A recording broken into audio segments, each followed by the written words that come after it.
Hello everybody, welcome to the stream. Today we're going to be continuing our mostly, hopefully, Vaike focused Lunatic Plus playthrough. The stream title is not a lie. Our main units right here are Tharja, Libra, and Vaike. Now Libra is in a little bit of a training arc right now, but he can actually hold his own, even in his current status. This is helped a lot by the fact that we're using Church as his para partner, and in Valkyrie she just gives him a lot of speed and a lot of magic, which is basically all he needs, because he's just a player phase attacker right now. We can maybe improve on that later, but for now we have to finish his current training arc. Okay, so I have some ideas about how I want to approach this map. We're going to be doing Owain's map. Now there is one problem with our current team. Lisa has no way of reaching Owain and recruiting him, which means no matter what we do, we're going to have to dedicate 2 actions to rescuing and recruiting Owain, which is definitely a huge pain. And the other problem is I'm not even 100% sure I'm going to use him, but I was able to pass down Magic +2 and Tome Fair, and he has Rickon as a dad, and still his magic is like not that amazing. It'll probably be better when we switch his class, but like, is it really worth it? I don't know. The other problem is when you use Rickon as a dad, he doesn't have Dark Mage or Sorcerer. So even though he has a high magic score and even though he has Vantage, he can't do like Vantage Nosferatu. He can't do Vantage Vengeance. The only thing that this Owain can really do is just like be a Sage, which having Vantage is nice, but it's not like game breaking on a Sage. So I don't know if we're really going to use him for anything. And the other problem is he can't get into a class that allows him to effectively support a female magical unit, because to do that you really want to be either Troubadour, Dark Flyer, or Grandmaster, and he doesn't have any of those classes. So he would have to be the lead unit, but he couldn't be a sorcerer, so he would have to be like a lead sage. So there's definitely some gaps in this build. I'm definitely seeing the weaknesses of Lisa Rickon on display in this playthrough. Even though I like Rickon and I like Lisa individually, I don't know if I would pair them together again in the future. But it was a fun experiment. Either way, I haven't really done a lot of testing so far on this map. I'm just going to kind of wing it first and see how things look, and then, depending on how they go, we will experiment from there. Now, I did notice that Tharja is fast enough to double even the fastest enemies on this map, which is good.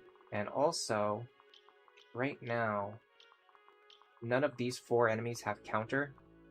So if I can survive all of their attacks, I can go here, I can kill this guy who has counter, and then I can enemy phase the other 4. What I want to do is see if I need Nosferatu for that. So we're going to be taking 33 plus 49 plus 33 plus 27 damage, and only one of them has Luna.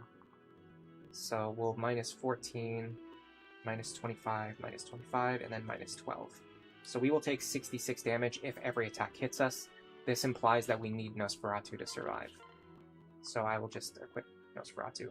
Now the problem with this strategy is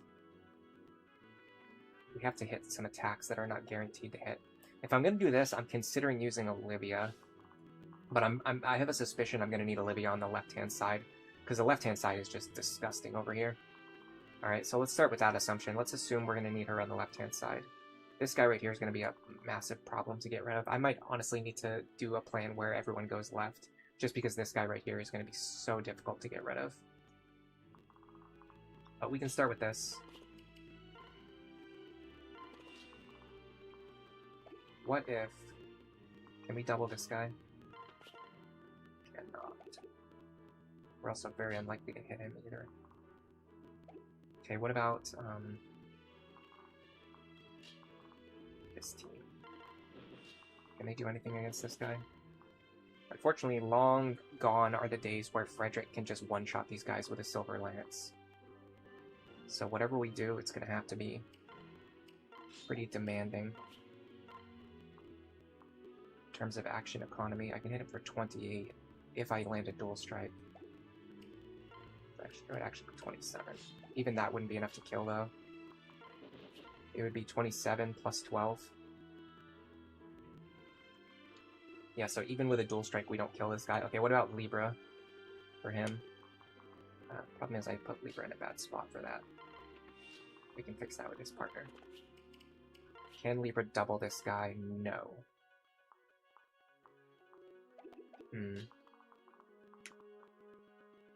This guy has a tomahawk, so I don't have to worry about the fact that he has counter. I could do this. She's dealing basically peanuts damage. I'm gonna use her Forged Thundertome just to hit as hard as possible. And then likewise, I'm gonna maximize my damage here, I think. So I'm hoping for a dual strike. I don't think that will kill. Yeah, even if I get it, it doesn't kill. That weakens one enemy.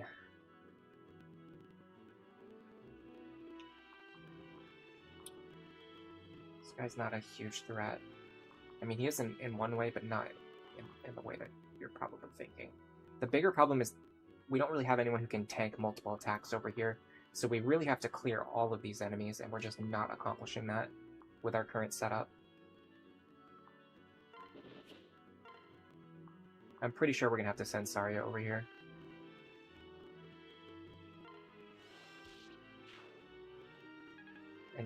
And use a different opener from what I was originally thinking that I was going to be able to get away with. Because I cannot get away with this.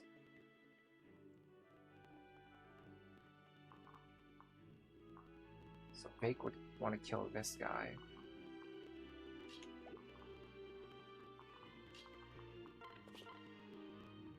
Problem is we actually don't do enough damage to kill. I need a dual strike here. Didn't get it. So you would have to do this. Then you have to deal with the fact that this guy's still alive, and then we still haven't dealt with this guy either. Yeah, I don't see this going well. Again, we're essentially just praying for a dual strike here.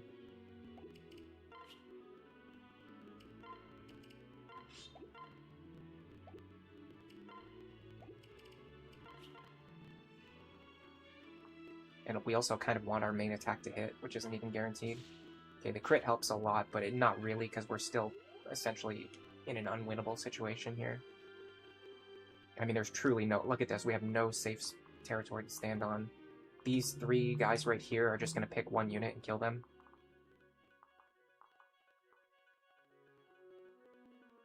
Alright, I'm going to start over. I have to send Tharja to the left, unfortunately. I really wanted to send her south to start clearing out those enemies this turn, so we don't have to deal with them next turn, but it's just not going to work. We're gonna have to bunch all of our units together and just make them into like a death ball and just send everything to the left. That's the only way we're getting through this.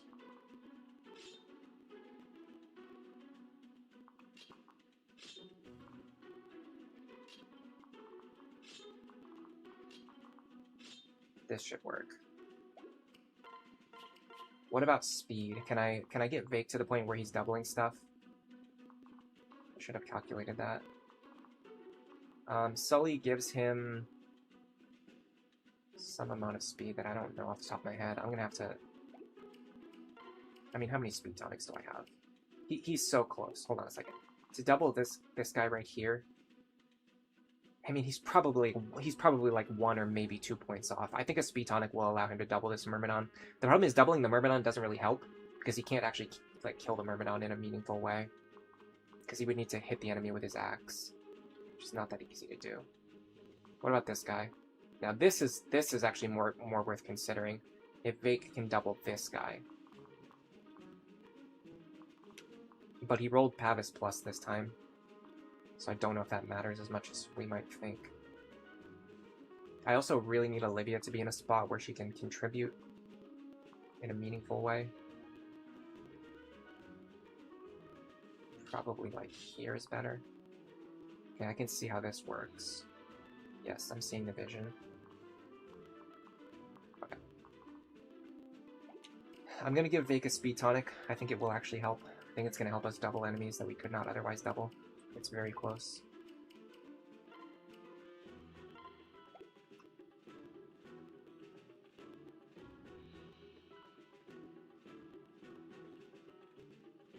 Is there anyone else who's like borderline? I mean, Frederick's just too slow. He's not going to be doubling stuff. What about... Yeah, Libra might actually help. Speed tonic might actually help Libra as well. I'm gonna give him one just in case it helps.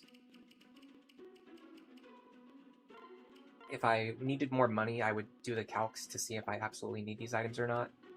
But because I'm in a situation where I have a lot of extra cash, it's faster to just use the speed tonics and just, if I don't need them, oh well. If I do need them, then great, I don't have to reset again. Alright, so we should be able to win from here. Oh, by the way, there's 2 green armies on this map. Check that out. There's Owain, and then there's a separate green army of all the sages. Alright. I think we can win.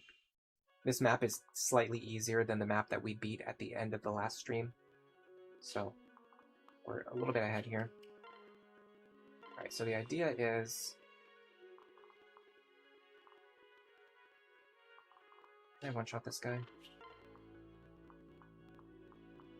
Can Robin do it? Robin can one-shot this guy. Interesting.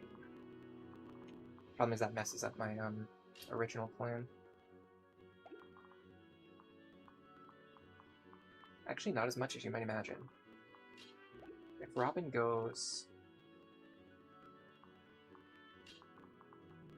There's no advantage here. Okay, if Robin goes here... One-shots this guy.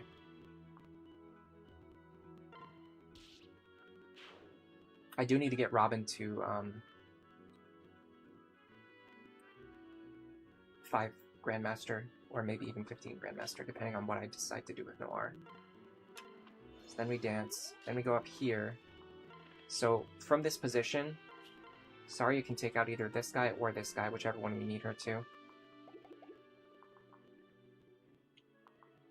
I think I put Church in a really bad spot, because I would have preferred to send Libra up here. But then again, all these guys are using swords, so we might as well just send Vaike up to the top. Okay, so we should be able to double this guy, and that's 2 chances to land Steel Sword dual strikes. Got 1. Oh god. Okay. We need to stay out of range of all these guys. Literally every single one of them, we need to stay out of their range.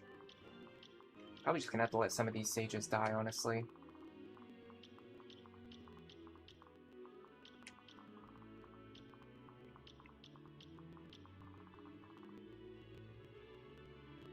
Alright.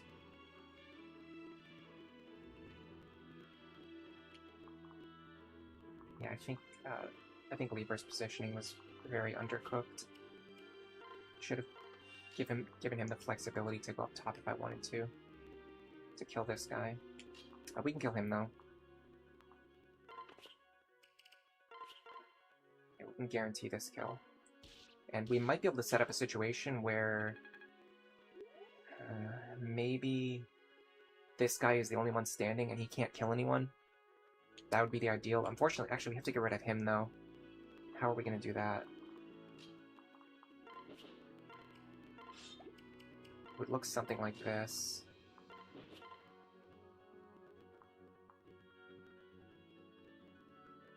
I mean...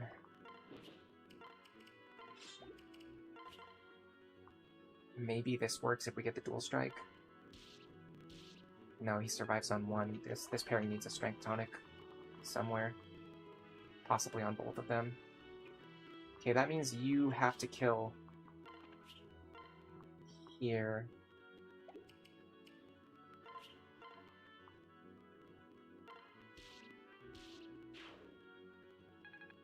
Now this still leaves a lot of problems on the table. Largely in the sense that we have 2 super dangerous enemies still alive. And presumably they're both going to attack the same character. And when they do that, it's going to kill that person, and then we're going to lose the battle. Let's grab Owain. Do what we can for now. I could try to anchor. Hello, Sothis. Welcome to the stream. How are you doing today?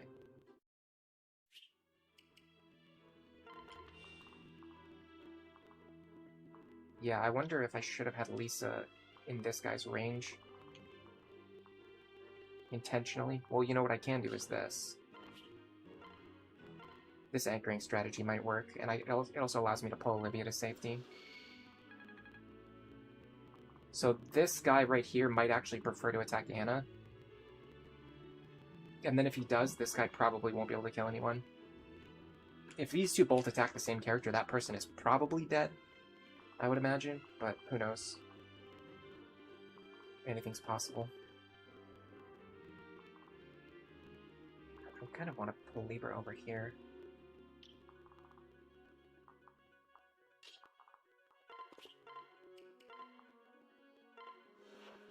Nope, okay. Yeah, she won't drop him onto a woods tile. I should have dropped him here. Okay, it's fine. That didn't really help me in any meaningful way, it just wasted a rescue staff for nothing. Okay, yeah, they're gonna kill Cordelia. Oh, I guess not. Not if she dodges.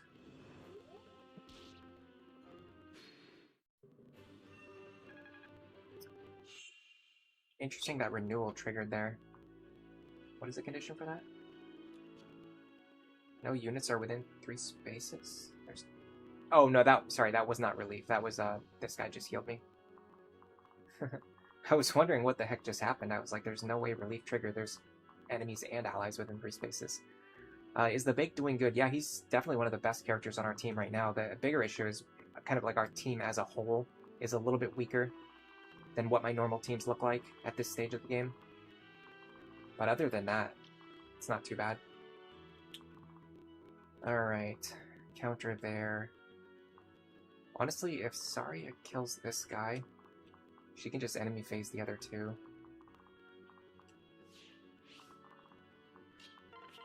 She can definitely get away with it. We might even be able to... we're not going to be able to block this guy no matter what we do, because we would have to take counter damage. So we might as well just attack from here.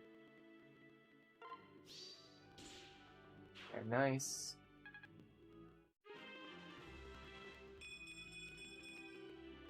Alright, now what do you do? You're a tomahawk user. I wonder if...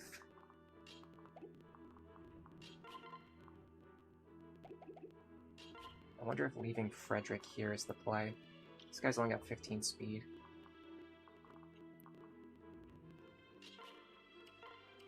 Let me see what the threat range down here is. Yeah, no, this looks pretty... Honestly, the biggest downside of this play is that the bottom side is going to become more dangerous very fast. But it does get rid of him, and he's currently camping our entire back line. So I like this plan more than you might expect.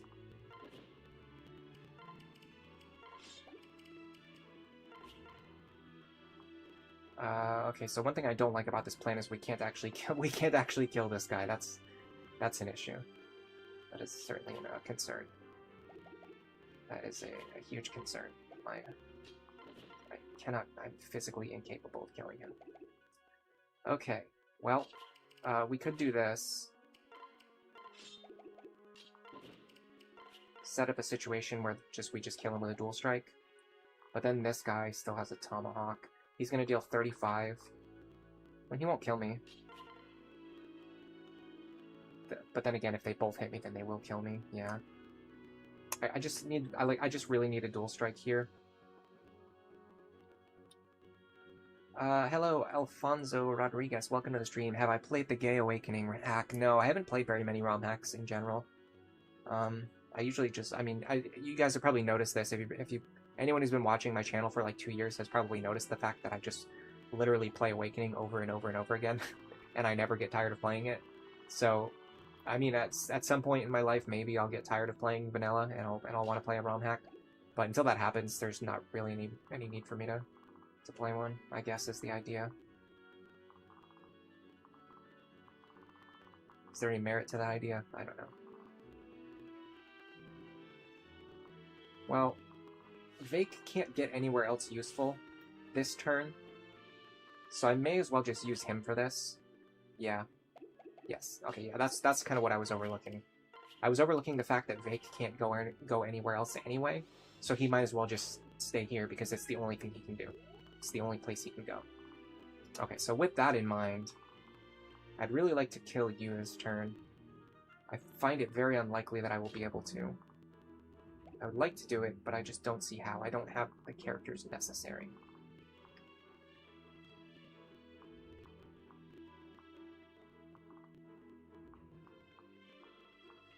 Because he is really covering a lot of territory.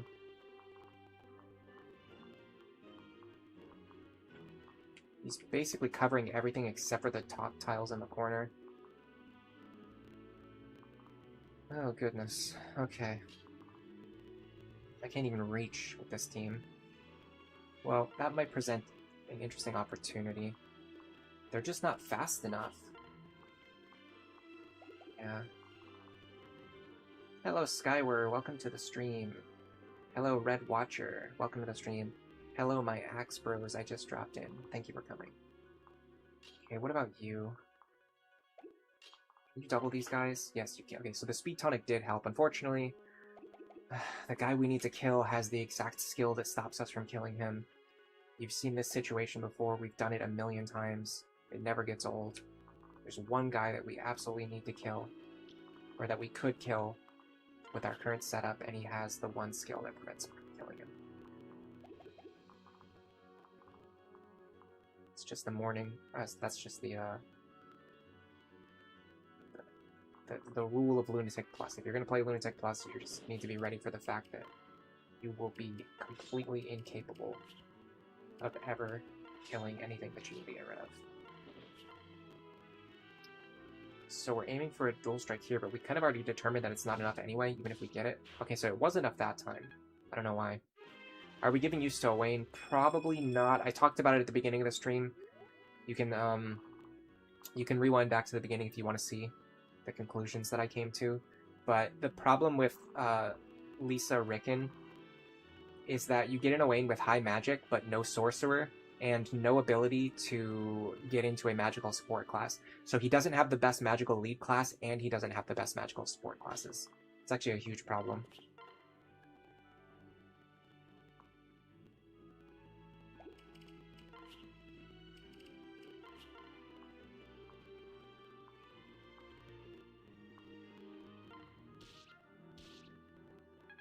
Okay, so then we dance. What do you do? I suspect might kill her. 49 minus 19 is 30. That he actually exactly kills her. He has exact lethal. Absolute clown. What I can do is actually trade her over to a tome. Will that keep her alive? 49. I mean, she still takes 30 damage, so she still dies. We could try to physic her, maybe? Because if we do this, we don't have to worry about rescuing all of our other units, and then we can kind of use our other actions a little bit more flexibly. I like this idea. Give her a tome. Kill him.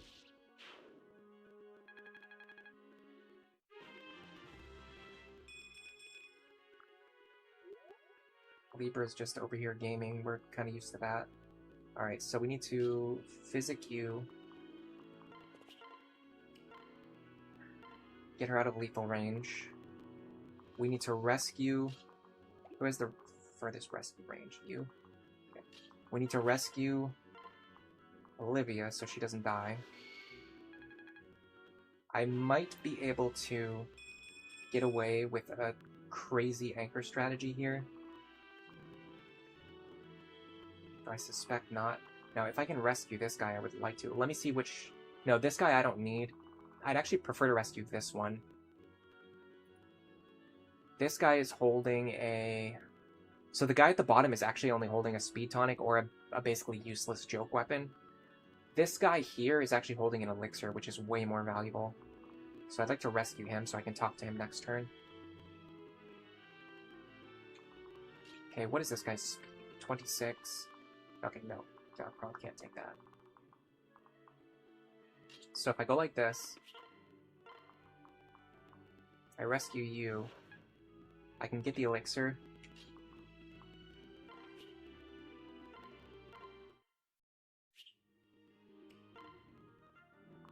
And then Chrom is going to have to back up. 1, 2, 3, 4, 5, 6. Here, okay, yeah. So the visual cue is correct.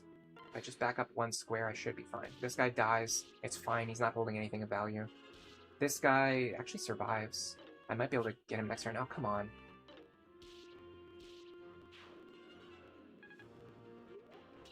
I like this.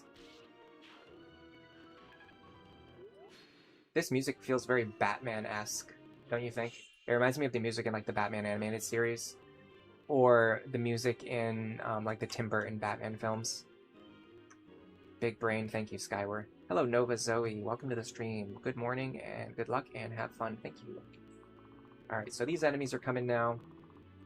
If I can rescue this guy, I can get a Spirit Dust from him, which I do think is valuable enough to be worth 1 rescue charge. However, it's a pretty tall order. I would have to clear a lot of enemies. But it might be possible. This guy's not a huge concern to me. It's mostly these guys down here that are concerning me. I would really want to get you, but I don't know how I'm going to reach you. Alright, let's see where she can reach. Not very far, unfortunately. I'm going to have to use maybe Owain for this. No, even Owain doesn't help me. I don't have anyone with enough movement to accomplish what I'm trying to accomplish. These 3 Wyvern Riders are actually not that dangerous.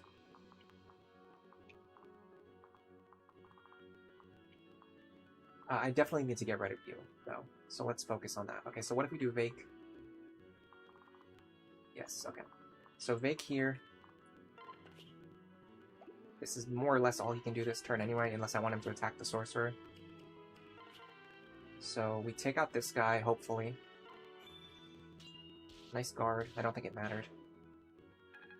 You think if we had married Lisa and put her into Valkyrie once she got Tome Fair to marry her with Libra, we would have more deployment slots on this team and a good Owain by now. Maybe. I think Libra Church is way stronger in my personal opinion.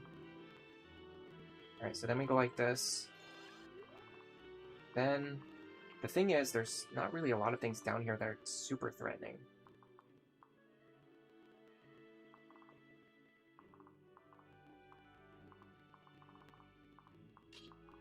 Doesn't mean we should just completely not worry, but this Nosferatu guy's kind of a nuisance.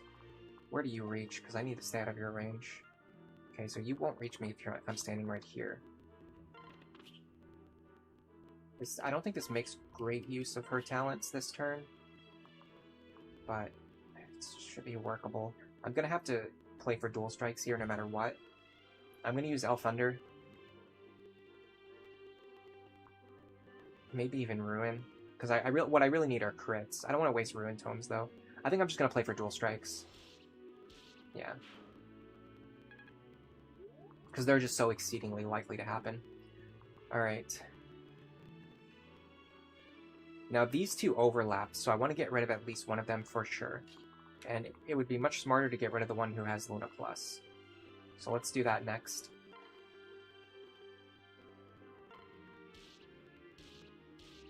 The key thing about this pairing is that it doesn't fold Libra and Lisa into a single slot. And even though technically that means we have more deployment slots, I think in the long run you actually want Libra and Lisa to both be on the field. You don't want like one of them to be in the rear position.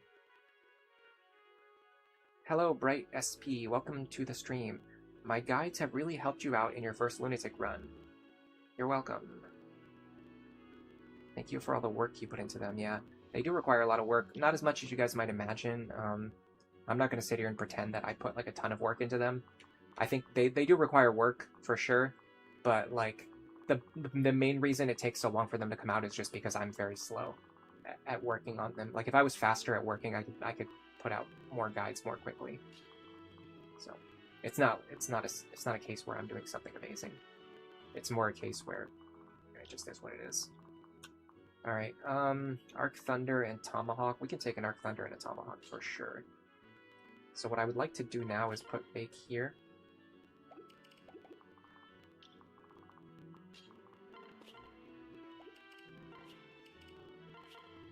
I'm not even going to calc it because I'm sure that I can take it.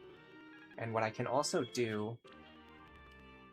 Ooh, we're getting a lot of despoil procs. I'm going to have to rescue Olivia. That's slightly frustrating, especially because I think I could have actually danced from, like, here if I wanted to. I can't block her either because this guy also has pass. So I'm gonna have to use one of my rescues on her, which is not that efficient.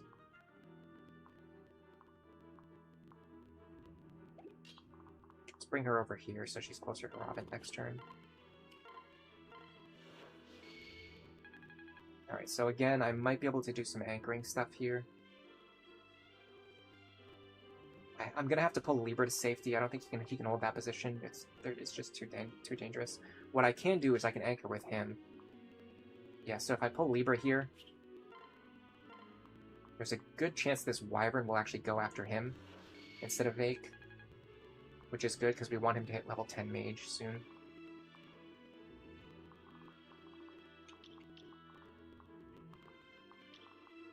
I'm curious about you.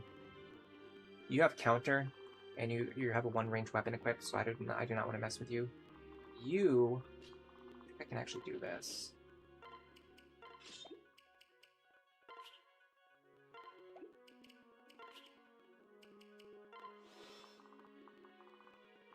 Alright, we're gonna have to give up the Spirit Dust, I think. The only rescue I have left is Lisa, and... I mean, it's not impossible that she could maybe reach across the map, but I doubt it.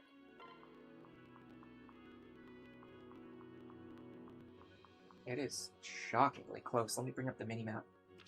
Okay, no, it's not as close as I thought. Okay. Yeah, we'll just put her over towards the center.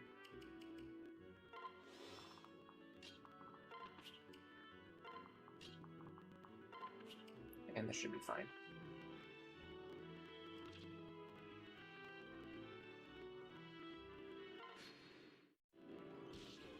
That's good.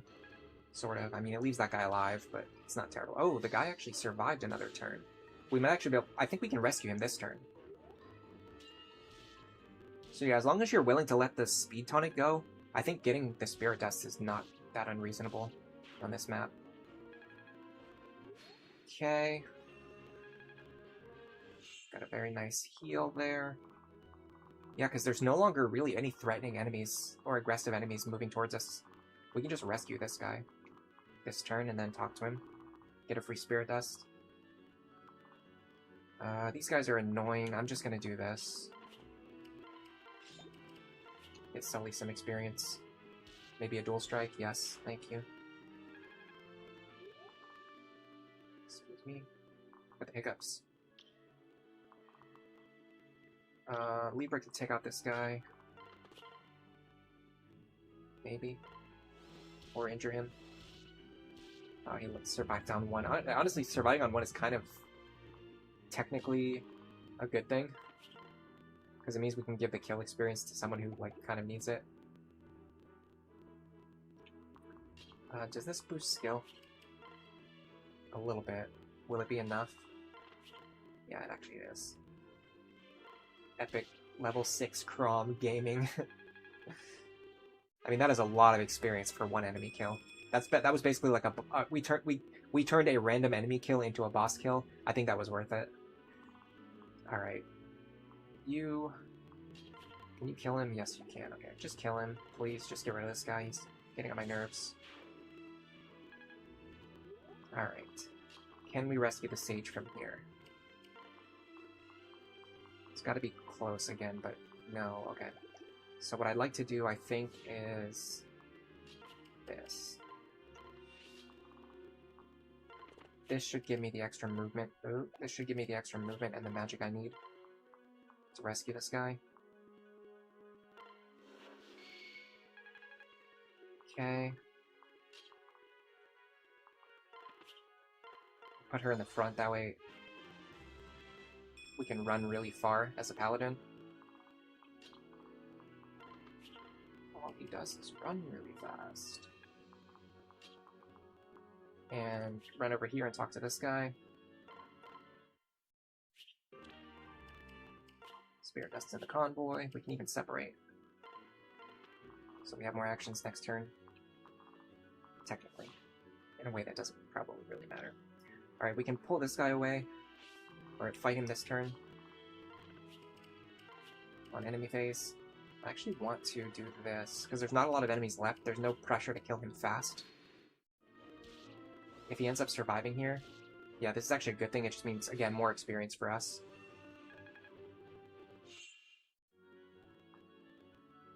Alright. We've got 1 billion units out of position.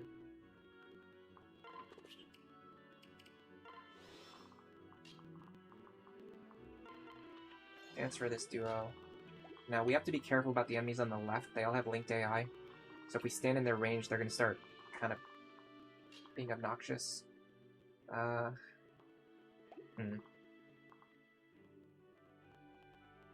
stand here.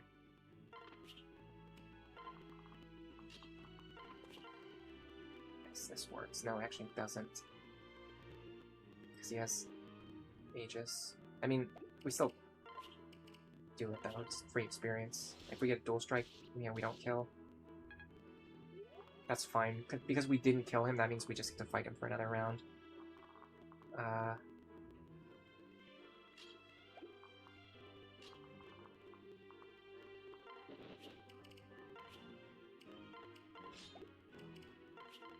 When we kill him with Thunder, we cannot, again, because of Aegis.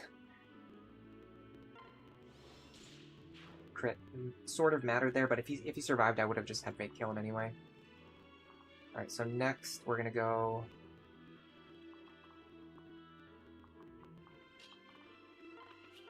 here. Separate these two. You two start moving this way, and you two just get over here, I guess. They only move when you're in range of the boss. They have linked AI, so what happens is, like, I think if you try to draw one of them out, they won't come out. But if you stand in range of, like, multiple of them, they'll attack together as a group. That's probably what you were experiencing. And I also, honestly, I could be misremembering. I know typically... So the thing is, like, I get into a rhythm where, like, I know what my plan is to approach a certain strategy. And I get so used to what my plan is that I actually forget the reasoning behind my plan. Like, I know the reasoning for my plan is good, I just don't remember what the reasoning is. So my plan, typically, what I do with these guys is I set up in range so that I'm standing, so that I can draw out and fight more than one of them on the same enemy phase when they all start moving at the same time. That's kind of how I approach this. And I can't remember if it's because they're all linked to the boss or they're linked to each other. It doesn't really matter. What effectively matters is that I like to set up a situation where I'm in range of a bunch of enemies and fight them all on the same enemy phase. Now, having said that, this guy looks like a great candidate for Vaike to fight, so I'm actually going to change my plan and go down here instead. So we should be able to do something like this. Yeah, okay. Vaike can kill this guy. He should also be able to fight the guy with Ruin, maybe. I need to make sure the crit doesn't kill me. The crit would absolutely kill me, so I have to not take that risk. Okay, so instead what we're going to do, we're going to be putting Vaike here with a hand axe to kill this guy. That means we have to send Robin and Tharja up to the other side. I have to go the long way around. Probably. These two aren't going to be doing anything, so I'm just going to have them stand far away. Same with, like, my... Well, not necessarily all of my staff squad members, but... I definitely don't need them in forward positions. I do want Libra ready to go, but I would rather have Church in front, because she can move further. And then same with these two, I want them to be in just, like, a flexible position in the center. And then Anna can back up, too. Alright. Where does Olivia want to go? Probably behind my middle squad. And then these two, we just need to get them up to the top side. Yeah, it's very nice of them to stand around and let us prepare. A lot of Awakening maps in the endgame are like this. The endgame is usually, there's like a puzzle. Like, the enemies are constructed in a way that is like a puzzle, and you have to figure out the best way to break apart that puzzle. That's kind of how I would describe Awakening maps. Beginning is like a rush. You have a bunch of enemies rushing at you all at the same time. And then it kind of turns into a puzzle. Alright, we can definitely kill this guy. So let's do that.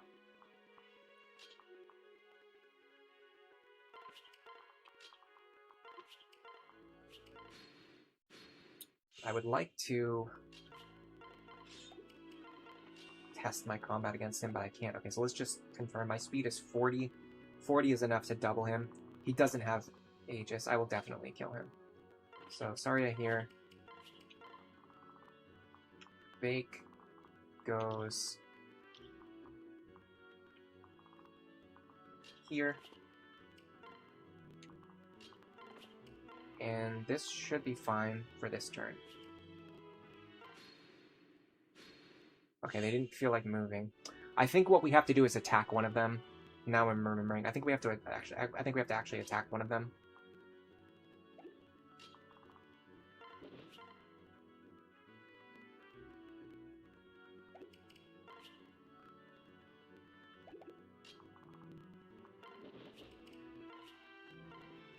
$22 damage.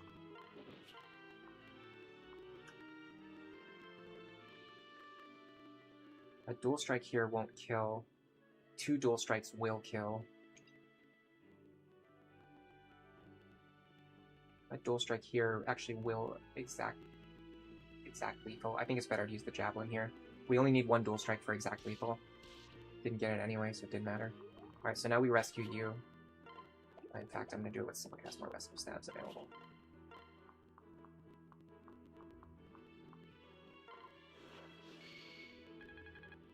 Here's an interesting question. Is there any square that is only threatened by this guy? The answer is, of course, no. So we'll just leave it at that. Alright, so they should start moving now because I attacked them. That should have triggered their linked AI. Now that's an interesting prospect. What if we have Tharja fight both of these two? Yeah. I'd like to do it in a position where they can't stand on the woods. So like here. Does that work? No.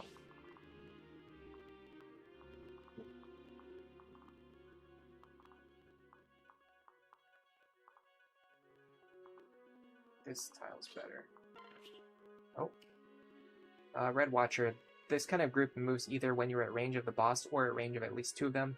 It just depends on what the developers decided was more fitting. Well, the weird thing is we were in range of 2 enemies just there.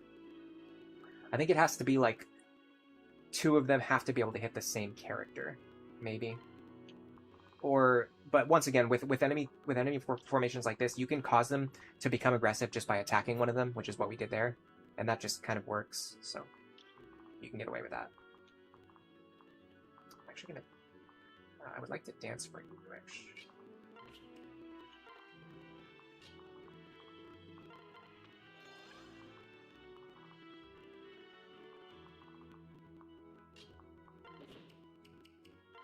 Doesn't really help me in any way, but I guess it's something.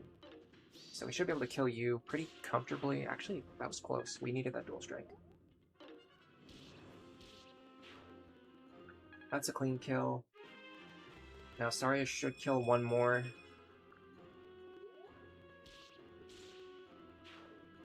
Interesting that he went for his sword, but we've noticed before that they like to do that.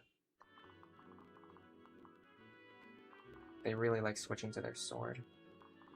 Alright, now I would like to slowly deal with these groups, but it's going to be tough. I'm going to be rescuing Tharja no matter what. So let's start with that assumption. Crit here will not kill us.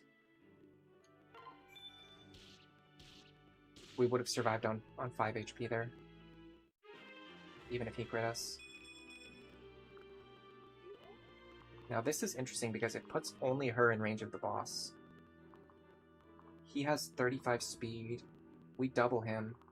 He deals 47 damage. He will be forced to use his bow. 47 minus 26 is 21 damage. She actually survives. We don't even need to heal her. We can just leave her right there. In that case, let's see if Libra can fight this guy. The answer is yes. Let's make sure we do it correctly. rally magic for him. In fact, we can do it right here. Now we're going to move this pair away. Now, unfortunately, I think the boss is actually going to kill this sage. Is this worth a rescue staff? It kind of is, unfortunately. It's a really stupid use of a rescue staff, but it's going to be annoying. It's not that I want to keep the sage alive, it's that I want the boss to go left. I don't want him to go right. So I'm going to burn a rescue staff there. I mean, it's a level for Anna, so it's not a complete waste. Then I want these two to be here. It doesn't matter what else we do at this point.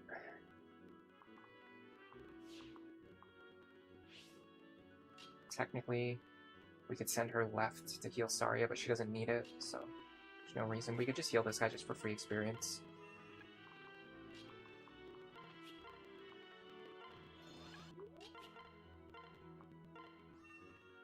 Bows deal more damage. Yeah, bows deal more damage than swords, so it's really weird that he switches to his sword. And a lot of enemies do this too. Pretty much all of the bow sword type enemies, they switch to their sword instead of using their bow. It's very, very strange. Alright, boss is gone. Free second seal. We actually like that a lot. We're going to need a lot of second seals in the section of the game we're kind of moving toward now. Okay, that's really good.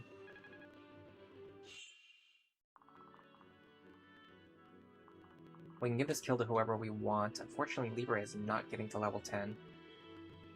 It's just not happening.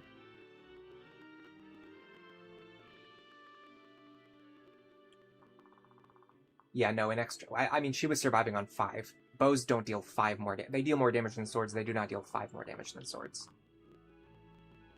You think it's because swords have more accuracy? I don't know, maybe. It's not that... The accuracy shouldn't be that much of it is. There's definitely something going on. I don't know exactly what it is, but there's for sure something going on. I actually kind of want to give this kill to Sully.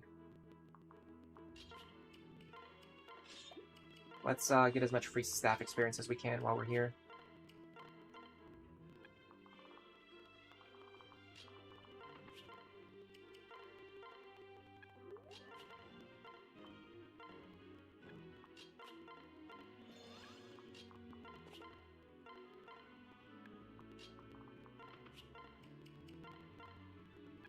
Wonderful. Alright, can she kill? The answer is yes. Can she die? The answer is... she will not die. I'm pretty confident that she won't die here.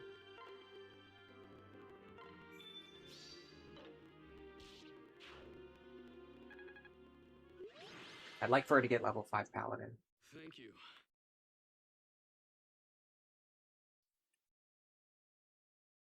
The enemies prefer to be in terrain. Okay, that could definitely... Yeah, hello, Mr. Bushranger, by the way. Welcome to the stream. That could definitely explain it on this chapter. Why he went into the forest. Why he used his sword. Because it allowed him to move into the forest and get terrain bonus. However, I've seen them do it in other maps. It's just something that they do. They just seem to like switching from a bow to a sword. For whatever reason. Now, logically, the next map to do is Fort Steeker.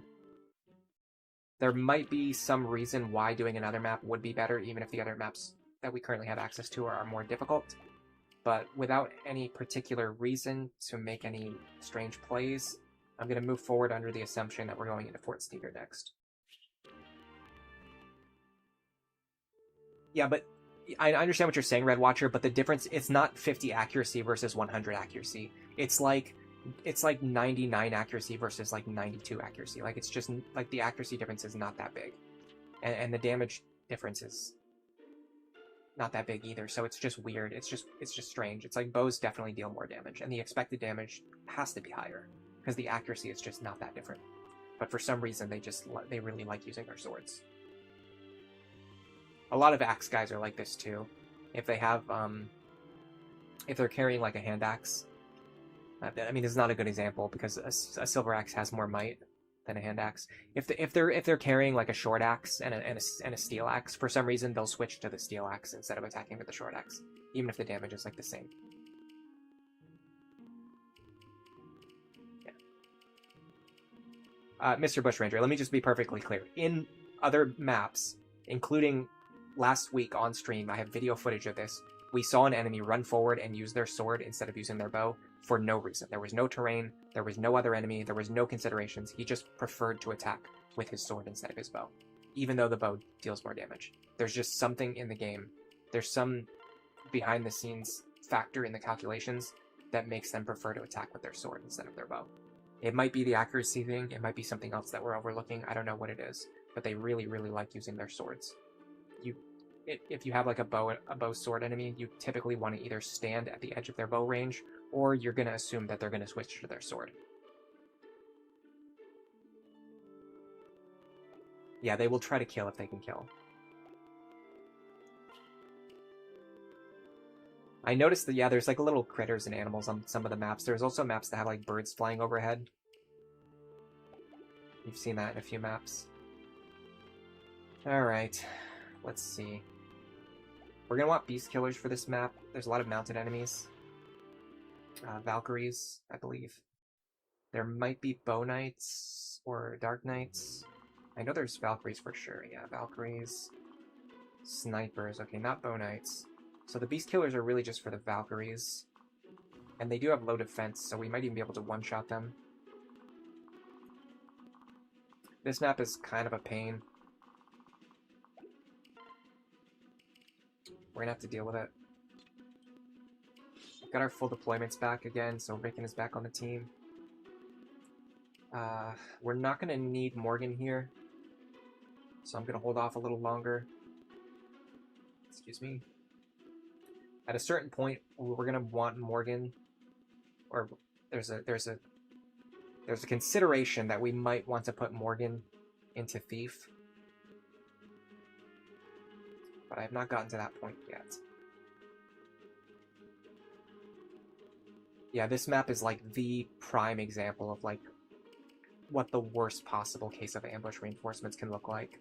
No, I think the first battle against Walhart is worse, but this is pretty close. This is pretty close to like as bad as ambush spawns can possibly get. This is right up there. I'm actually gonna store her rescue staff, because realistically she's not using it as much as the other staffers. And then she has one for an absolute emergency, but like she's not going to be spamming rescue staffs. She's just going to be in the back row supporting Libra.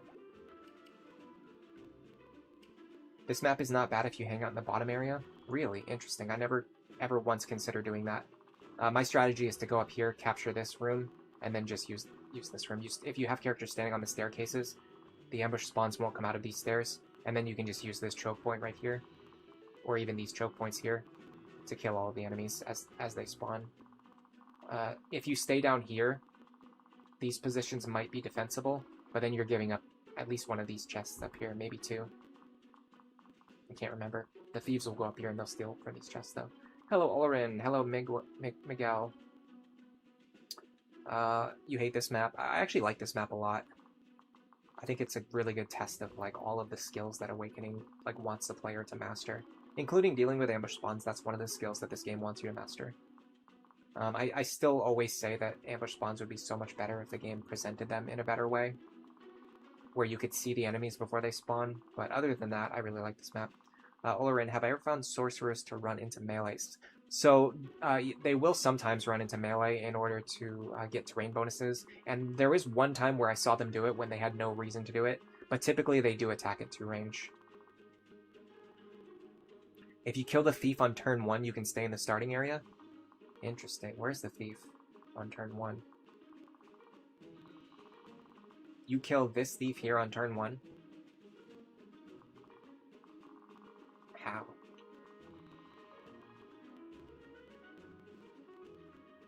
I'm almost interested to try it out, but I honestly don't see. I gotta be honest, I don't really see the merits. I really don't. You're waiting for the enemies to come to you and giving them the initiative instead of just going up here, capturing this room, and then taking the initiative yourself and clearing out a lot of these enemies. Like in my strategy, I clear out almost all of these enemies before the ambush spawns even start appearing. Based on what I'm hearing from your strategy, you're just letting all of these enemies run into you along with the ambush spawns, and it just feels like it would be difficult to control the overlapping ranges. I don't know. I'm kind of curious, though. I almost want to try it out just to see. But I don't see how I'm gonna kill this thief on turn 1. At bare minimum, you would have to be able to get, like, here. So you would want to go 1, 2, 3, 4, 5, 6. 1, 2, 3, 4, 5, 6. I mean,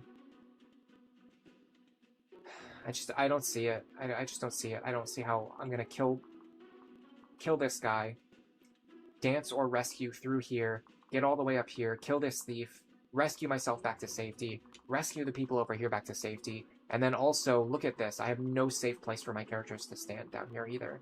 Not to mention the fact that you only get a few characters who start on this right-hand side in order to go up there and kill the thief. Gale Force Rally Movement.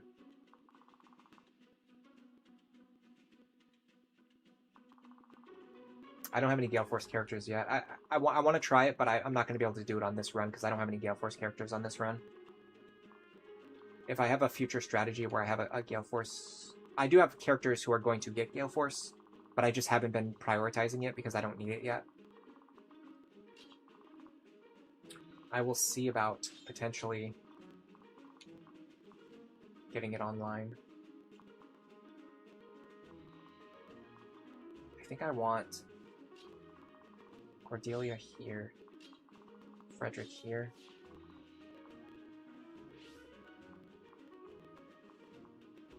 In fact, I can even do Frederick here. Then I want Robin here, Tharja here. Then I want... I'm thinking Libra here. Wrong Valkyrie. Church here. And then Vaike in the middle.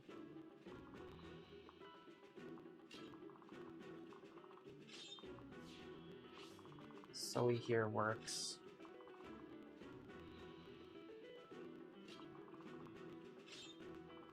Nope, actually she needs to be there. I forgot about that. She needs to be there. Olivia here makes a lot of sense to me. I might even send Olivia over to the left-hand side. I'm not sure yet. Something like this might actually work quite well. Don't forget the Beast Killers. That's a pretty big deal.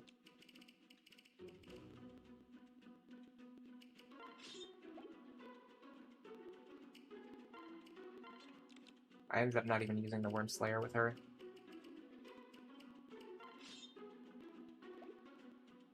Alright, what do we have for tonics?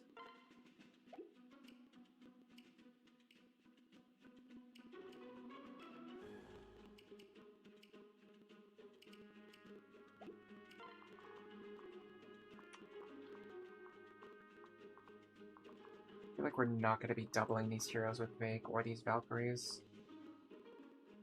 Yeah, we're at the point right now where Vaike's speed is actually a little bit behind where we need it to be. This is the downside of training Libra, is that we've taken a lot of experience away from Vaike. He would be a higher level, he would have enough speed to double here. I think I'm going to use the Nagas tier on Vaike. And then a speed tonic, and then I'm gonna see... This helps make up for how far behind we've let him fall. Alright, so this puts him on 30 speed, and then Sully is giving him at least 5, so now he can double everything on the map. And that raises all of his stats, which is good because we wanted to raise all of his stats, really. We wanted more HP, more strength, more skill, more speed, more defense, even more res, even more luck. The only thing we don't care about is magic, so that's a very efficient use of a Nagas tier. He didn't have any capped stats, and he wanted to raise almost all of them. Alright, next up I want to look at Cordy. She's hitting for 27 plus 9 plus 9. She's hitting for 45 with the Beast Killer. That is not going to kill these guys. It's actually not even close. We need 58. Okay, what about Frederick with the Beast Killer? I would assume he has more strength, right?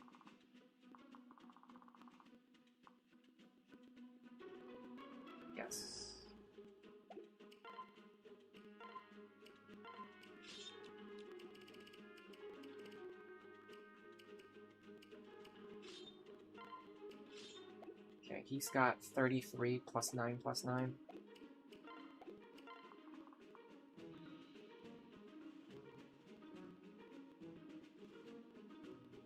He has 51, so he's 7 points short. He will get 1 strength from Cordelia. That makes him 6 points short. If we give him a strength tonic, we also still need to forge the beast killer that he's holding. But it's a 25 charge beast killer, so that's a pretty good use of our money. We also just got multiple bullions in the last chapter.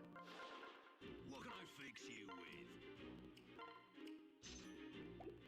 with? I think maybe Vake's holding the other one.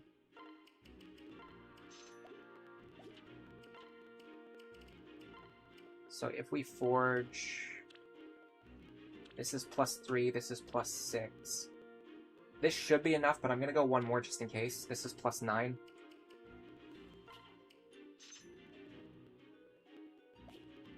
We have enough money for it. So Frederick should be able to one-shot the Valkyries now.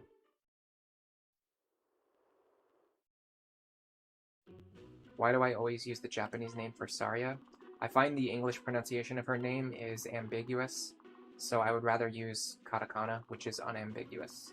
It is a phonetic style of writing, which means you can always tell exactly how something is pronounced based on how it's written. You don't need to guess. It's written exactly the way that it's pronounced, and there's no debate over it. It is pronounced Tharja. Alright, I need to reorganize my characters again. Should only take a second.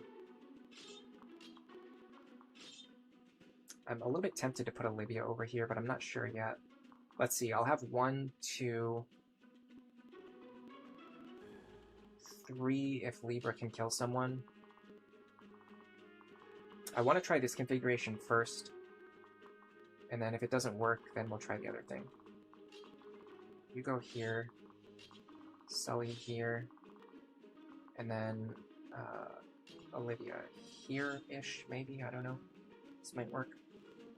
And then the other team was Maribel here, Breaking here, switch this to... This setup should work. People are talking about the meta. I wasn't paying attention. Sometimes I get caught up in the game, I don't even look at chat. You think if the reinforcements showed up at the top of the map, it would be better designed? I'm gonna say it again, I actually like this map a lot, so... I don't subscribe to that point of view. I don't think you can improve this map by making it less difficult. I think the difficulty is what makes it so good. Yeah, there is pitch in Japanese, but I mean that's far from the amount of ambiguous in other languages, especially if we're talking about katakana again.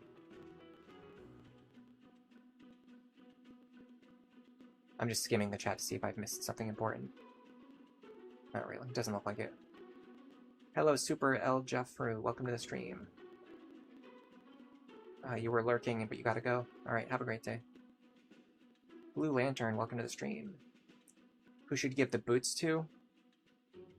I usually end up giving them to Olivia, honestly. Anytime, if I give them to someone else, I usually end up regretting it later. Let me use the bathroom really quick. I'll be right back, I promise.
Alright, I'm back.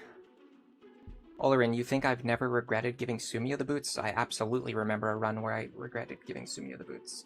I gave her the boots early on to help us get like one extra movement to get like some kind of kill on a specific map. I think it was on the Flames on the Blue. And later in the run, I needed the boots for Olivia, and I didn't have them. I explicitly remember that. Asius, it's like the name Jose or Jose or Jose or yeah, like there's a million different ways. If you don't know how to pronounce Jose, you could pronounce it like a billion different ways.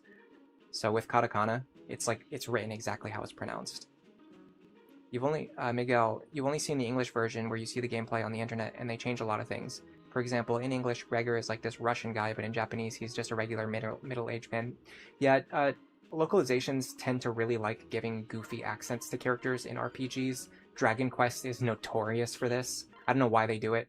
Sometimes there's a pretty common convention where if a character has like a Kansai dialect, they often get localized as like a with like a southern accent, like saying y'all and like being all country and stuff.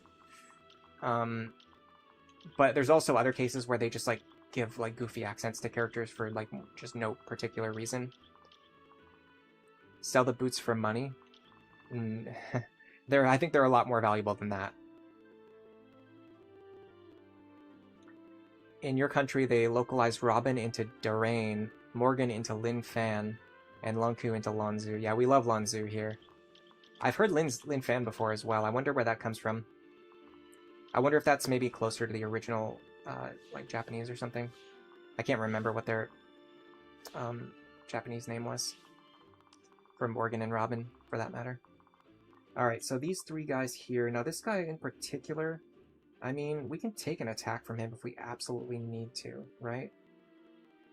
The problem is... Yeah, okay, so I overlooked something, and I think I am going to need Olivia over here, and it's for one reason. Even if Frederick can one-shot this guy, it just leaves him standing in this spot, which is a very dangerous spot. And I don't have anyone who can really rescue him. But maybe we can work around that. So what if we did... I have to figure out how I'm going to open up this path. There's another concern too, which is that I don't think we can kill both of these guys. So let's start with this.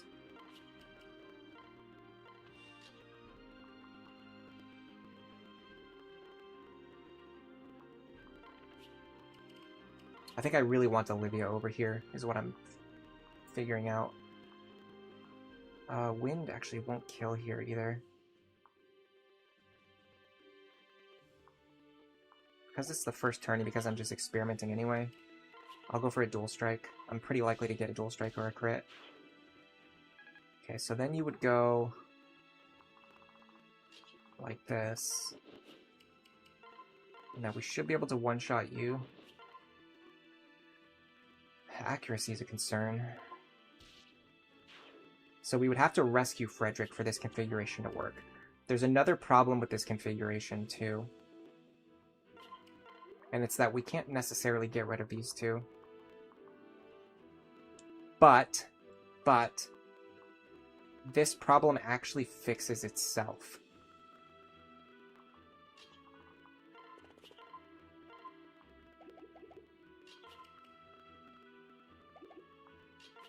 If I go like this, and then use that one rescue staff right now to pull Frederick back, now I'm in a situation where only Tharja has to fight these two.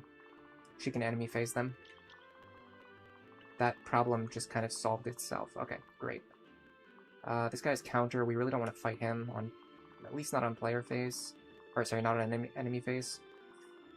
If we can get up there and double him, we might be able to kill him and then enemy phase the Valkyrie. Issue is accuracy is a bit of a problem. Again, it's the first turn, so we're kind of front-loading our risk by doing this. Alright, so now the only thing we have to worry about is this guy attacking Vaike and then dying.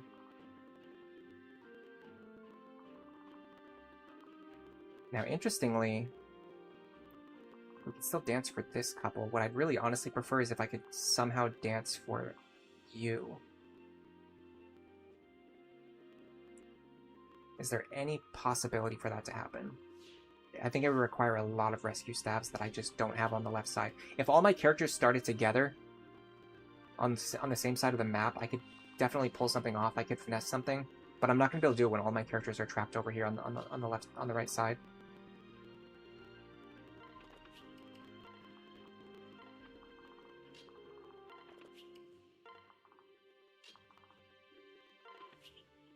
With that in mind, I'll dance for this pair, and then see if maybe... Is there any reason why pulling them back would be good? I don't really see a reason why that would benefit me. Can she fight him? Not really, no. Yeah, I don't see a reason why this would benefit me, other than just letting Tharja kill both of them. And this Valkyrie, we're not going to be able to fight either. Alright, well, it allows us to get one tile closer for next turn. And in fact, it even allows us to unpair for next turn. So technically we have 2 actions now. You want me to unequip Gamble? No. I will never unequip Gamble.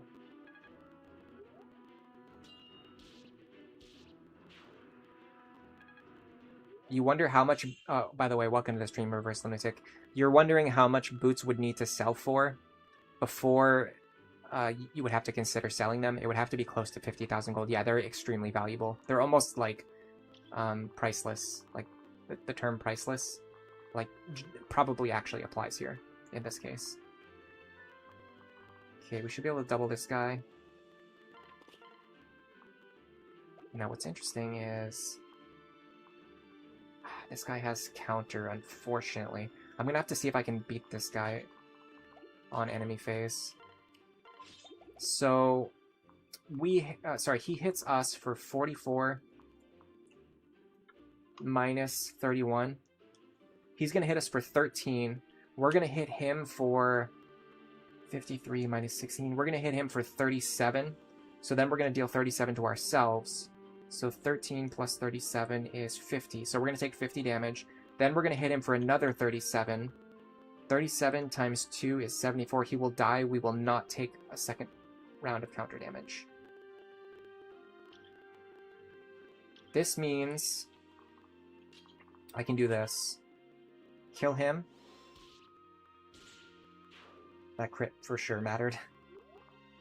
Then go here. We're going to do something really weird, but I've talked about this so many times, how even a one-range rescue staff is powerful, because it allows us to do this, and reposition Vaike without using any additional actions. All we have to do is just use Maribel's action. We can pick him up and drop him in the same turn. It's the same thing as a GBA, like rescue drop strategy, but it only requires one character. We can just drop Vaike right on the other side of us. That allows him to fight this enemy, which is good because this enemy has counter. We really don't want to leave him alive for multiple turns. Now,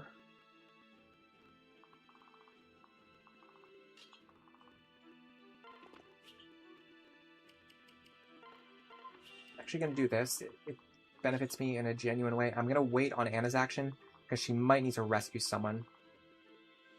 Okay, you only have 25 speed. I wonder if 24 is not fast enough. I wonder if you're fast enough. You're not. Okay, that's fine. We can get away with this. See, this is not a good map for training because there's so much pressure on your team.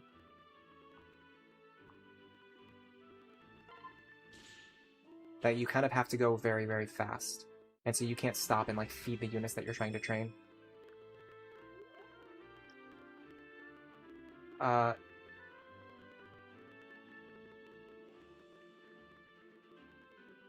Yeah, Morgan in Japanese is Mark. Okay, yeah, now that you've said that, I remember that now.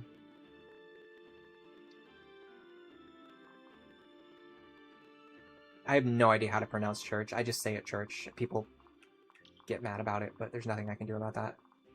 I'm literally incapable of pronouncing her name, so like, what do you want me to do, you know?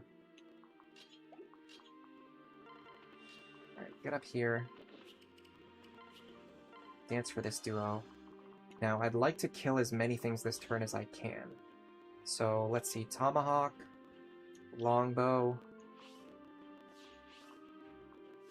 Silver bow, if possible. I'm fairly certain I can take all three of those attacks. None of them have Luna. This will also pull the longbow guy into a good position. I'm going to start using Thunder Tomes here. I need to start getting a little bit lucky in order to secure my kills.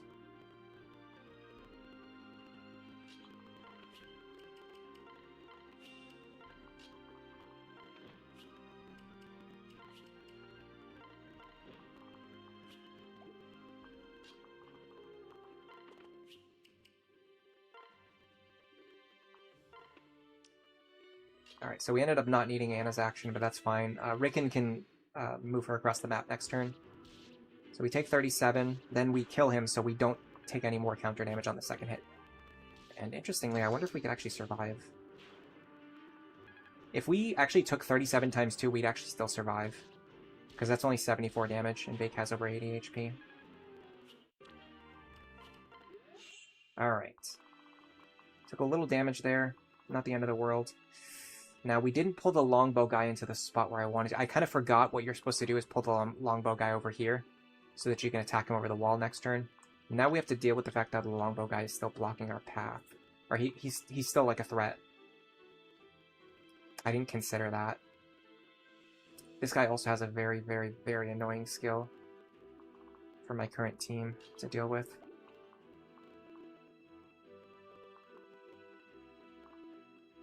I'm not particularly concerned about any of these guys. I'm almost sure that Vaike can fight all three of them.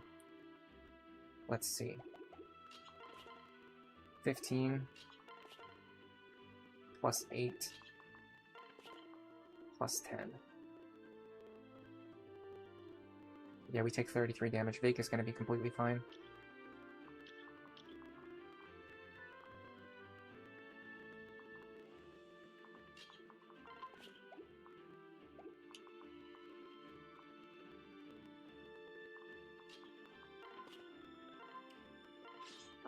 I don't need to use the concoction, but I will use it for future turns. It's not for this turn, it's for, like, next turn, so that I have more HP next turn. So I don't have to worry about my HP. I'm pretty sure the best thing I can do right now is Nosferatu here. Try to get some free healing.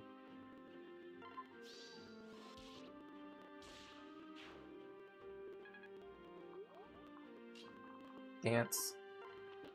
And then if we can... Tomahawk. Yeah, we can take a Tomahawk. Nosferatu here. Get some more free healing. Okay. Now we can take Olivia. Rescue her. We can drop you.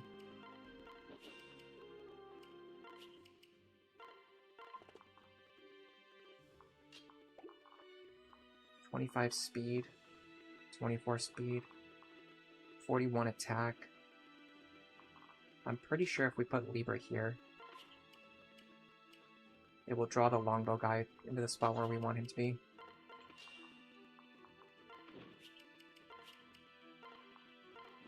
Okay, Vaike is going to sweep most of what's left over.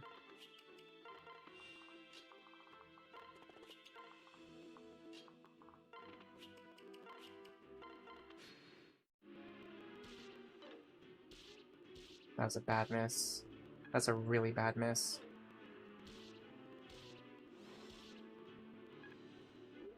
Now we've got way more guys. Oh, that's a really bad miss.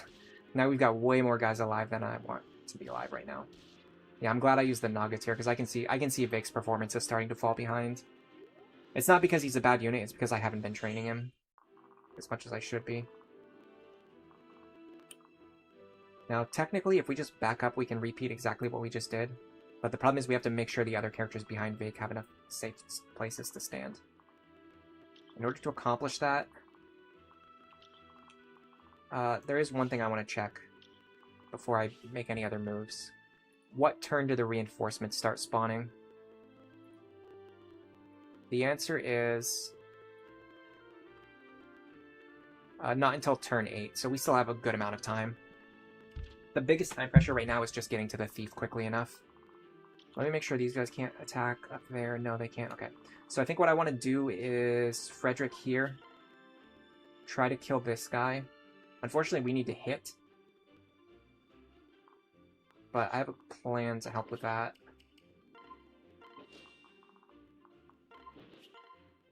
I mean, 90% is pretty good. Now, if I missed there, it would have been funny, but that's just one of those things, you just kind of let it go. Alright, now this guy right here, I want to set up a situation where I can fight him and survive while killing this guy. So he's going to deal 45 damage to us. 45 minus 23 is 22. Then we're going to deal 44 minus... hold on. Yeah, well, hold on. 44 minus 12. We're going to deal 32 to him while healing 16. So 22 minus 16 is going to be 6. So that's going to be 6 damage. Then we're going to deal 32 back to ourselves with counter. That's 38 damage. We survive.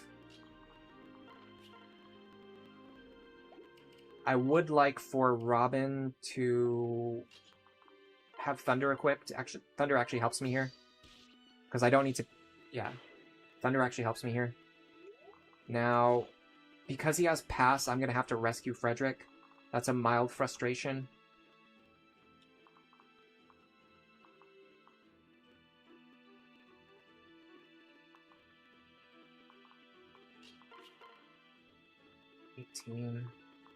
I also need to kill this guy, which is not as easy as it sounds.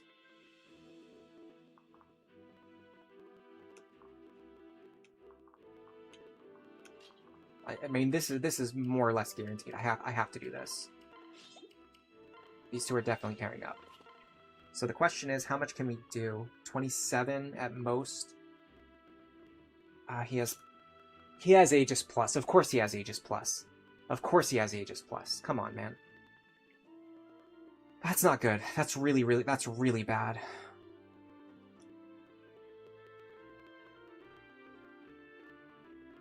If he didn't have Aegis Plus, I could kill him with Rally Magic.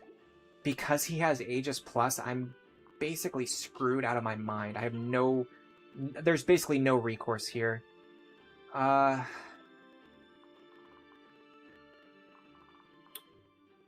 You know what? If I grab her, I can get something like +2 or +3 speed on Anna, as well as some extra magic. And then I attack with the Levin Sword, which actually goes around Aegis Plus. I think this might actually work. The question is, should I do this, or should I just pair up with Rickon? Rickon will only give me 1 speed, though. That will put me on 30. 30 actually doubles. And it also gives me 3 magic. And Rickon also hits harder if he lands a dual strike. Yeah, this is for sure the play. Get out of here. Alright, that solved a lot of my problems. Solved an immense number of my problems. Alright, you go here. I want you to rescue this pair. Get danced. I want you to run back over here. Heal him.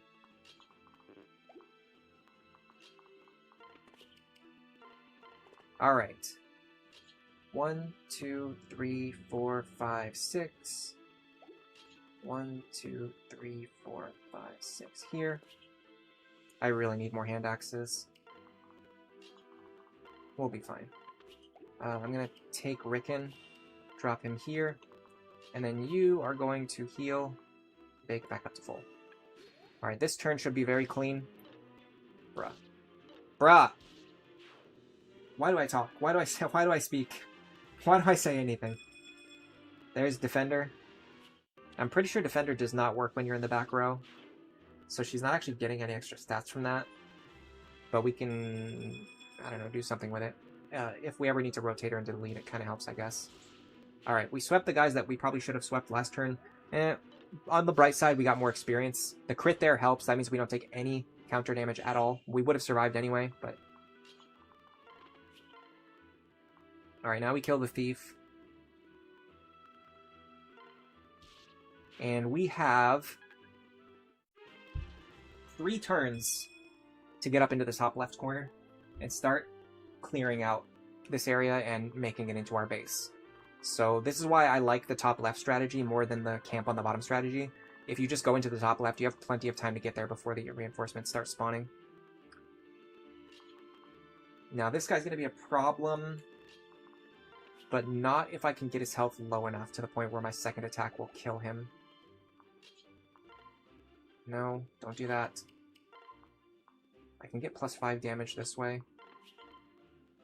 That is 27. With Rally Magic, I can actually kill this guy. So go like this.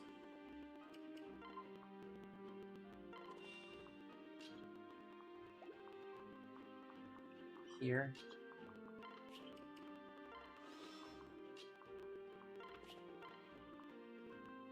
$31. Now on enemy phase, he'll hit me for 45 minus something, so I'll survive. And then I'll kill him so I won't take any counter damage. Question mark. I actually don't know when Rally Magic wears off. But I think it lasts through enemy... I'm almost certain it lasts through enemy phase. The question is, can he reach Lisa now? Surprisingly, no. So that worked out pretty perfectly. What I would like to do is... She has 5 rescues. What I actually want to do here is... Is there any conceivable way that I dance for this duo?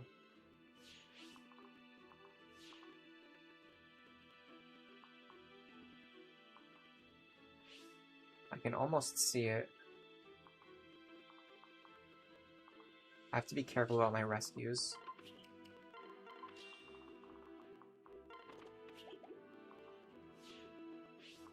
Big square right here.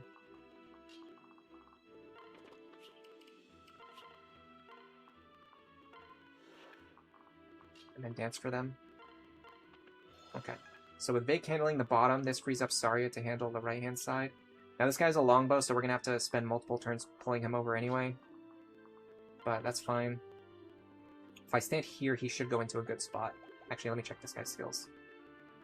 Yeah, if I stand there, he's going to go into a good spot. For next turn. You also get some shinies. Is there any way I can get some more hand axes into Vaike's hand? Sort of, yeah, I can get away with this.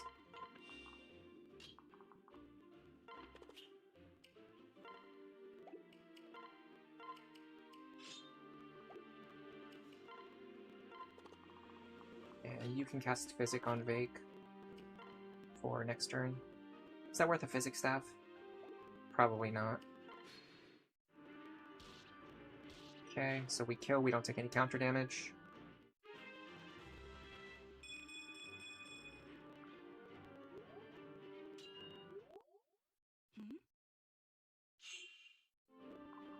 Okay, there's no reinforcements this turn. I can set up a situation where I can enemy phase these two. Let me make sure I can take all of these attacks. I might have to take this longbow. Man, I'd really like to use a second seal, but the timing is going to be awkward. Because I'm probably going to reach level 20 on a turn where I'm not going to want to like fight or kill anything. I almost wonder if I should start going lead Robin for a few turns, just to preserve Tharja's experience. And Robin leveling up is not a bad thing. We want Robin to reach their speed and their magic cap by the end of the game. particularly their magic cap. So when we're landing dual strikes against Grima, we're dealing as much damage as possible. So we do want to get to our magic cap before the end of the game.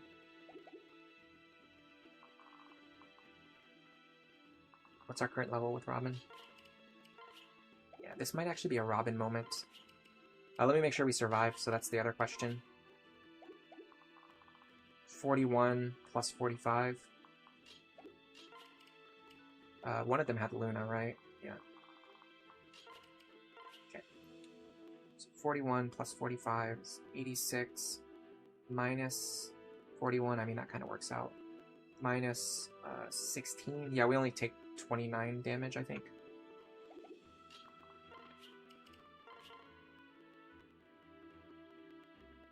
There's actually a chance this guy survives. Is there anyone else I can give the kill to?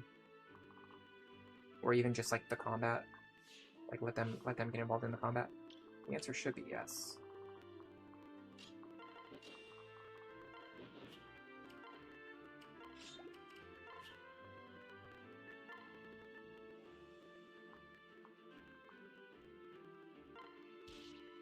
Yeah, there's no downside to doing that.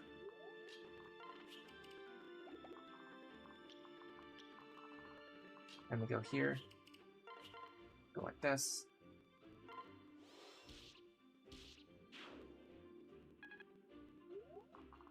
Okay. Now our next goal is to make sure we get everyone up here before turn 8. There's going to be a little bit of a time pressure on that. So let's start working on that goal. What is coming out of here? Rexcalibur? Okay, I'm sure Libra can take Rexcalibur. We have to get him up there, though.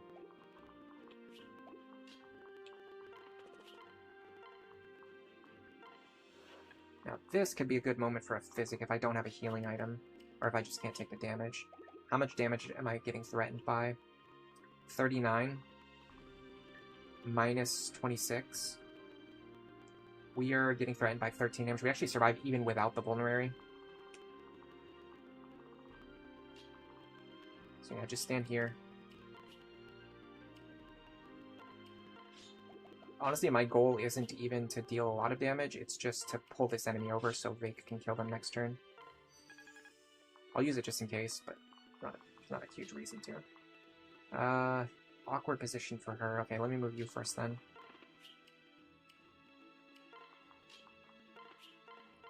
In fact, with this, I could almost heal Libra, but I can't quite. You here. Okay.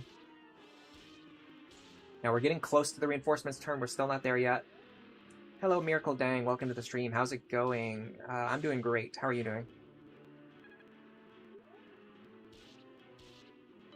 Beautiful. Okay. Oh, did that cause the other one to move too? Perfect. That's actually good for us. Alright, so there's no reinforcements this turn. So we can spend another turn fighting if we need to. Ideally, if we can...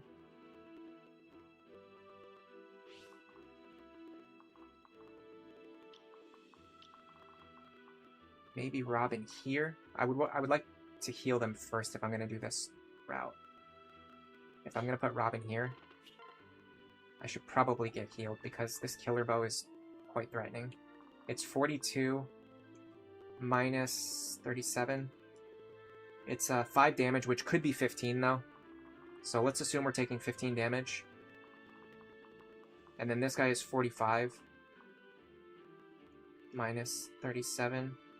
That's 8, so 15 plus 8 is 23. We actually don't ever die. Interesting. Even if that guy crits us, we don't die. In that case, why don't we just do this? I can keep Robin's health low, and then just switch them into the back row, so their low health doesn't matter. Alright. We want to open this door.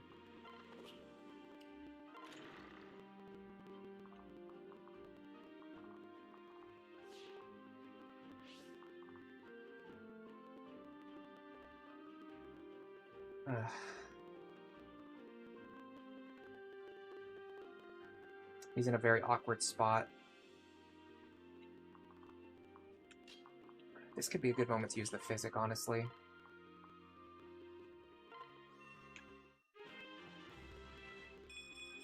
just because it helps clean up the awkwardness of Libra blocking the position that I want the staff user to be in. Then I can run this maneuver, get him out of the way.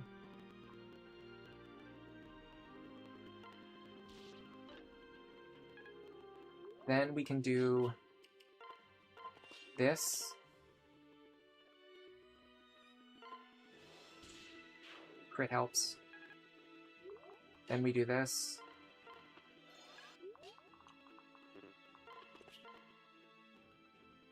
Now, interestingly, we're very much not guaranteed to get this kill. I'm gonna use the Beast Killer here just in case it matters. It didn't even matter.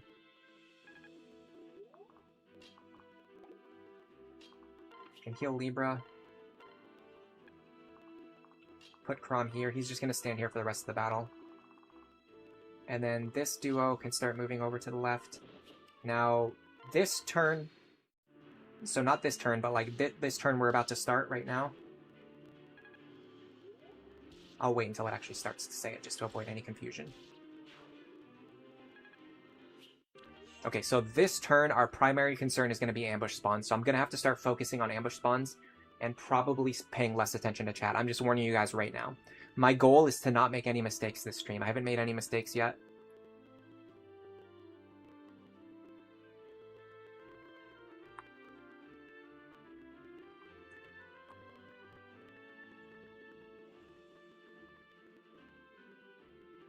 You think it's hard to keep Vaike going after this point in the game? I don't think so at all. I think the only reason Vaike is falling behind is because we gave a lot of his experience to Libra. We've given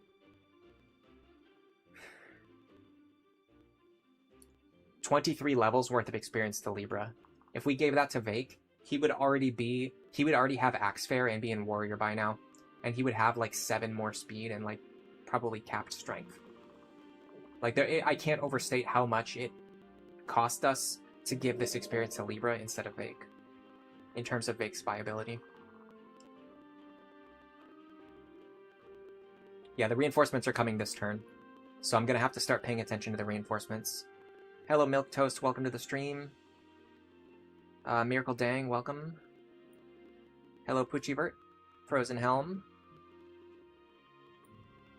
Yeah, counter is really good at countering counter. It's pretty much the best strategy for playing around enemies with counter. Other than just like killing them or having a bow equipped. Those are like the top 3 strategies. Have a bow equipped, kill them before they can do counter damage, or have counter of your own. I have a hard-hitting tank with counter, so your own counter puts enemies into one-shot range so you don't take counter damage from their counter. Yes. That's... I wouldn't say succinctly put, because you kind of yapped for a while, but yes, that explains it. Alright, so there will be enemies coming this turn, and the enemies this turn are... a hero from here.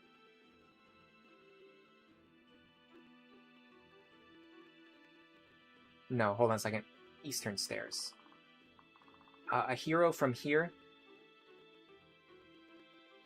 A war monk from here. A sniper from here. And a hero from here. So this guy threatens 1, 2, 3, 4, 5, 6 here. If I just go up and kill this guy, I'll actually remain out of his range. I do have to worry about a tomahawk. It's not that scary.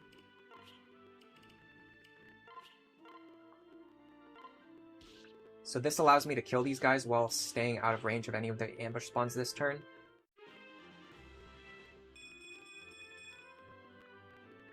Now there is one important thing I want to check.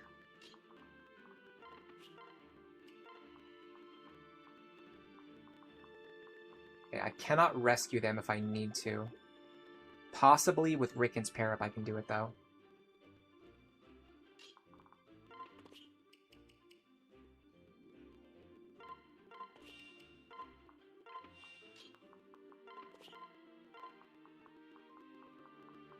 Okay, I cannot rescue them if I need to next turn, so that's important to keep in mind.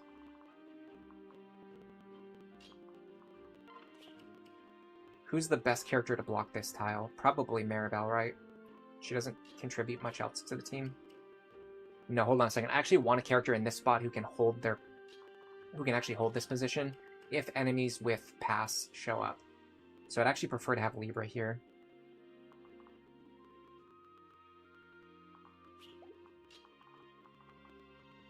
There's also no particular rush to grab those treasure chests. It would definitely be a trap for me to start moving in that direction and start worrying about grabbing those chests, when in reality I should be worrying about clearing out the enemies as fast as I can.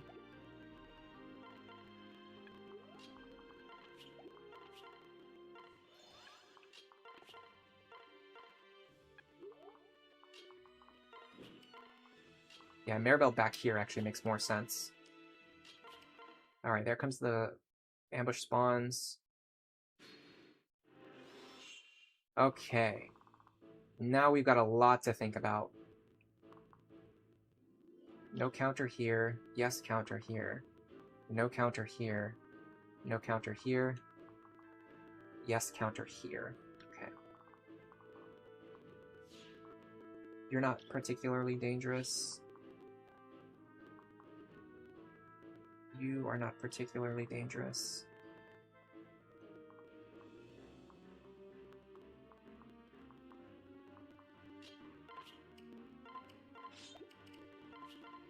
If she stands here and uses Nosferatu over the wall, she can kill this guy.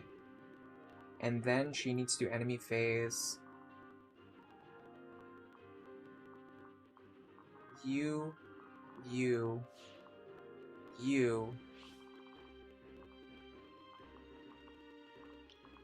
and you. So that's 37 plus 41. No, we'll assume that this guy's dead. 37 plus 45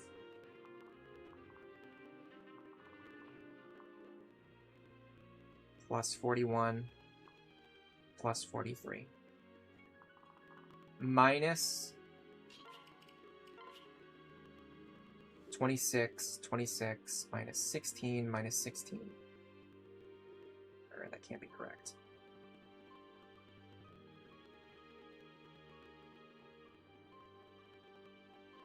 No, it's not.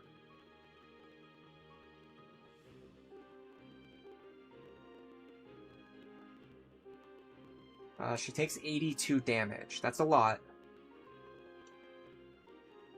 But with Nosferatu healing, I wonder if we tank it. Is this a moment where I need to calculate it, or should I just...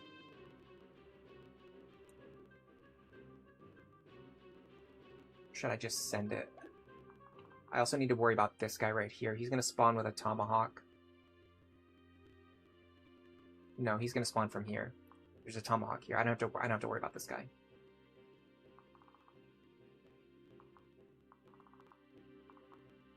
So the question is, do I calc it or do I just send it?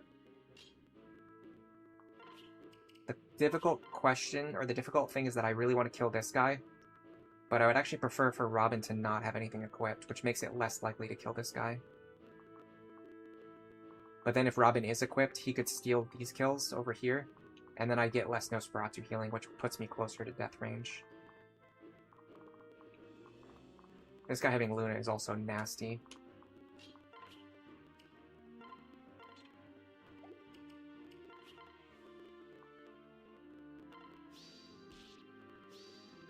Alright. I'm pretty sure we survive. What do we deal? 44 minus 12. We're getting like 15 points of healing per attack. We're taking 82 damage. Assuming we land 2 attacks, we survive. We only need to land 2 attacks and we survive. And we're pretty likely to land like 8 attacks. So yeah, I'm pretty comfortable with that. This guy goes 1, 2, 3, 4, 5, 6, here, here. Okay. So if we... Interesting. 1, 2... Sorry. 1, 2, 3, 4, 5, 6, here, here. Okay, so if I have someone standing right here, they can fight these 2 Valkyries without fighting the reinforcement spawn that's going to come from here. Who would we like to do that? They're going to deal 43 plus 41 damage. They're going to deal 84 damage. I don't think I want to. I think I only want to pull one of them. And I would ideally like to do it with Vaike, because I think Vaike can actually double them.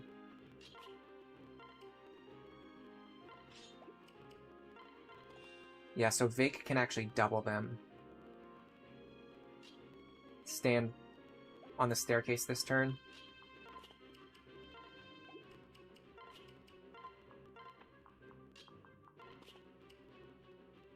I can even dance for him.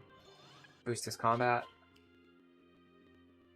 Well, here's a question. If they both attack me, how much do I take? 43 plus 41 is...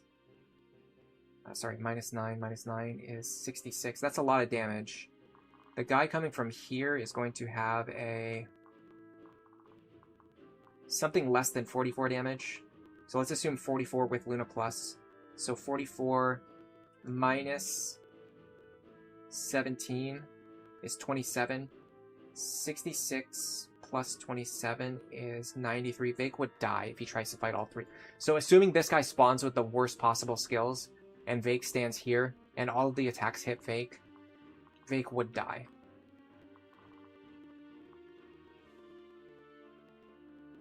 Do I have a ward staff in the convoy? I bet I do.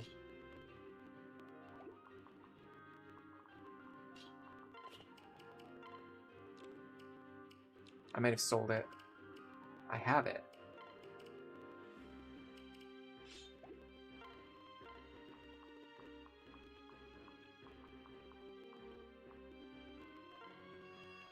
That's going to change the calculation.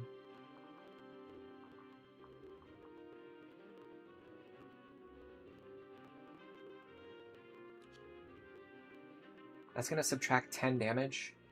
That's 83. We actually survive on 1.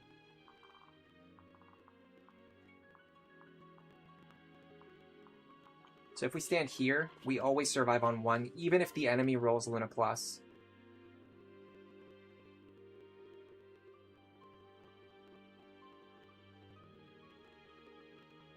Now we do still need to block this staircase, but I'm pretty sure Lisa can do it. Actually, she cannot. I'll have to have Anna do it. Yeah, that was a huge oversight. I should have kept Libra here, but I thought that Vaike was going to be standing here, so I wasn't thinking. But actually, I need a character who can get hit by this guy and not get doubled. Lisa will get doubled, although maybe if she gets doubled, it doesn't matter. And I mean, I'd really much rather have Frederick do it if I can.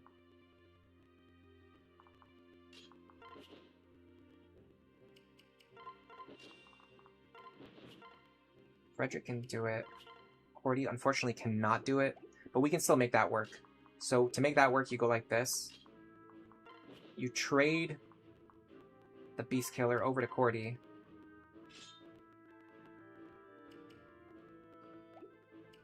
She has that equipped. Frederick has a hand axe or a javelin. I remember the hand axe wasn't perfectly accurate, so I'm actually going to use the javelin here. We're basically just hoping for Beast Killer dual strikes, though.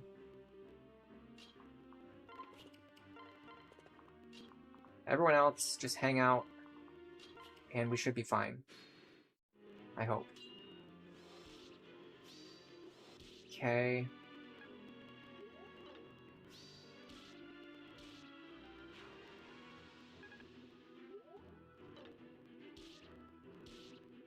Beautiful. Whatever that guy had, it was not Luna Hawkeye.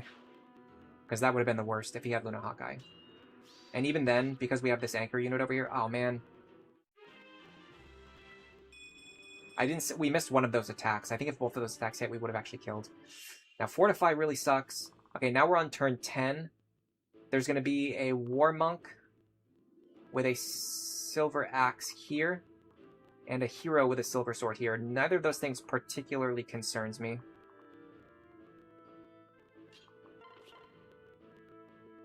That annoys me.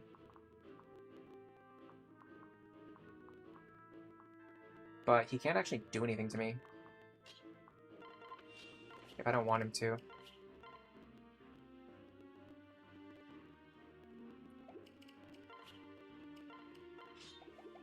I can get away with this. I know I'm not reading chat right now, that's just the nature of this kind of map where I have to constantly be checking the ambush spawns information. Question, if we move out of this guy's range, or if we just kill this guy, can we survive? Probably not, because unfortunately this guy also has counter.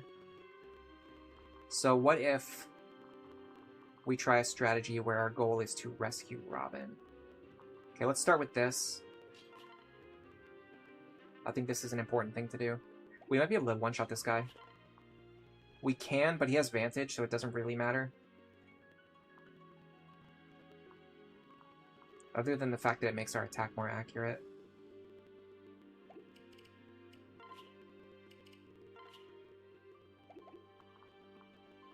No pass on you. We have to be careful of the fact that this guy can spawn with counter, so I'm actually going to attack from...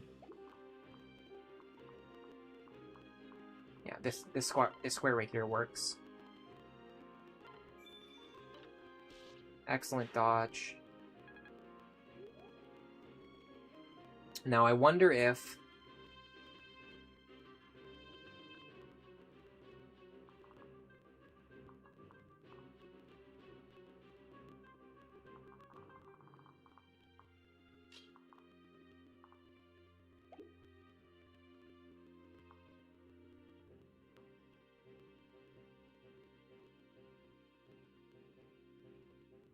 don't know how to get rid of all of the enemies back. Okay, so what if we just fight these two? What happens? What happens if we fight these two? With let's say Robin, because Robin's more tanky. We won't have Nosferatu, but we'll have, you know, Robin's... the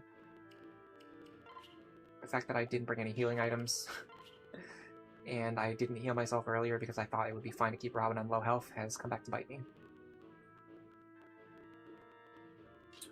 I think I need to reunite Robin and Tharja with the rest of my team.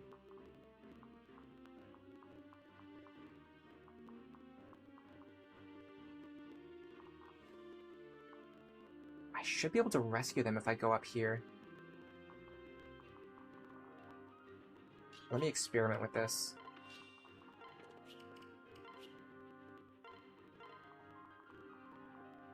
Okay, that is extremely encouraging. That means I can get rid of one of the enemies with counter right now.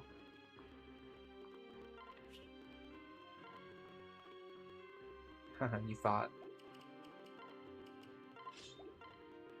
22. Okay.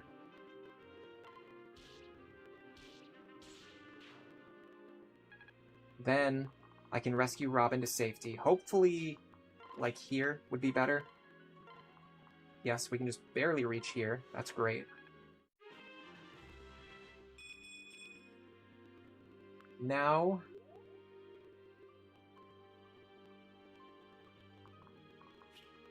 we heal you.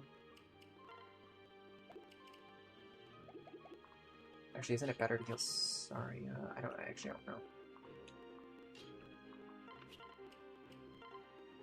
Heal you.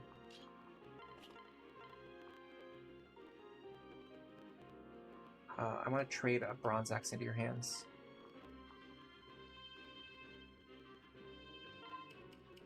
For accuracy. Heal you back up. Nope. Now, I'm curious to know if drawing this guy away with either Frederick or Cordelia is a good idea.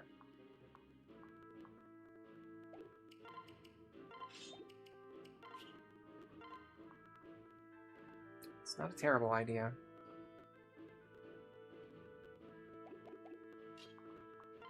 Let me try it.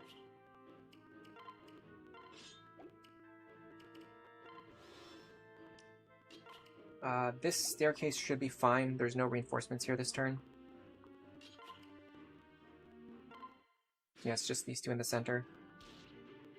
Nice crit. Alright, now this turn is going to be the... no, not the last turn. But there's actually a lot more reinforcements still coming. There's still 3 more turns of reinforcements coming. Okay, we got our work cut out for us. But we've got all of our team together in the top left corner, and we've killed almost every enemy on the map. So we can just spawn new sets of enemies as they appear. We're not like struggling to keep up against like an endless tide of enemies anymore.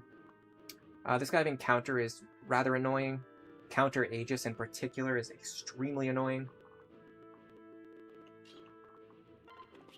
And the fact that he has a sword equipped makes it even more annoying to get rid of him.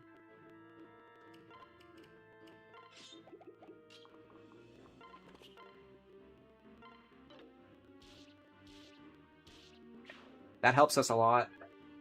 I'm not gonna lie. Alright, I would want Libra to attack you.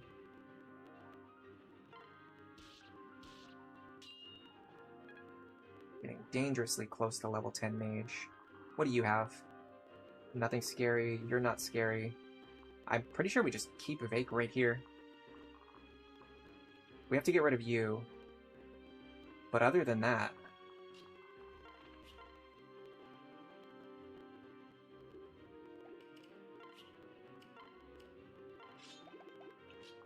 This is a great map for training Robin before we second seal Tharja. Say that 3 times fast. Alright.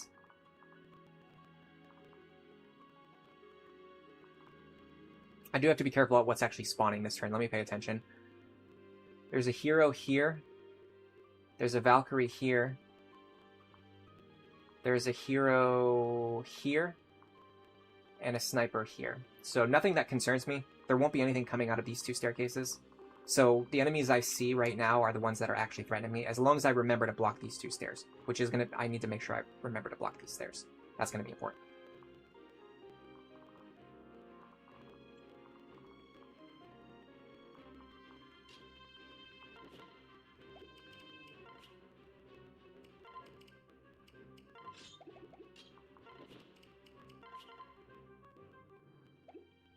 Actually won't kill unless I deal at least 3 damage here. I have to use the javelin here, and it's kind of pretty unlikely, actually. But, I mean, it's not... There's not... Yeah, there's still a point in doing this, because, again, we could get lucky, which we did. We had to hit 2 low accuracy attacks there. I'm actually going to Physic here to help maintain my momentum. Alright, who would I dance for in this situation?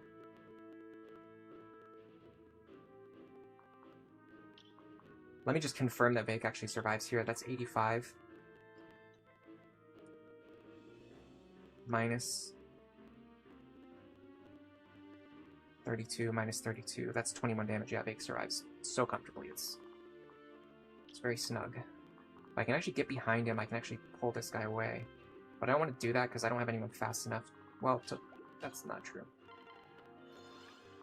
You. In fact, they'll probably go for Vaike anyway. But this allows me to trade Steel Axe into his hands, so he can fight at 1 range better, because none of these guys have 2 range weapons. Alright. We're getting there. We're getting there.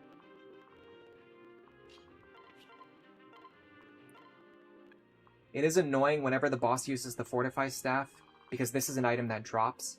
So every time she uses it, that's 1 less Fortify that we have, which does matter. I would really like to have as many Fortify charges as possible. They're actually very useful. I used to underestimate them a lot. And then I learned that they can actually heal characters in the back row, which is like a game changer. There's going to be many times over the course of a playthrough where you have a character injured in the back row. Like, let's look at Tharja right now. Is she injured right now? Okay, let's assume that she was injured from fighting earlier, right? And I never healed her. If she was injured right now and I needed her to do something, there would be no way for me to heal her and then move. I would have to move first and then heal her. But if I have a Fortify Staff available, I could use Fortify. That would heal her, and then I could, you know, move her into whatever position she needs to be in. Alright, turn 12. Hold on, let me make sure I'm on the right turn. I don't want to make the same mistake I made last week. Okay, turn 12. There's going to be a hero here. A War Monk here. No, that's wrong. There's going to be a hero here, a War Monk here, a Valkyrie here, and a Valkyrie here. That's actually really clean. That's very easy for us to sweep if we want to. How much movement does a Valkyrie have again? 8. 1, 2, 3, 4, 5, 6, 7, 8. Here. Okay, so we're definitely opening ourselves up to attack, especially because both of these guys spawn with Luna. The one thing that's holding me back is that both of these guys spawn with Luna. If these two didn't both spawn with Luna, I think we could kind of make some plays here. But because of that, we're gonna have to be a little bit careful.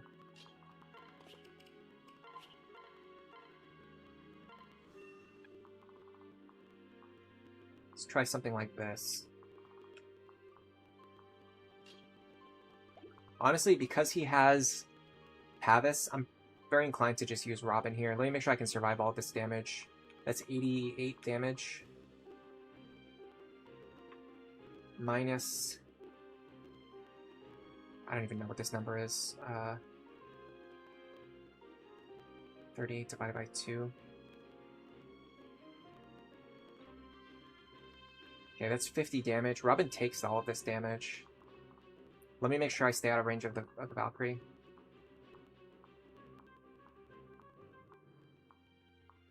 So I want Robin to be here.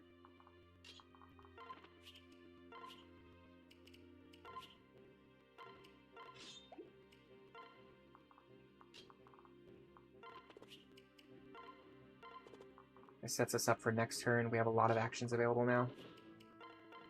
Now, unless I'm misunderstanding the reinforcement spawns, where they're coming from, and the tiles I need to protect, I think I'll be fine here. I think my current formation is totally safe. I hope. Let's find out. Yeah. That guard probably matters, not for this turn, but for next turn.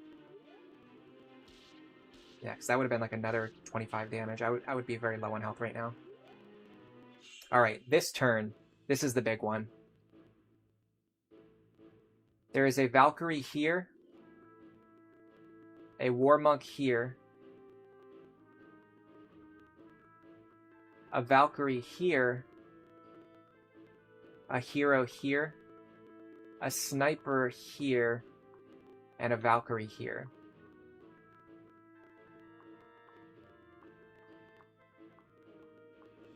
That means this square right here is threatened.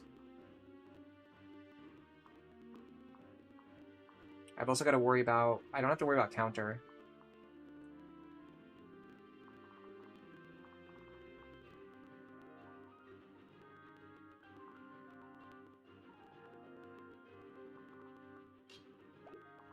I think sending someone here is a smart move, and then someone else ends their turn here. But we have to kill a lot of these guys, so that whoever ends their turn here will actually be safe.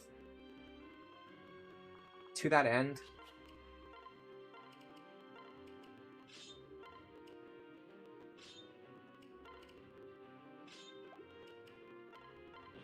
I would like to try this maneuver.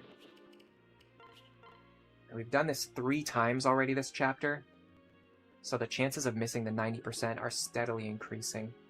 If we put Tharja here first,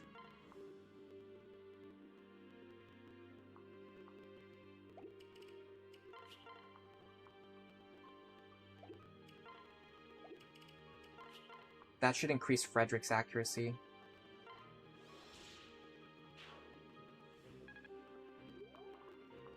Because of Hex.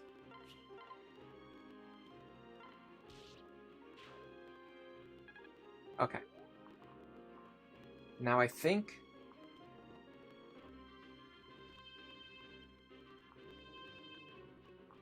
if we do...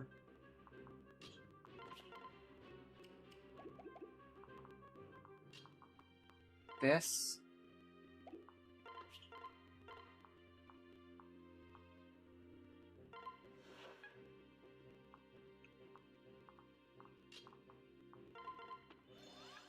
block this staircase here.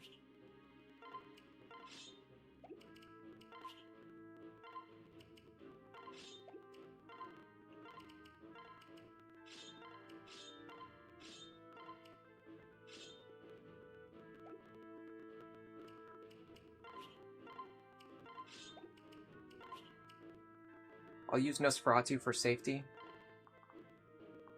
Now, Vaike can block this staircase.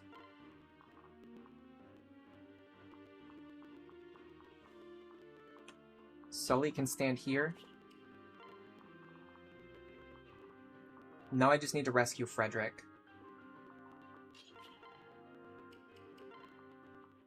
Can't reach. And I can do it.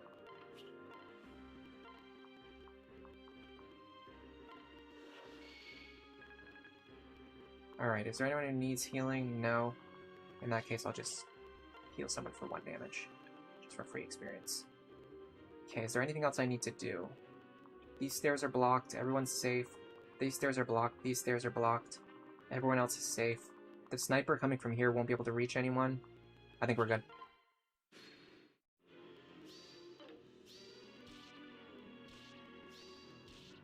Okay, Nosferatu ended up not mattering.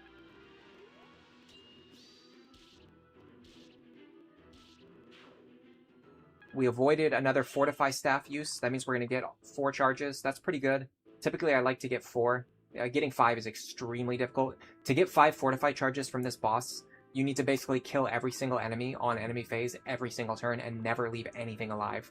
Because if anything is ever left alive, even if they're missing 1 HP, she will burn... Even if there's one enemy missing 1 HP, she will burn the Fortify Staff, and then you only get 4 charges. Or 3, or 2, or 1. Or none, if she breaks it. Highwind, welcome to the stream. You've never seen Valkyrie Church before. Yeah, it's an idea that I cooked up in order to make Libra as strong as possible, and I'm testing it out, and I'm very happy. I think it's turned out very well. It's turned out basically exactly what I wanted.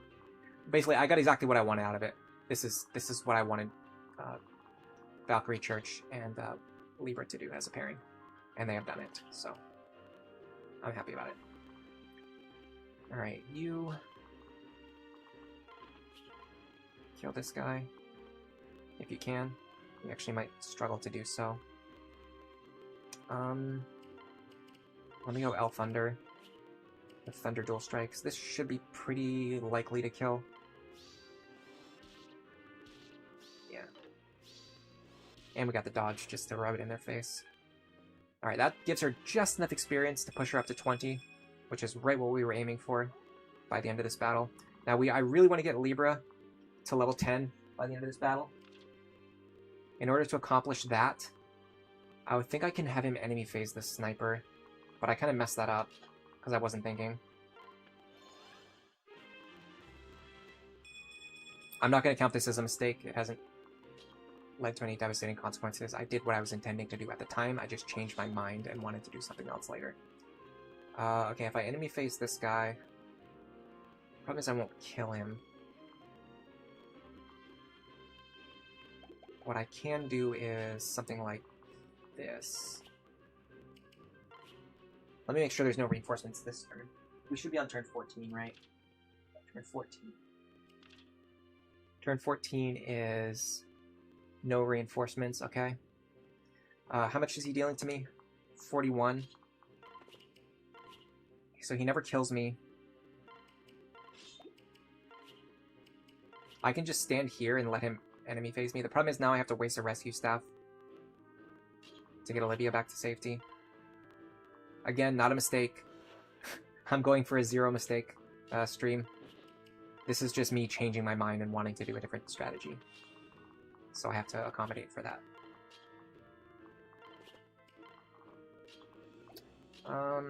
Sure, we're gonna take some time opening these chests. Alright, so he should attack Rickon, not Tharja. Yeah. Or sorry, not Rickon, Libra. He actually looks like Rickon, doesn't he? Oh, I burned another Fortify Staff. It's fine. I mean, it's not, but it's fine. It's actually worse than it seems.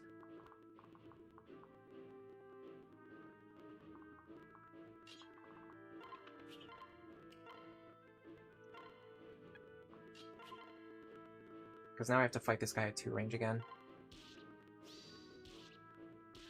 Because if I attack him at 1 range, I'll deal counter damage myself. Okay, I'm going to have to fight the boss at least once to get to level 10. That should be fine.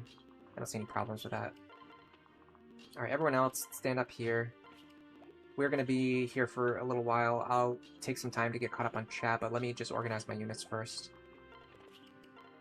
And then if you don't know, if you've never been to one of my streams before, I am not an LTC type player. What you are going to see me do is take time to reorganize and heal all of my units, open up all the treasure chests on the map, reorganize my inventory, and then I'm going to take my time fighting the boss to make sure I get as much experience from the boss as I can.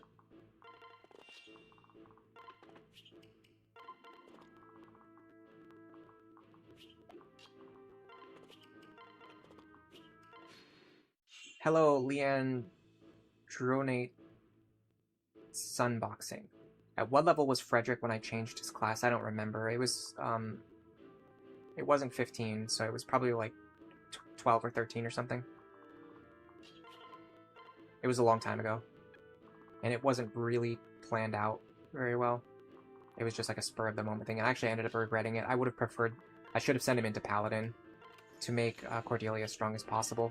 What I ended up doing was putting Cordelia and Frederick both into classes that want to be in the lead, and neither one of them is good at supporting the other one, which ended up making the entire pair very weak, and ended up making my whole team struggle for the rest of the playthrough. It's very interesting how these errors and mistakes in team building really compound.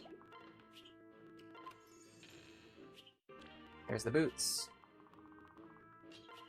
Like, you make one mistake, even just like making the wrong class change at the wrong time or giving a little bit of the experience to the wrong character, and it ends up causing problems way later in the run, or even just like for the rest of the run. Am I master sealing Libra at level 10? Yeah, there's no reason to keep grinding him in Mage. I don't think so anyway. I'm not that worried about getting every single point of experience that's ever been known to mankind.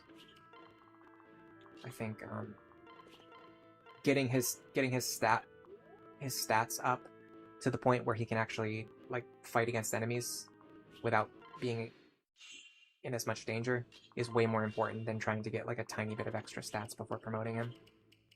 We're just at the point of the game now where our characters need to be promoted to keep up with the enemies. I mean, I can check before, like, I'm not going to do it here in this battle because there's no reason to do it. I can do it in the prep screen. So I will check at the start of the next battle. If Libra already doubles everything on the map, then maybe I won't use the Master Seal yet. But either way, getting him to level 10 now is important because it allows us to do that if we want to, or if we need to. It gives us the freedom to make that choice. If he's not level 10 at the end of this battle, then we don't get to make a choice. We just won't be able to promote him, and he'll have to spend another battle in Mage. Same thing with Tharja. That's why we had to get her level 20 by the end of this battle. Otherwise, there'd be no possibility to do it. Unless we were trying to do it in like the middle of the next battle at an awkward time.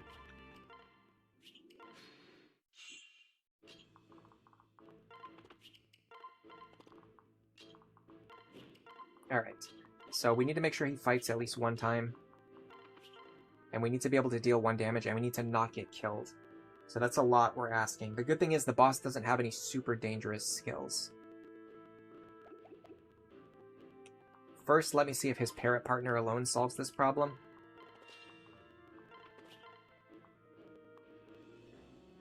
Yes, with the caveat that we need to actually hit our attacks.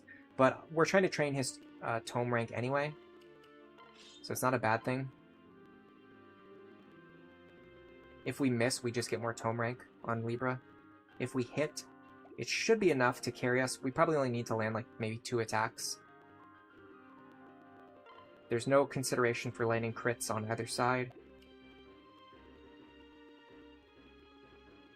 Yeah, this should be fine. Who else has he got a support with?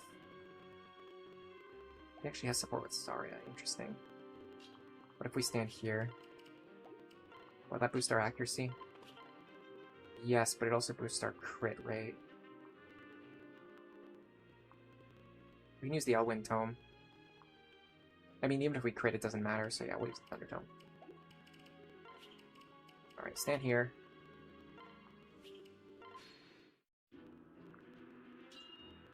Nice. That could not have gone any better. Alright, we have to do it one more time.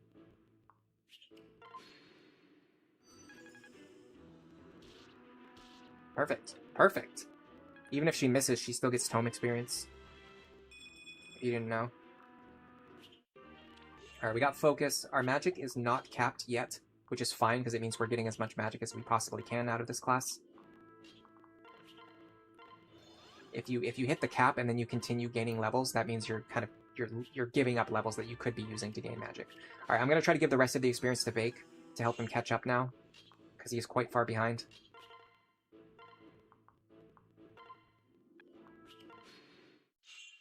You think Dark Flyer sucks as a class? I think that sentiment is a little bit overstated.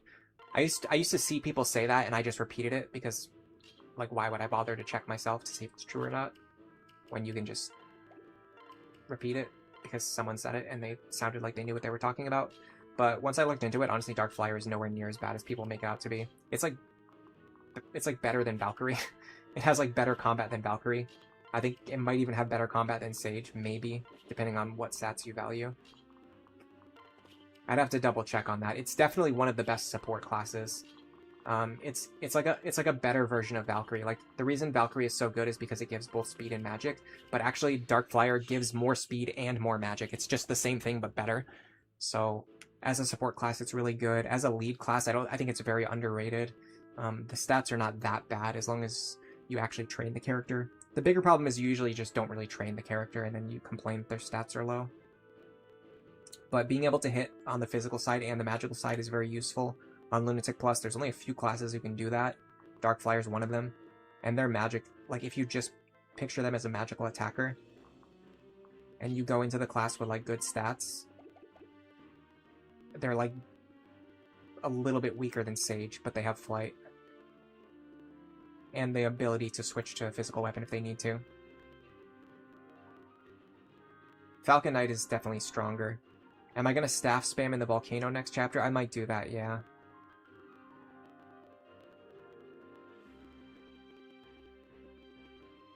It has more speed and more magic, and you can fly. Yeah, a lot of times it just comes down to insufficient training. It's a good way to phrase it. Alright, let's see if we can handle this.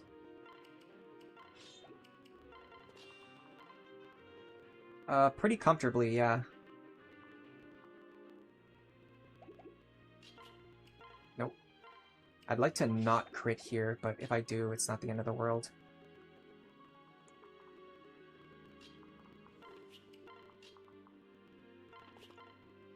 That lowers my crit chance.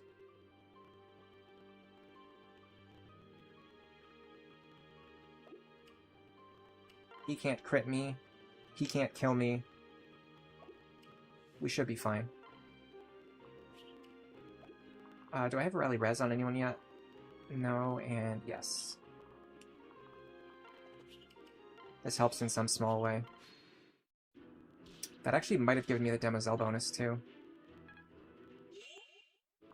What is the range on Demoiselle? Yeah. That lowered the enemy's accuracy by 10 points.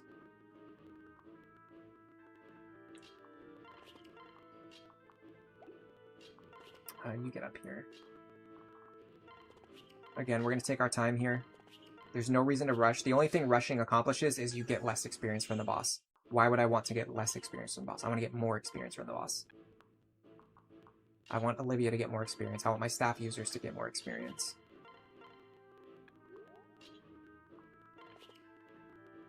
Just confirm everything looks good.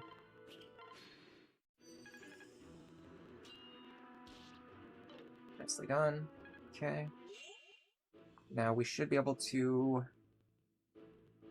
defeat her on the next turn. Let me rally Res. So we should be able to kill her on this enemy phase, or if not... Oh yeah, I'm going to check to see if Defender applies in the back row. As I expected, it doesn't.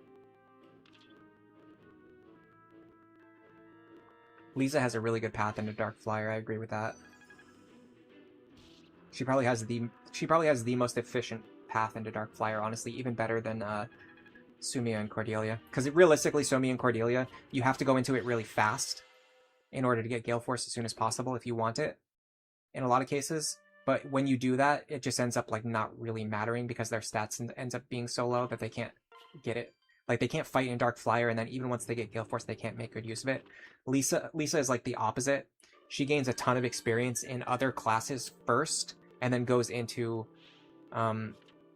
Dark Flyer with Tome Fair, which makes her combat stronger, so she can get Gale Force more comfortably. And then once she has it, she's better at securing kills with it. We're probably going to do that this run, but I have to make sure I have enough before I get her out of a staff using class. I have to make sure I have enough staff users, which is why I'm keeping her in Sage for now.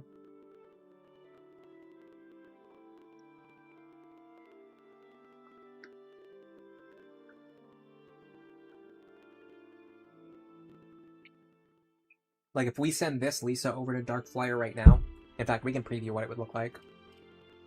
Hold on a second, let me just process everything first.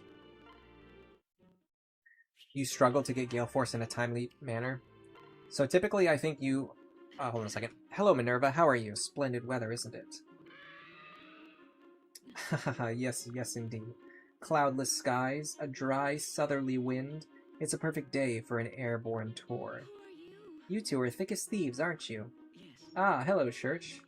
Yes, I feel we have established a true heart-to-heart connection. It's all thanks to you. Heh, I fear this is all you're doing. You spend so much time with her. Minerva has grown very fond of you. To think that I've become close friends with a member of another species. But no, I mustn't think like that. Like what? I fight the instinctive urge to place individuals into categories. We are fellow creatures in the eyes of the gods. I never truly understood this until my contact with Minerva. I bet she noticed the change in your thinking. She's a very wise wyvern. Indeed, I am starting to learn the truth of that. And if you don't mind me saying, I think you are very wise as well. I've learned a lot from Minerva, I imagine. I do envy your relationship. I would love to be so close to her. I must continue to devote myself to building trust and friendship. I'm sure you'll succeed, if you put your mind to it. That's a nice platonic A rank, and then we're gonna immediately, well, not immediately, but get them married as soon as possible. Alright, so the next chapter is actually pretty tough. I don't know if we're gonna plan to go there immediately, or if we're gonna do a paralogue first. Before that, let's just kind of organize our team. So first of all, Tharja, she's capped, so we're definitely second sealing her. None of these classes are good for her other than Sorcerer. So we're just going to reset her level in Sorcerer and just stay in this class forever, basically. This is going to give us at least, at minimum, another 19 levels worth of stats. Try to get our speed and magic capped before the end of the game. So we can kill Grima. Or fight Grima, at least. Yeah, Gale Force, like, you don't need to get Gale Force as soon as possible, you just need to get it eventually. So even if you only get it for, like, the last 5 maps of the game, it's honestly still really good in those maps.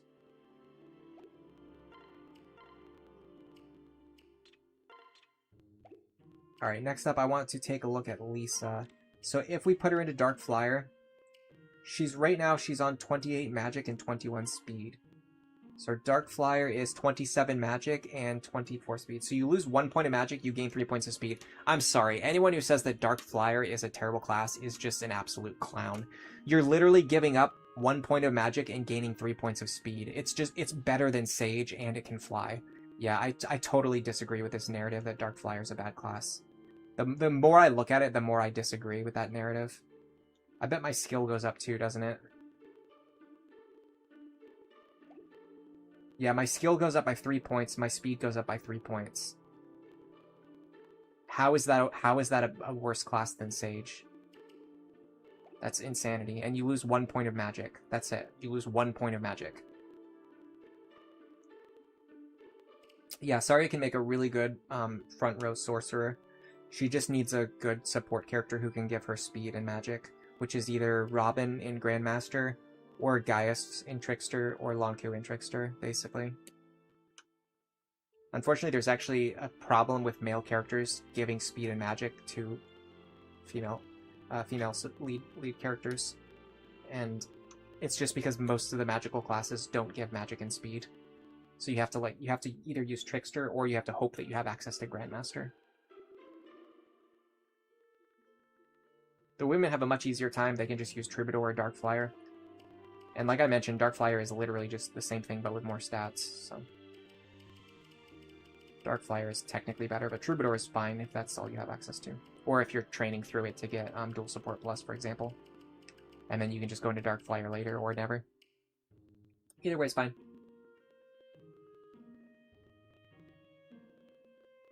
Yeah, if you early promote Sumia or Cordelia into Dark Flyer and then the stats end up looking bad, it could definitely warp your perception. You think Dark Flyer is a great class, it has low bases? I mean, the bases aren't even bad, we just compared them. It's 1 less magic than Sage, 3 more speed and 3 more skill. Those are not bad bases, those are great bases. It's better than Sage. Sage is one of the best classes in the game.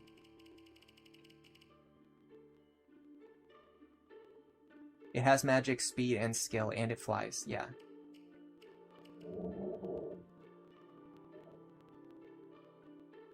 You just have to build the units better to make them work in the roles that you're trying to make them work in. Like this Cordelia, we didn't build her correctly, that's why she sucks.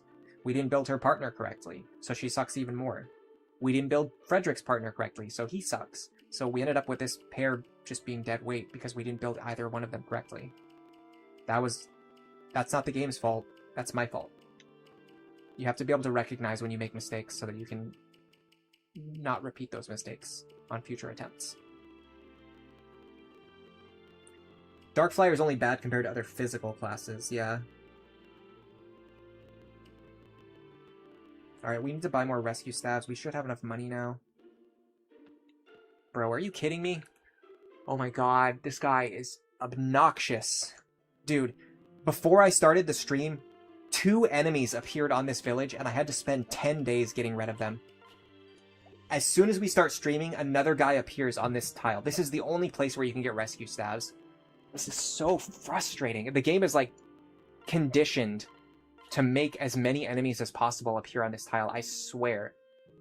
The game, like, knows that this is the only place to get rescue staves, and it's programmed to screw you over. I cannot put into words how often enemies appear and block this tile. It's just constant. If you're wondering what I'm doing right now, I'm resetting the game over and over again until this guy moves. Yeah, the shop blocking thing is the worst thing in this game. There's nothing in this game that's worse than that. It's ridiculous. It doesn't add anything. It doesn't add anything to the game. It's just a time waster. Literally. If I didn't have this trick of resetting the clock, I would have had to waste 10 days to move those guys out of the way and then continue playing the game. My playthrough would have been stopped for 10 days. That is a ridiculous decision for a game designer. To tell the player that they have to wait 10 in real life days to move an enemy out of the way to access a shop. Can I clear it? This is no grind. I pretty much always play no grind now. I do think it would be fun to do like another grinding run on stream at some point. Do I need that? I don't think I need that. I have 3 Master Seals already.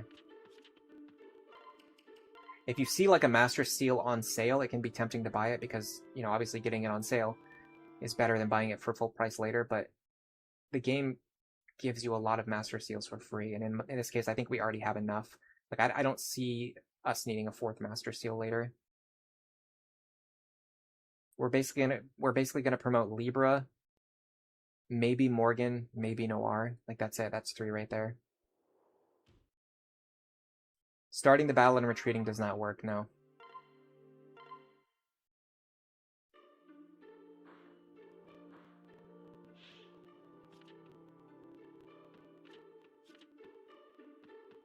Alright. Those guys always make me crash out. Let's sell all the bullions we picked up. It's apparently only 1. Okay. Buy a couple of rescue staves. And then consider our options now. Because I think Mercenary Fortress could be a good idea. I think Great Gate is a bad idea.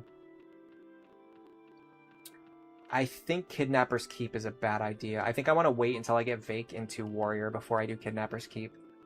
So he can use his bow. He also just generally needs a lot more stats. He's not quite there yet.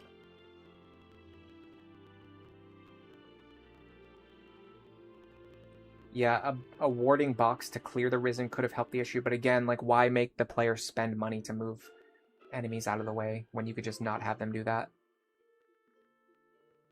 What is the cutoff for things that are must buy when they're on sale? If you can get a Master Seal or a second seal and you need it, and it's on sale, you should buy it. Typically, this happens earlier in the run. Rescue stabs, you're constantly gonna be buying more rescue stabs and constantly refilling your convoy with. I mean, if you know what you're doing, if you understand how to play this game correctly, you're gonna constantly be buying like rescue stabs between every battle. So if you ever see any that are on sale, you should always buy them. Silver weapons on sale tend to be a good deal because by the end of the game, you're going to be using a lot of silver weapons, although you can kind of hold back if you already have like 2 or 3 of them. Like 2 or 3 silver weapons will usually carry you through the entire game. So if you already have like 2 or 3, then you don't really need to buy a 4th one. Unless, like, for example, maybe you have like a really lance heavy party and you just don't have enough lances to go around. Brave weapons on sale are always worth buying. Rescue stabs on sale are always worth buying. Physics stabs are usually almost always worth buying if they're on sale. Any kind of like heal staff or mend staff, if it's on sale, it's worth buying because you're going to buy them at full price later if you don't buy them on sale now. What else? Nosferatu tomes. Basic wind tomes, honestly. They're kind of like a budget item anyway, but if you get them on sale, it's even better. The A rank tomes, particularly what's the A rank Thunder Tome called? Thoron, and then Forseti, I think, is the Wind Tome. Those are worth buying. The A rank Wind Tome and Thunder Tome are worth buying if you can get them on sale.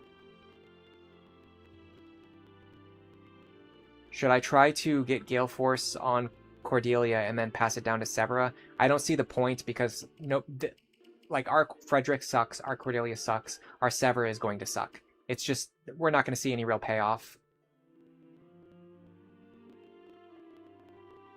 Yeah, an early Brave Sword and early Brave Lance is definitely worth getting. Sometimes even if they're not on sale. Arm Scrolls, not really. You tend to... I mean, the game gives you a couple of Arm Scrolls. I usually don't even use them. I have 2 sitting in the convoy that I haven't used yet. I might not even use them by the end of the run. And, what do I want to say? After a certain point, all of your weapon ranks become maxed out anyway, so you end up not even needing them anymore. Thunder Tomes are really good too. Wind Tomes and Thunder Tomes are really good, and then like the E rank Wind Tome and Thunder Tomes are good, and then the A rank Wind Tomes and Thunder Tomes are good, and the ones in between are usually you just use whatever the game gives you. You don't need to really stockpile them. I need to buy another Wind Tome for Tharja, probably. I can get away with this for now. That should be fine. Just trying to think if there's anything else I need to buy before I start looking at other maps. Let's restock our rescue staves.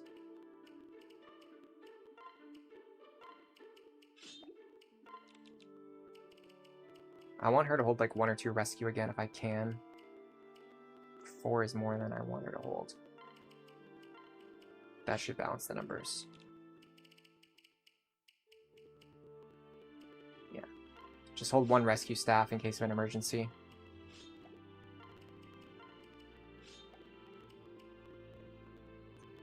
Physic. I don't know why I'm holding 2 heal staves.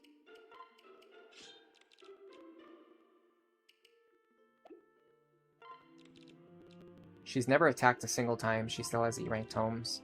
I feel very strongly that having her hold another staff is better than giving her a tome. She's clearly never going to fight anything. I'm also thinking of starting to bench Rickon at a certain point and just run Lisa as like a solo unit as a staff user again. She's not getting that much extra value out of him because of the fact that he can't really give speed. If I could get him to 10 Dark Knight and send him over to Paladin, it might actually be worth it to send him into battle, but if not, I would rather give the deployment slots to other characters. And the reason I tested out the battle at the start of this stream without Rickon was because I wanted to see if I could make the team work without him, and it seems to work pretty fine without him. How good is Valkyrie Church? I'm liking her a lot. She's done exactly what I want her to do. She's not doing anything that Valkyrie Mirabelle would be doing. How should I say this? Valkyrie Mirabelle would not be doing anything more than what Valkyrie Church is currently doing. So like these two characters right here are actually interchangeable for this role that I've given her, which is specifically to pair up with Libra. If I wanted her to do other things, like actually use stabs, I would prefer Maribel. But if I just want someone to pair up with Libra, or if you're just looking for a Valkyrie pair up, Church pretty much does the same thing as Maribel. The only time it's going to cause a problem is like once Maribel gets up to like level 15, she's going to have like 20 magic, and it's going to take longer for Church to get to 20 magic. But other than that, it's like functionally identical, and in fact, she reached 20 speed first, and speed is more important, so arguably she's better than Maribel as a back row support pair up. You've had Grandmaster Owain with Sorcerer Robin as his father supporting him. Interesting. Yeah, this Owain's probably not going anywhere. The thing is, like, honestly, a lot of times if you just don't use the second generation units, the game ends up being easier, which is really funny. But like using, like trying to force yourself to use the second generation units can actually like be more trouble than it's worth. All right, let me make sure this pair is actually carrying healing items this time. I do need to make sure I have a second Nosferatu, though.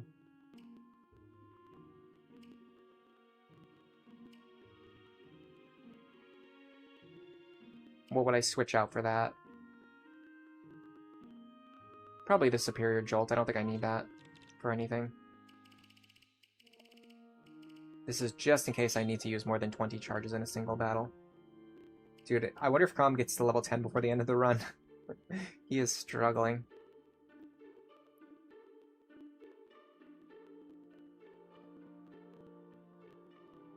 I'm trying to think if there's any way we can make Severa useful.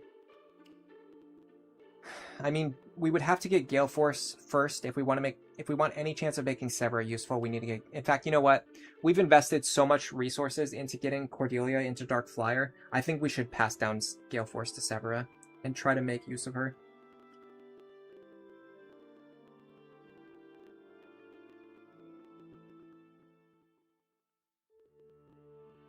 If I pass down Luna and Gale Force, I can send her over to Archer. Then I need to find her a physical partner, which can be her father. I can put him into Paladin. Or she doesn't go into Paladin, does she? No, unfortunately.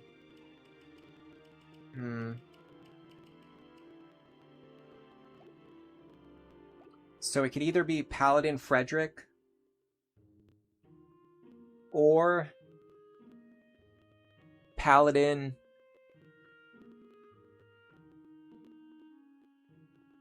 Inigo. But that means we have to get Inigo.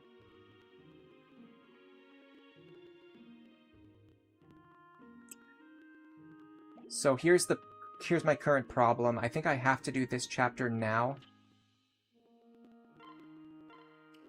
But it's going to be tough.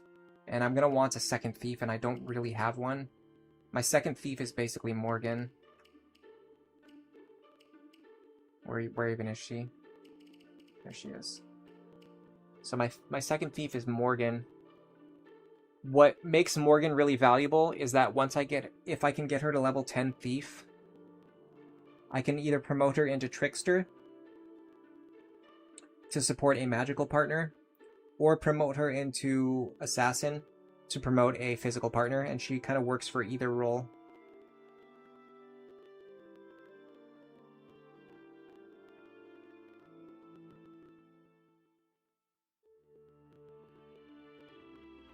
Yeah, -7 speed is pretty bad. You can also use the chest keys. That's another idea. The problem is there's like 2 chests on both sides. So even if you're using chest keys, it like doesn't really work because you would need multiple chest keys on one side. How many do I even have? I do have 2. Do they stack in my inventory? I actually don't know. Or do they take up 2 slots? They take up 2 slots, which is a little unfortunate.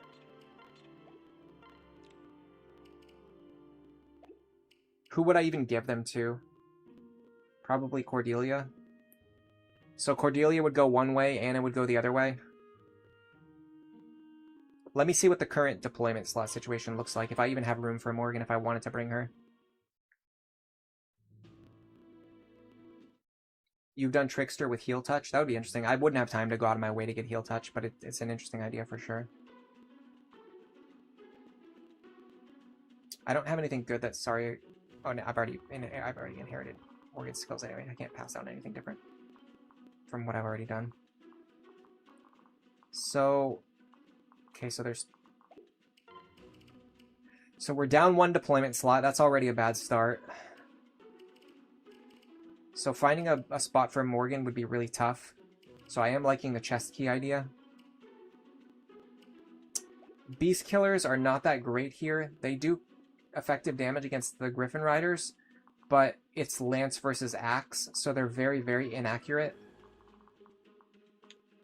It's better to just use Wind Tomes if you can.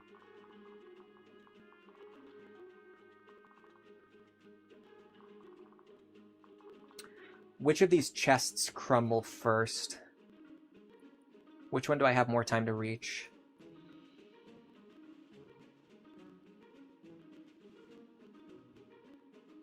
I'm looking it up now. My browser's really laggy lately, by the way. Firefox is trash. Okay. This chest right here disappears on turn 7 enemy phase. After that, we have a little bit of a recourse. This one is 10, turn 10 enemy phase. So if I send my chest key team to the left side, I think they can get here by turn 10. Run over here and grab this chest and then get rescued to safety. And then on turn 11 they can grab this chest and then get rescued to safety again. That's the idea.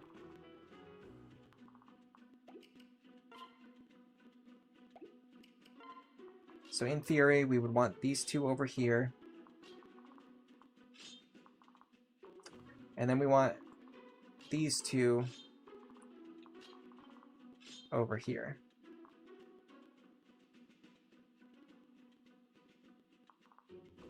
Vaike going down the middle is one idea that could work.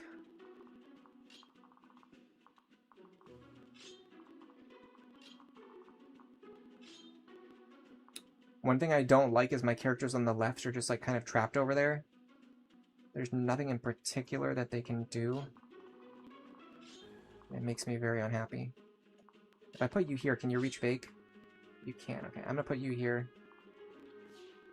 I don't know what I'm gonna do with you. You can actually reach her. That's not what I want, though. I could do this. This could work. Alright, next I want to start comparing speed tiers. Also equipment. Let me get rid of these beast killers and replace them with useful items.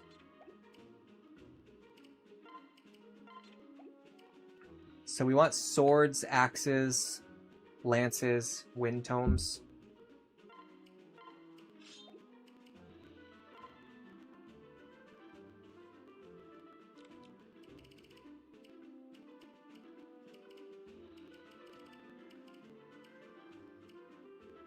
It's actually a good time to pull the Ephraim's Pike out. So we really want Cordelia to get to 15 as soon as possible so that we can do Severus Paralog as soon as possible. I think that's my current way of thinking. I almost think an Elwind Tome would be better for her here. It is effectively 12 damage compared to 3 damage.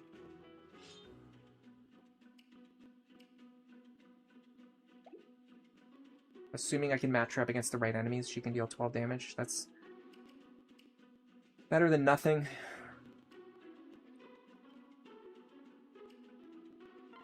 Steel Sword, Silver Lance, Javelin, Steel Lance. She could use a Silver Sword this chapter. Lisa's fine, Libra's fine. Just grab a concoction. Just in case I need one.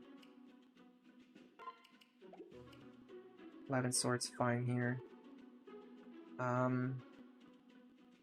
Sure. There's new amend, okay. Alright, so let's start checking speed tiers now. I have a feeling overall my team's going to be quite slow. The top left crumbles on turn 0. Yeah, you're right. I always forget about that. Oh well, we'll have to figure something out. The real big problem is that she's supposed to be pairing up with Vaike. We'll figure it out. This isn't like the attempt anyway. This is just me checking speed tiers. All right, so let me see what are the fast enemies on this map. 26. God, that's 35. 27.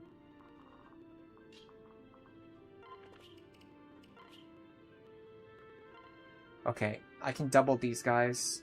I'm a little worried that the Swordmasters double me. They don't, okay. So Libra is probably about as fast as he's going to be for this. 31 versus 35. Yeah, I mean, literally going from Mage to Sage would have to give him 9 extra speed to matter. That's just not going to happen. So the next question is, what is our damage like? Are we close? Are we at the point where promoting would actually give us kills that we're otherwise not getting? We're actually pretty close.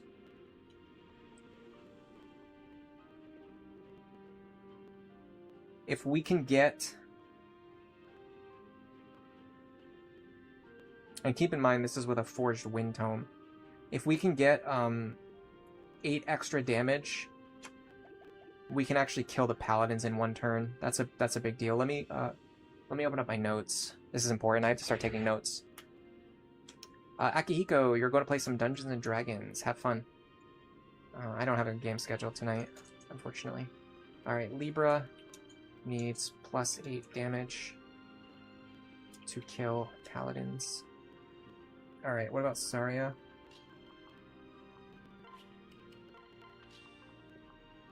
She has... Excuse me, she has enough speed to double everything on the map.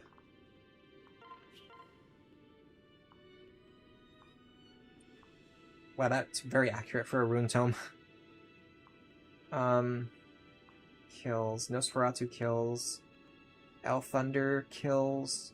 Wind does not kill. I think Tharja wants a little bit more damage. Let me see, Tharja wants a D or C rank tome. For kills.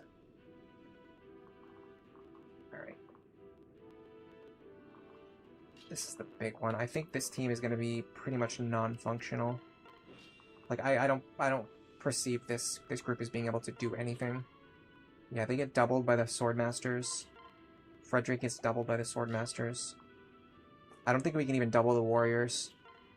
Okay, we can double the Warriors. I doubt we double the Griffins, though. Yeah, we cannot double the Griffins, and we don't even really do meaningful damage.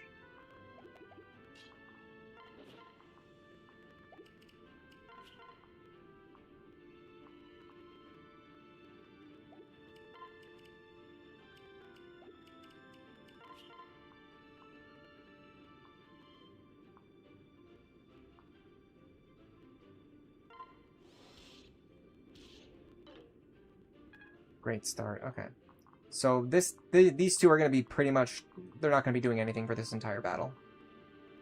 The next problem is I need to check Vaike, but I can't pair Sully up with him because I messed up. Well, yeah, I can. Can I? Maybe. Just barely. Okay.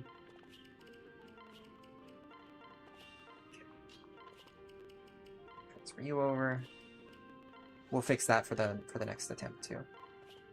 Okay, we can double these guys. We don't get doubled by these guys. That's a good start. 34.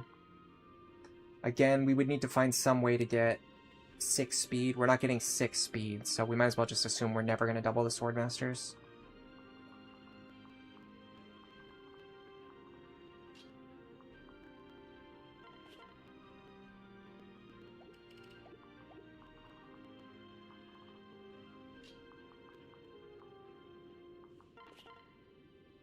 We do kill with our current hand axe.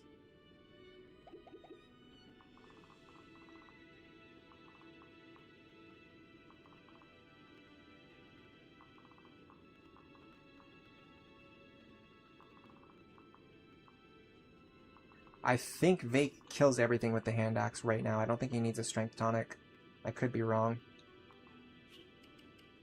Fix my positioning. Alright, is there anything else I want to check while I'm here?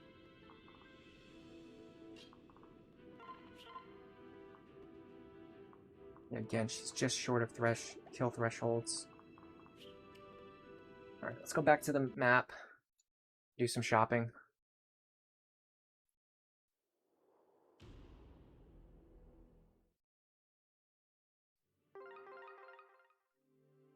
I could possibly take the Forged Wind Tome from Libra if I want to save money. Yeah, Tharja is really fast in general. I don't think this is even a particularly fast version of her. I think she's just a fast character. Of course, the one shop that sells arc fire is blocked. Don't even stress about that.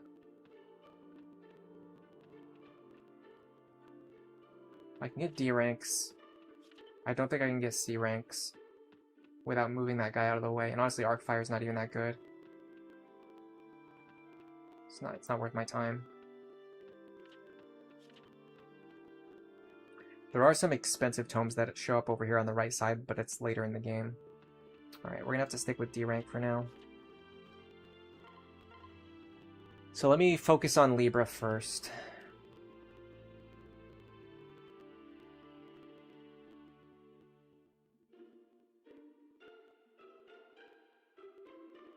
If we promote him to Sage right now, he's going to get 3 magic. That's going to mean that we only need 5 extra damage.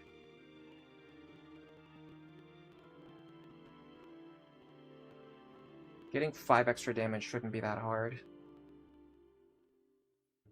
I don't see any good reason to stay in Mage. And does my speed go up too? My speed goes up too, which is also pretty important. Yeah, it takes a while before you can get the higher rank tomes. We talked about this in the Discord recently. It's seriously like there's like a 10 chapter delay between getting like a weapon rank and then getting the same tome rank. It's crazy how far behind the tome progression is in this game. This means we'll be able to grind with stabs, and it also means we actually have another staff user now too. Okay, so I want to get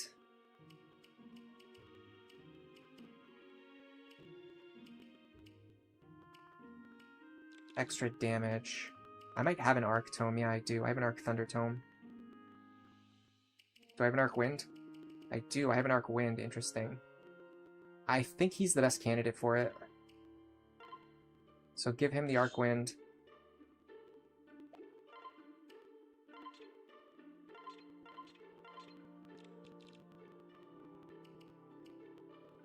Give him the Thunder Tome for spamming.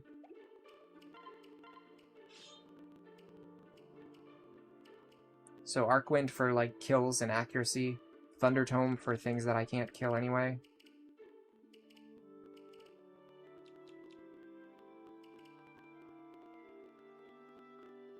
Heal Staff.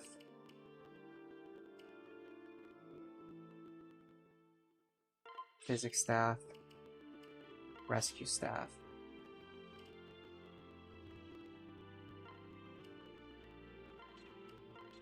I can also have her hold backup tomes. Although she's kind of holding them already anyway, so it might be better to just have her hold, I don't know, backup stabs maybe? I still think her having an extra rescue is actually not a bad idea, especially because she has inventory space.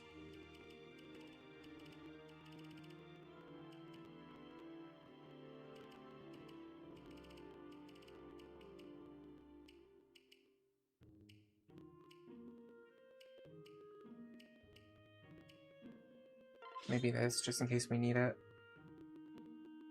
And then a healing item for him, in case he needs it. He's got 55 HP, I think the elixir's better.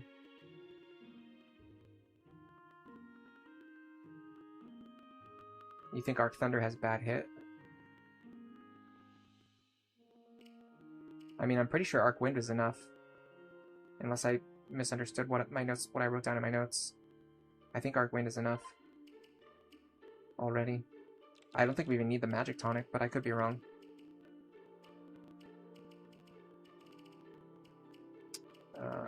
If they're not blocking the shop, which I'm sure they are. Okay, finally, we actually got to access one shop. Is there anything good worth selling? Not really. I could sell stuff like the talisman and the secret books, but I'll wait until I absolutely need to. I can't remember which wind tome he was holding before. I might have even been checking with the thunder tome before. That's the thing that I forgot to write down, which is actually pretty important. What was I just doing? Magic tonics, yes. So I'll give him a magic tonic just in case he needs it. We could check his damage again. Before that, let's go Tharja. She wants a D rank or a C rank tome for kills. I think El Thunder, Ruin, Nosferatu, Arc Thunder, and I'd like to get one of these Forged Wind Tomes, the spammable one. So this is for if I need accuracy, everything else is like for damage checks. If that's the case, I do need to make sure Robin's holding another Nosferatu just in case of an emergency. If I need to use more than 20 charges and I can't get back to the convoy. This should be fine, I think. I could forge one or both of these tomes just to make sure.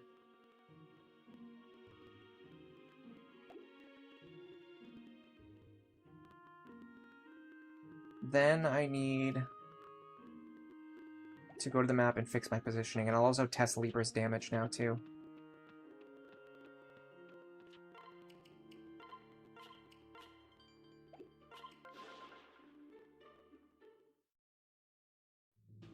So if I go here, I don't think I can put into words how much stronger this team is compared to the previous team. I think I want Vaike and Sully to go this way. Ah, this Swordmaster is such a nuisance.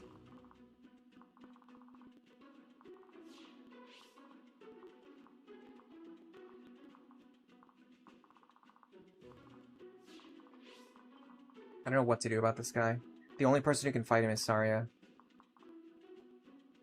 Well, yeah, okay, let's start with that. Let's start with that. The only person who can fight this guy is Tharja. So what if we do this? What if I completely abandon my normal strategy of having my main carry go on the right side? What if I have them go left first instead? What does that accomplish?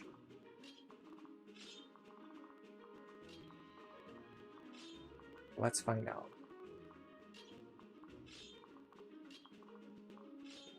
This allows me to keep this here, and then over here this can just be like a staff squad.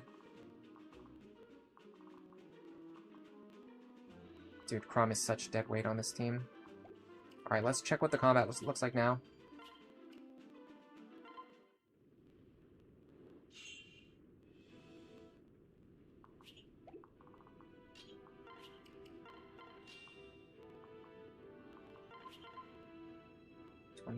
The accuracy again is not great. The Forged Wind Tome is 26 times 2.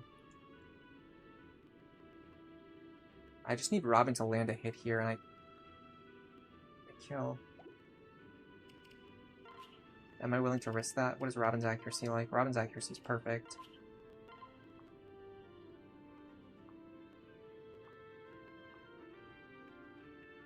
So this is 2 chances of 72. This is 2 chances of 82. With the 82 actually being higher. So this is actually better than relying on a dual strike. Oh, my damage was not high enough though. I needed to use Arc Thunder there. That was a bad calc. I made a mistake. I thought I wasn't going to make any mistakes this stream. I was wrong. I made a mistake. Alright, so from here you would push this way. Trick is be aware of everything that can reach you. and sweep as much as you can in one turn. So I'm gonna just highlight every enemy. The one good thing about this map, so I actually don't like this map very much. I don't know. It's kind of weird. I kind of appreciate it on some level, but I just find it very tedious to play. But anyway, there's no ambush spawns on this map, so it's just like what you see is what you get. That's the one thing about it. That makes it not as bad as it could be. That guy's actually pretty dangerous. So is he. The good thing is, if he attacks, it's only with a silver bow, but I should still highlight him just in case. And then he attacks too. He's also going to be very difficult to get rid of. Oh, God. What do I do? So I was thinking about having her go down here. But now I'm wondering, what if I have her go over here and get rid of this guy? Because no one else can do it. No one else can get rid of this guy. She can't even do it. I would definitely go Ruin Tome here. Just hope for any kind of crit.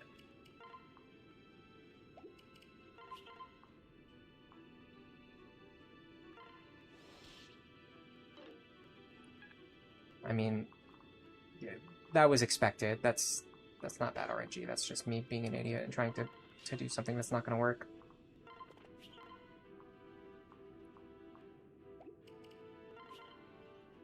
Is there any way I can hit this guy for 43 damage? I doubt it.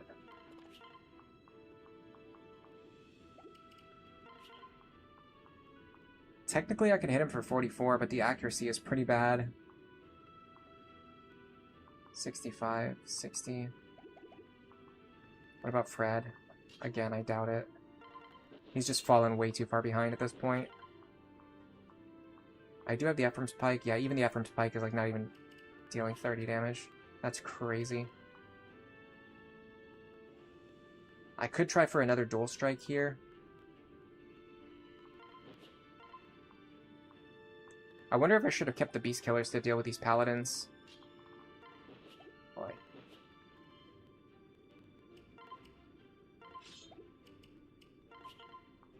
Something like this. That doesn't even kill. Oh my god. Dude, my Frederick and my Cordelia are so weak. Alright, it's fine. He should be able to kill this Paladin, right? Well, guess what skill he rolled? I'll give you a hint. It's the one skill that prevents him from doing it. Also, yeah, you're right. I need to either forge the Arcwind Tome or use a less accurate tome here.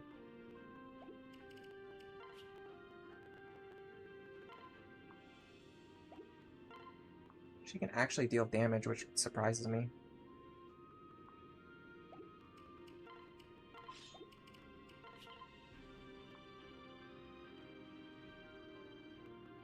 We would have to get a dual strike to kill here, and we would need this guy to not have Aegis. This is looking very, very gross. This is looking... I mean, like, even if we did all of this and just got rid of these 3 enemies, we would immediately get overwhelmed, and we don't even have enough rescues to pull everyone back to safety. Maybe just barely enough.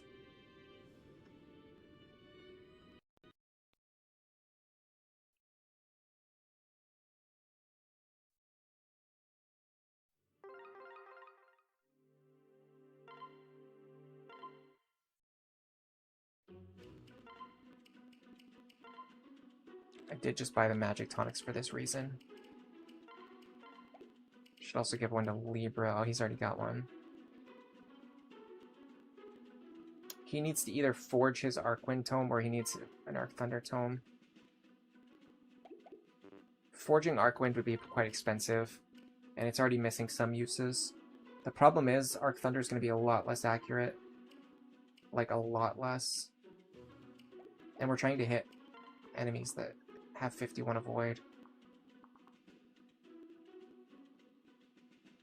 I gotta be honest, I do not know what to do here. I'm at a complete loss.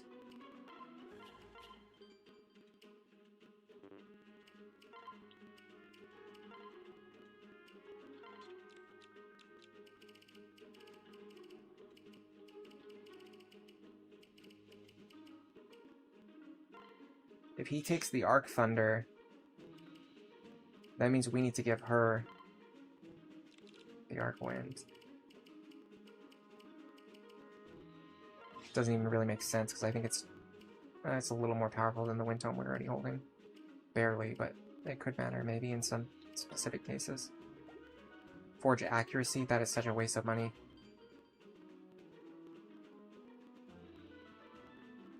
Narratively, we're fighting here so that Yenvei forces only have a frontal approach, so they can't reliably crowd in with reinforcements. We're not technically out of money. It seems like we are, but we're really not. I have a bunch of stuff in the convoy that I could sell at any time that I've been hoarding, just in case we get to the point where we absolutely need to. Like if we start running out of money, so. The money thing isn't a huge concern. Okay, so Elfunder could kill. This kills.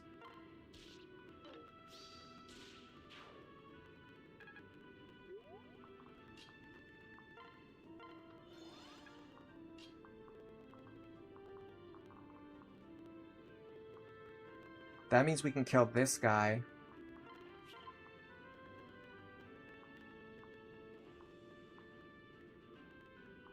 I don't know which of these is worth more, so I'm just going to use this one. Okay, that's a much better opener.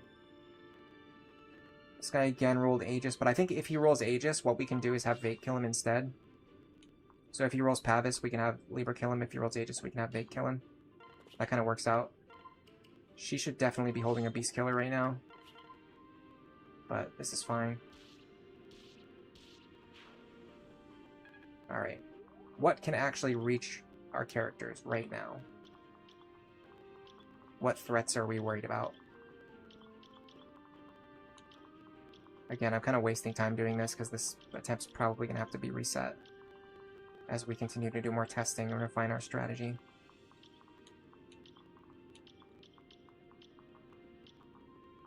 This is definitely one of those maps that punishes you for not having, like, two really strong hyper carries.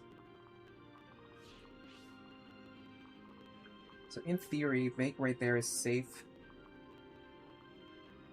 This guy will probably prefer to use his axe. We have to engineer a situation where he would prefer to use his bow. Also, of course, this guy spawned with exactly counter.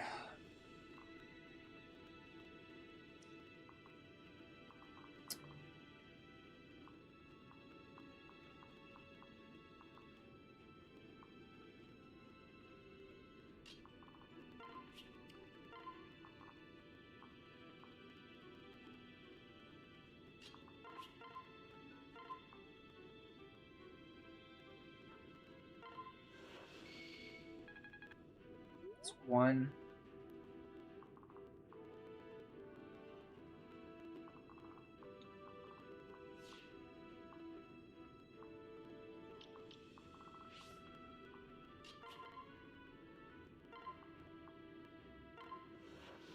Two.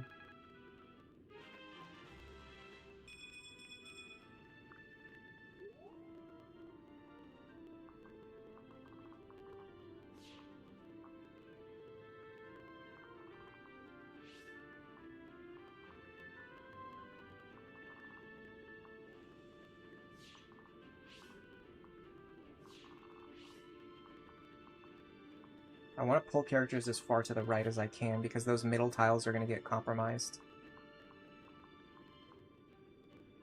No. It's going to have to be you.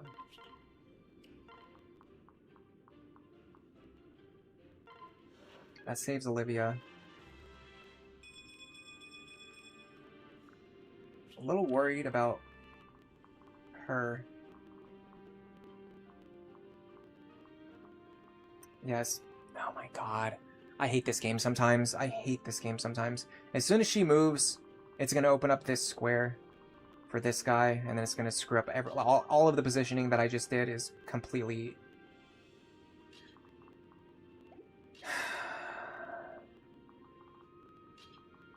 out the window.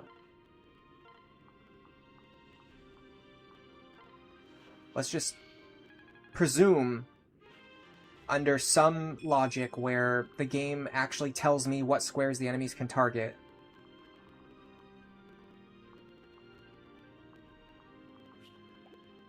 let's make an assumption that if I made moves based on that logic,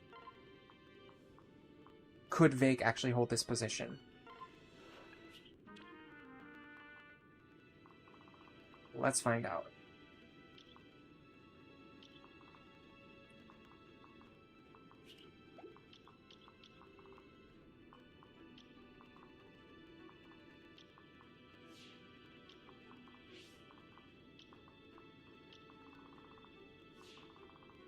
Left side is absolutely demonic. There's no way to fight just one guy over here. You have to fight both of these two. 54 plus 47. I mean, they're so fast, right? It's 101 damage. No, yeah, no, Vake's not taking... sorry, Frederick's not taking that in any galaxy that exists. Okay, well...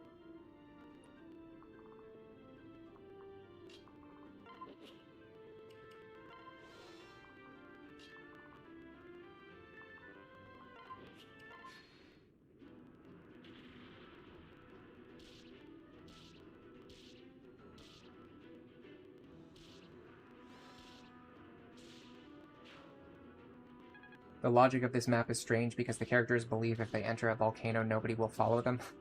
I honestly, it's been so long since I've actually watched any of the cutscenes without skipping them. I don't know anything about the story of this game anymore.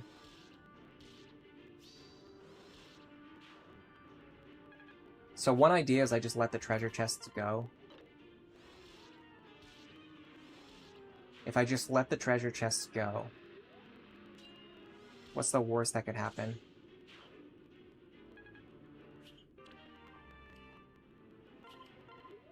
Bruh, are you kidding me?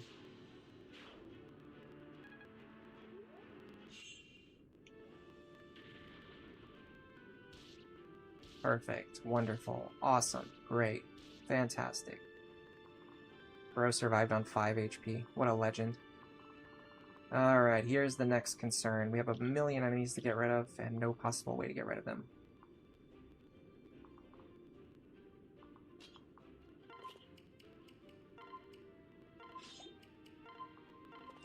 Can I kill you, please? Arc Thunder can do it. I need to get rid of this guy right now. This allows Tharja to go here. She can get Nosferatu healing. I think it's better to get the kill, right? It's better to guarantee the kill. Can I even guarantee the kill? Holy crap, I don't think I can even guarantee the kill. What am I missing? I was able to kill the other guys.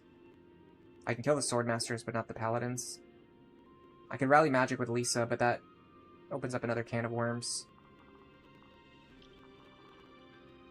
So that I don't know if I can afford to waste a turn rallying magic with Lisa, or if I'm going to have to use a billion rescue staffs.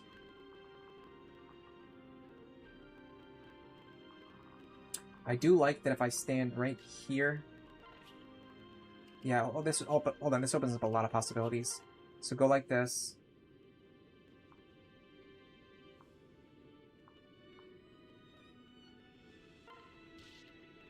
If I didn't get the dual strike there, I could have just had someone else attack from over here. So that's still fine. Dance here. Now we want to heal off of this guy while setting up some kind of enemy phase action. We can fight you. We can fight you.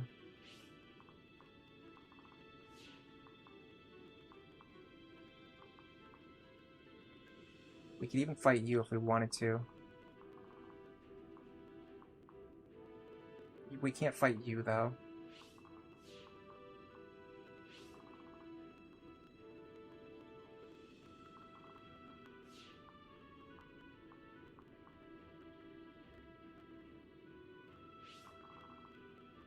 Okay. Silver Axe is pretty terrifying. 47.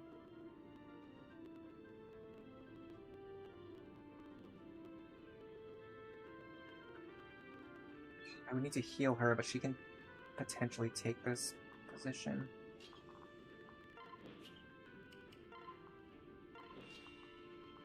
Right here.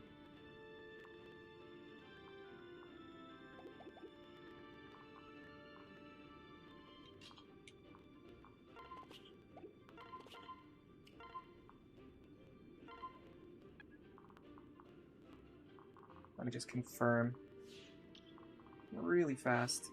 Don't want to make any errors. Okay. So go like this. We're really hoping for dual strikes here. Got a couple. Is that enough? I don't know. So the next thing we need to check is this tile here. So what I want to do is go right here and kill this guy with Nosferatu. I'm 1 point short. Are you kidding me? This might be a time to rally magic.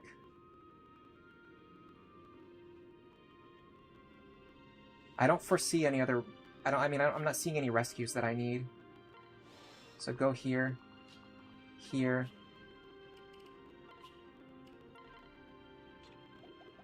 If I kill him with Nosferatu, this sets me up for a sweep where I can also heal myself off of every attack. So this should allow me to kill all of the enemies who are going to fly toward me. I hope. Do I know? No. Do I hope? Yes. Without hope, what are we? Less than beasts. Alright. You. Now, I like the fact that Vaike can destroy you. And I like the fact that Vaike could potentially safely fight you. If he can reach. He can't reach anyway, so it's not worth deliberating about. Let's mend your boy. Stand here. Again, she should absolutely have a beast killer. Also, I don't have the chest keys that I desperately need to make this strategy work. So we might end up replaying this whole thing again anyway. Which will be very, very stupid if we do.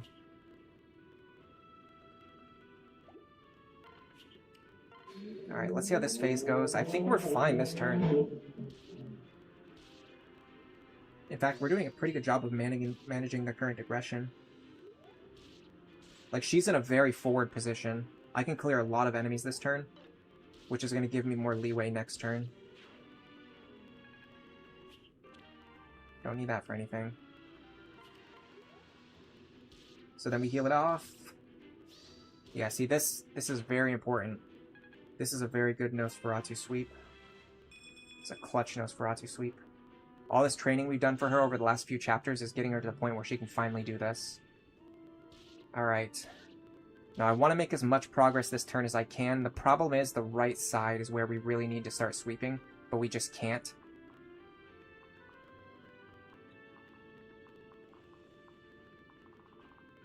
Like, there is so much coming from the right side. It's unbelievable. We kind of need Tharja to be over there, and she's like, not over there. Which is a problem. And anyone who tries to, like, rescue her over there is going to get killed. So, what do? I don't know. I also won't be able to dance for her, which means even if I put her over there, she can realistically only take one action. Which means she has to deal with enemies who have counter. I don't like that. What if I just hold the center?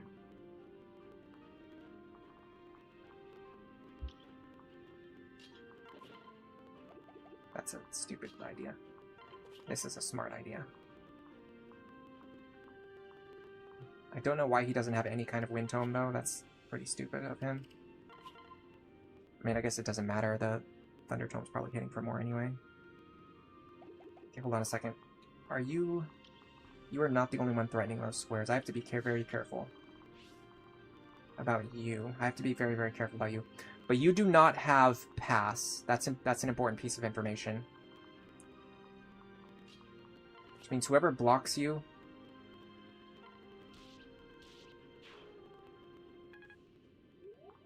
is the character that you must attack. So, for example, I could do something like this. Not that. Nope, not that either. Oh, God. How much speed does this guy have? 35? 32? Astra. Sorry, Luna. So 43. Minus 10. We survive. Problem is, I'm giving up a character's action that I don't want to give up. Can I get Vaike over here? Yes, but I don't really want to do that either. I know exactly what I want to do. I'm just trying to figure out how to block this guy. With his ridiculous 35 speed.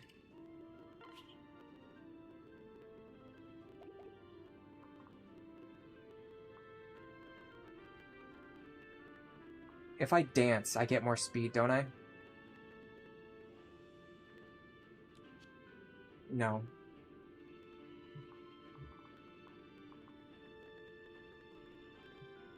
Yeah, it would be nice if I had a Gale Force character by this point in the game, but I just don't, so, you know, what can I can't do anything about that.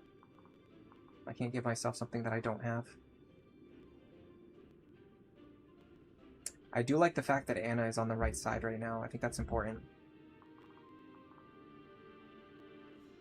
This guy's just very annoying.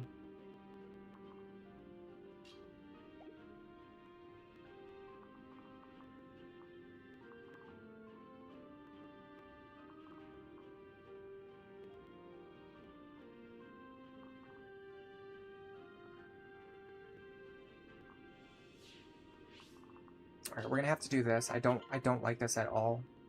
In fact, oh god, I can't. I don't think this works. I don't think this works.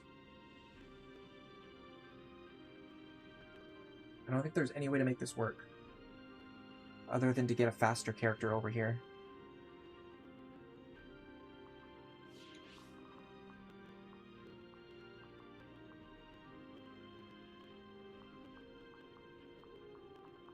Because I really want Sari to end her turn over here if I can. But to do that, I have to kill him, dance, get over here, and then also block this guy. But I have no one who can block him. Maybe I do. Maybe I do. Maybe I do. Maybe I actually do.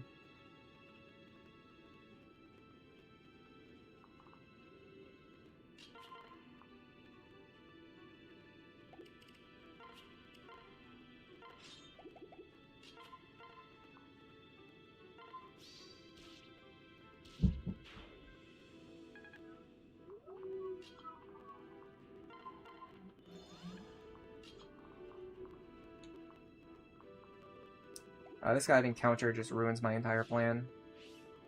Counter Aegis, in fact. He has counter Aegis. Just to make it even more obnoxious. What a clown.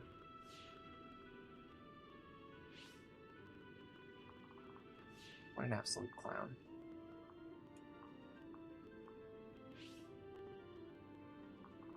You know what? Fine. Let's do this. Excuse me.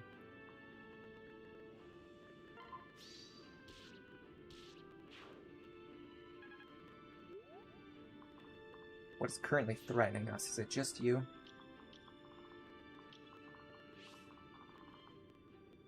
It's just you. So I can technically block you.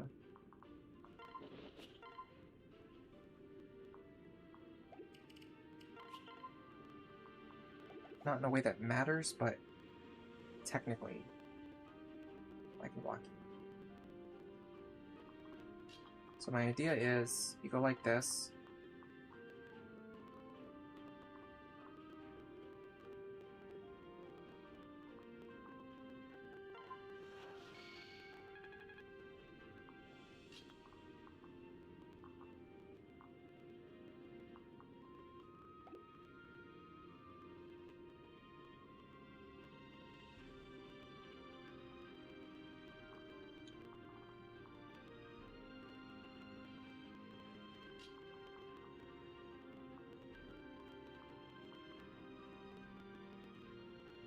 To be very careful about how I do this.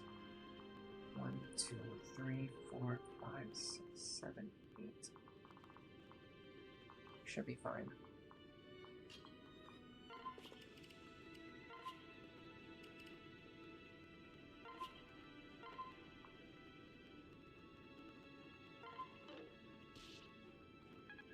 Chip damage is chip damage. I'm very curious about you.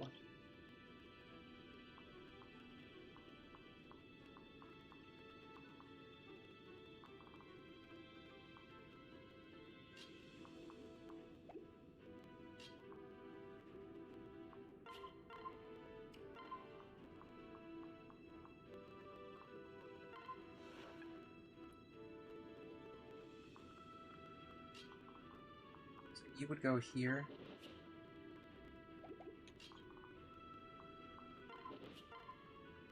$32. 33. So you two would go here.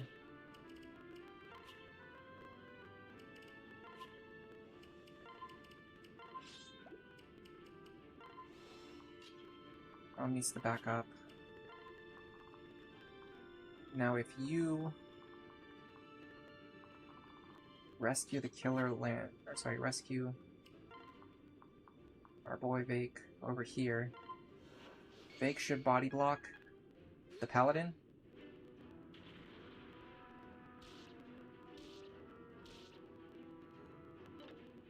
Good dodge. Good dual strike. Okay.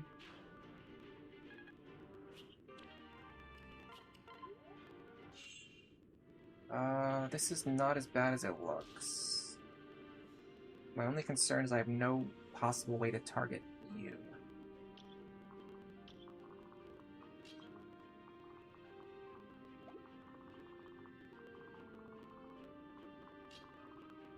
I also need to rescue Crom this turn. I cannot forget to do that.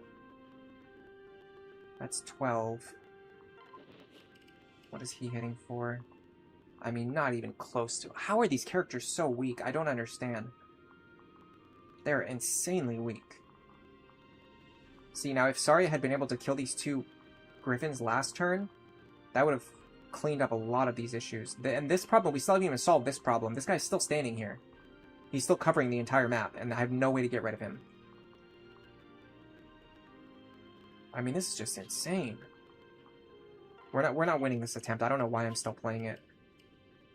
I'm just, like, getting information. I'm getting a feel for what I need to do to, like, have a chance at beating this map. It's less likely to kill than you might imagine because of Miracle.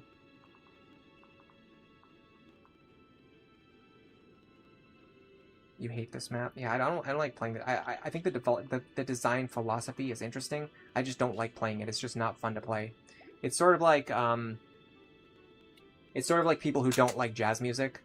Like, you can understand and appreciate like the complexities that go into like being able to play jazz, but you can also like not enjoy listening to it. It's like the same thing. Like, I understand what the devs were doing with this map, and I think they succeeded at it. I just think it's really annoying. I just think it's a really annoying idea that they accomplished.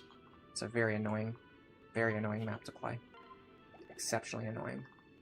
Okay, how do I get rid of this guy? I don't think I can. I don't think I can get rid of him, which means I need to move all of my other characters over here, which doesn't work. So yeah, we're done. This attempt is over.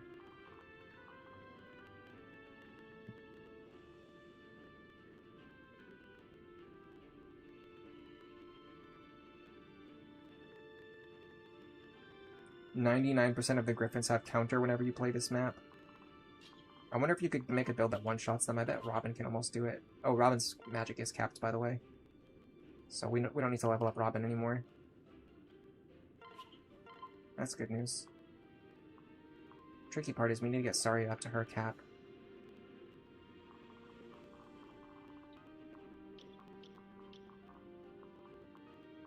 Real talk. If there's any chance that I'm gonna win here, it has to look like this.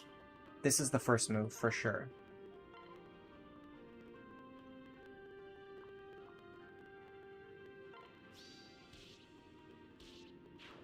Okay.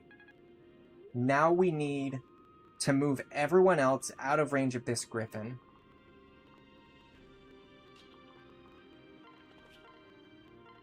Can I get Crom over here? I can. Okay, that's a good start. Can I get Cordelia over here? Because that would be great too. Okay, it's looking good. I can even use her action on this guy.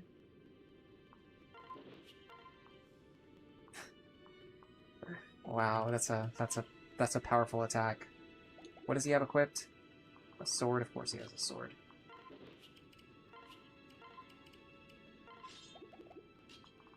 Go like this. If I soften him up, maybe I put him into the range where Tharja kills him and she doesn't take any counter damage.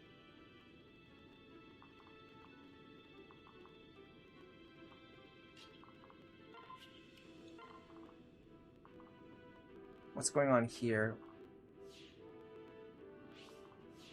Something is threatening those tiles. I don't understand what it is. Let's see you. What about you? Can you actually reach there?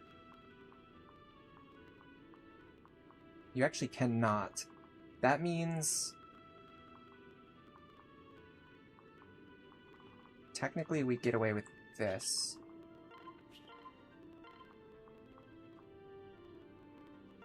I need to make sure her health is high enough, though, to take a... actually, hold on a second. Did I just screw her over? No. Okay. To take a 43 damage attack, which I should probably heal her just in case.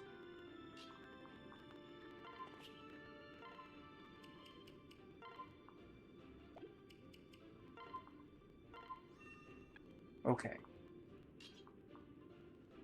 I'm very worried about the fact that he does not have pass, which means as soon as Vaike moves, it's going to ruin the entire plan. He does have pass. So I also have to worry about, yep, exactly what I'm looking at right now. If I do this, Dance for You, I have to take this attack, and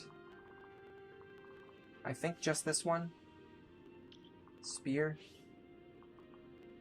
So if Vaike stands right here, uses a concoction, I mean, somehow this run is still alive. I do not know how, but somehow this run is still alive. I mean, we're not going to be able to get all the... well, I don't think we're even going to get any of the items, but maybe we win from here? Is it possible? Should I physic? There's not a good target. It's actually not a good target for anything, so what I'm going to do is this.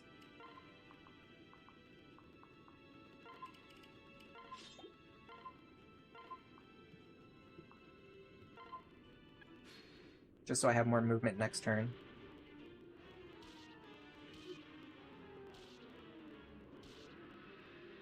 Now, technically, we should be capable of surviving this turn. You idiot. You absolute clown. Did you have to, though? That was necessary? You had to duel... First of all, the guy with counter had to attack me first. Had to hit me. I had to not kill him, crit him, or anything. Then Robin also had to kill him with the dual strike so that I didn't get any more Nosferatu healing. That was like the worst possible sequence that could ever happen with that specific enemy. This game sometimes... Is there any way I'm getting over here before? What was the turn? What was the turn limit? Oh, I'm already looking at it. Don't scroll down. 7.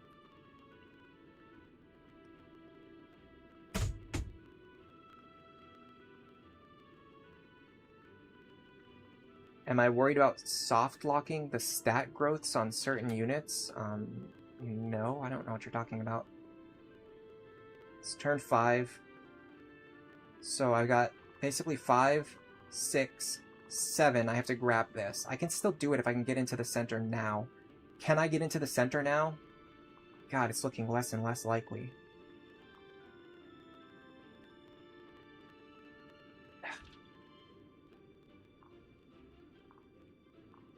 It's got a spear anyway. Dude, why do I not have a beast killer? What is wrong with me?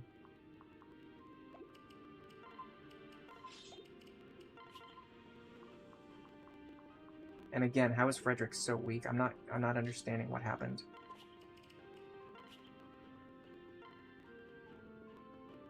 Well, the biggest problem is really pass.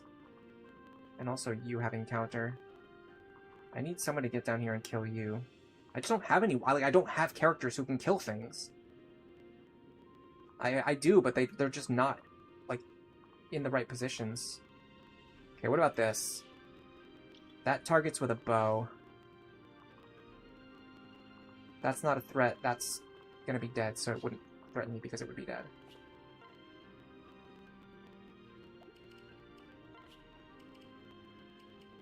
My biggest concern right now is that I want to heal Vaike before I move here. And I can get away with that, but I have to move Olivia first, which is tricky. No. I can do this. That's a good use of a physics staff. Okay, so Vaike would go here. Now, I believe if I do everything correctly, Vaike only needs to fight you and you. The trick is pushing through here. This guy I can kill right now.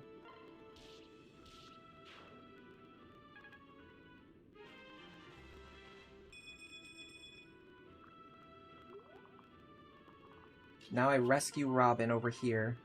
Do I have anyone with more rescue uses? Not really, no. I went to the convoy, though.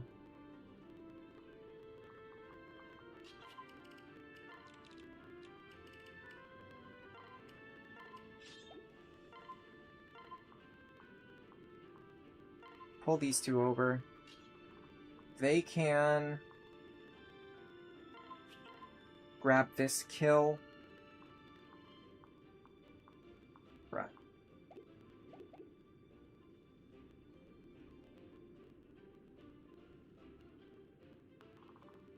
What are you doing? I mean, you're useless, right? Everyone knows that about you. The only thing you accomplish is just blocking the spaces where I need to stand.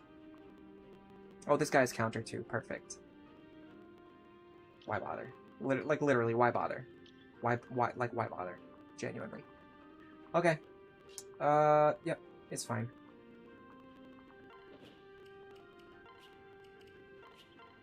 Go like this.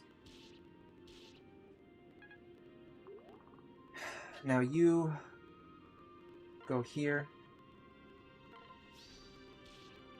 Get some free healing. Okay, what are you threatening? You have counter. You do not have pass. That's important.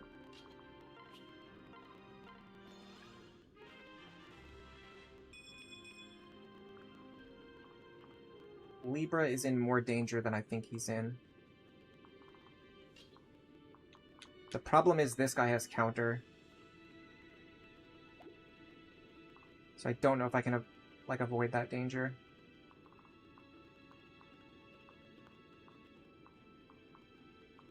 Ideally, I want Tharja standing here. And capable... This guy has...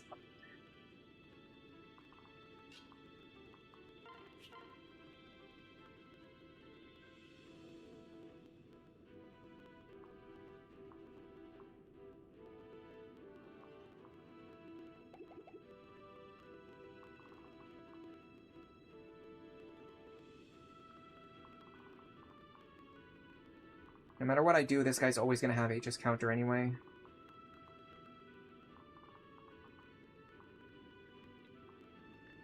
Problem is, Libra's actually the priority target. They're both just going to go after Libra if I leave this space unguarded.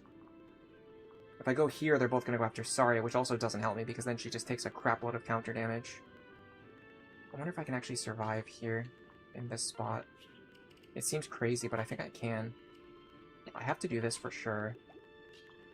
And then, what does this do? 49 damage. So 39. God, that's a lot. 54. Minus 28. No, we just die. We take 65 damage and we die. Okay. What do we do here? We don't have enough rescues. I think we just hit our limit on this run. I mean, this run, I should have just restarted like 3 turns ago anyway, because our start was really wonky and bad, and we've just been climbing uphill from there. I'm going to do this. I think this is the highest possible chance for me to survive.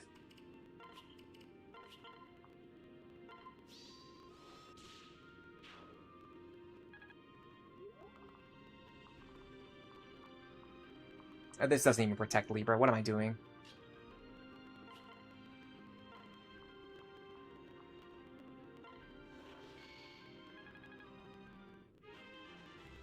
So my concern is they're going to attack Libra, Libra's going to kill them, and then the second guy's going to attack Libra, and then Libra's going to die. That's what I think is about to happen. Let's see if that's what actually happens. That's what I'm pretty sure is going to happen. They're just going to ignore Vaike and Tharja.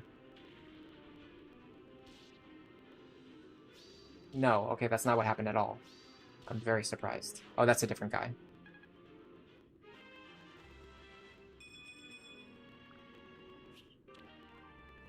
I am running out of Nosferatu charges. Oh god, I'm running out so fast. Oh, this is bad. Yeah, this is what I expect. That's what I expected to happen, and now this guy's gonna kill him. Perfect. Miracle! Oh my god! Oh no! Hold on, that was a gamer moment right there.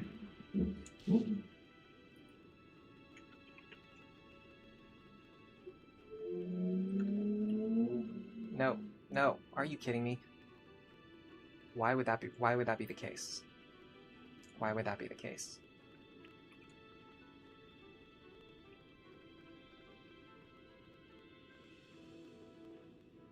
That was epic. Oh, that was funny.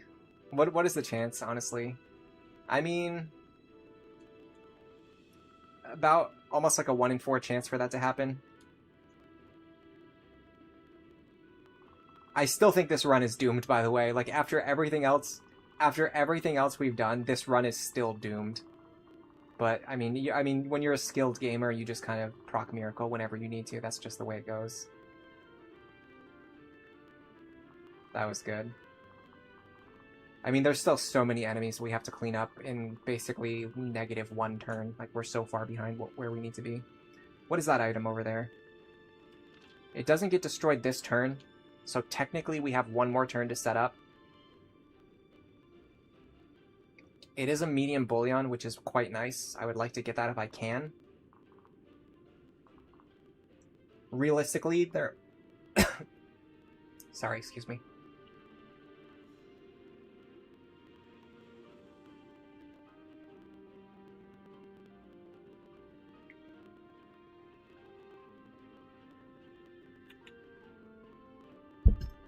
Realistically, there's about 4 enemies right now that only Tharja can fight and nobody else can fight them. And 2 of them have counters, so we're kind of screwed no matter what we try to do next. We also don't have anyone in position to support her.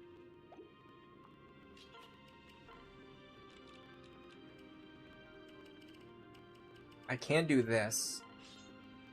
This is going to give me some flexibility next turn, or in the upcoming turns. I gotta think about which items of theirs I'm okay with them not having access to.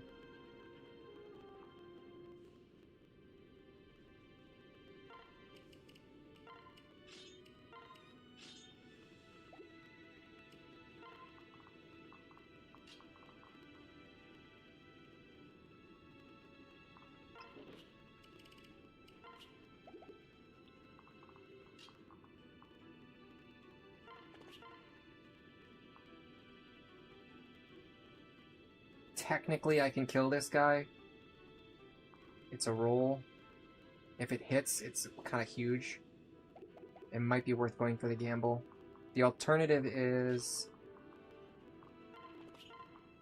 we possibly kill this guy. It's actually less likely to hit.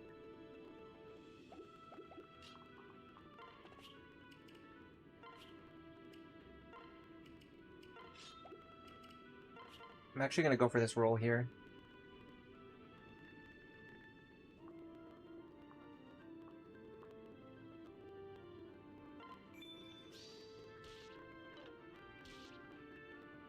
It's fine, we knew that was likely to... well, actually not more likely to happen, but... I mean, the game decides what it wants to happen, so that's where we go from here. I think if Frederick dual strikes here, I might be able to still get rid of this guy. Or the crit works too. Okay, this is opening up a lot of possibilities.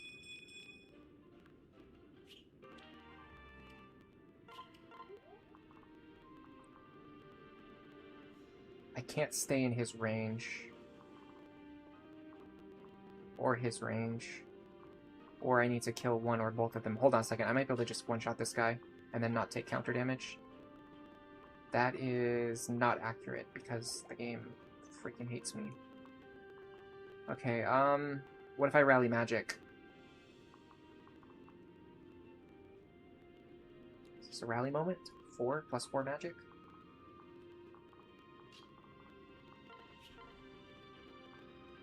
Nope, I would still be 1 point short. Perfect, okay.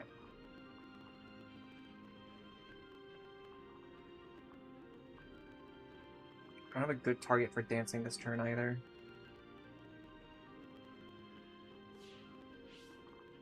See if we can get Vaike back up here.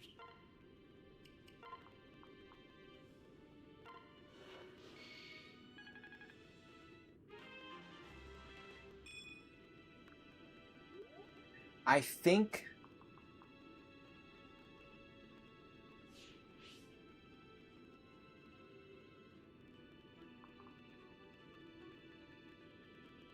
the play...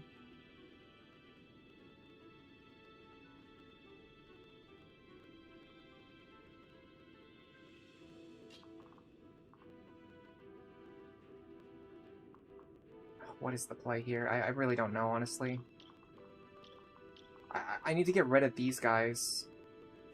Like, these griffins, I need to get rid of them. Like, right now, and I can't get rid of any... I can't even get rid of one of them, and I need to get rid of all of them. This is the first time you've ever seen Miracle proc? Welcome to the stream, Kunai Cat. You joined at a great time, didn't you?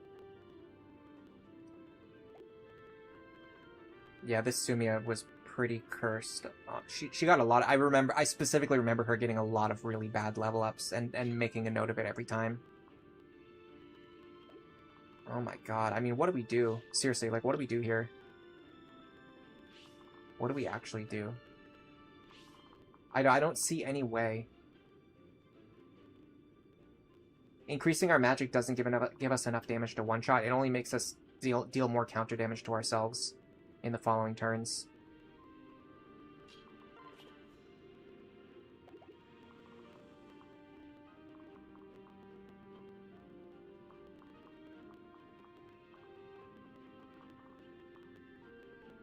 I need to kill you as well.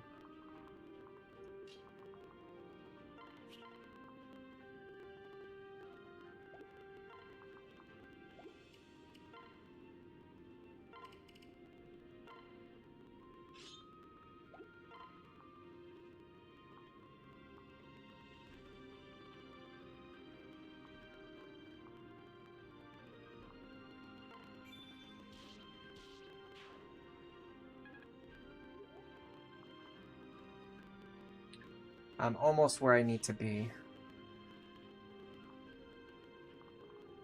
I have 3 rescues.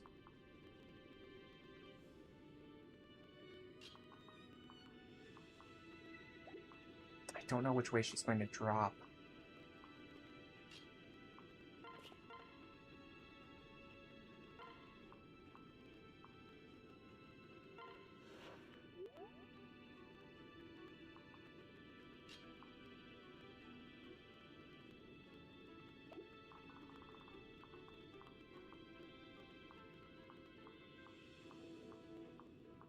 There's just no way. I literally cannot reach it no matter what I do. I have to let that chest go.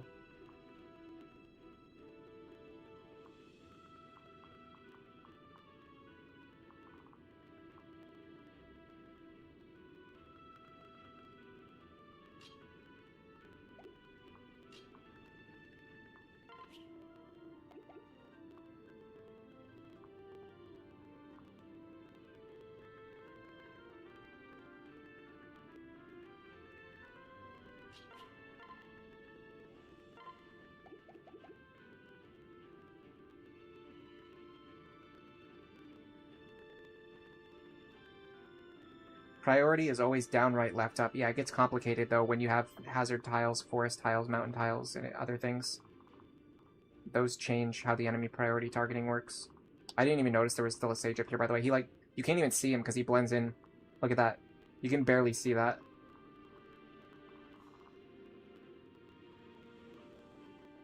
Yeah. I think I should... I mean, it's not even that I'm making a decision, it's that I just cannot get that chest. The question is really, do we reset the chapter to try and get that chest? Or do we just play it out? Because this is not an Iron Man, this is just like a normal casual run. Or if I want to...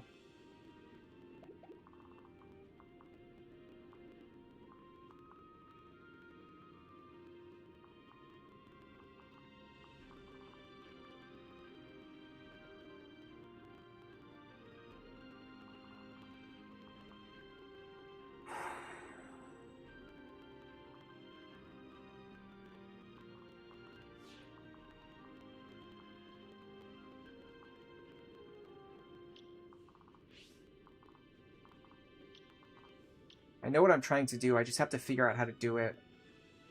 Okay, so you rescue her. You dance for her. You have to rally magic. And then you go over here. And I think you can one-shot the guy now that you couldn't one-shot before because you have +2 magic from the dance. 54. And extra from rally magic. That's 37. Yeah, this one-shots him now, so we don't take any counter damage now. And I can even get a concoction to get my health up for safety. I think this works.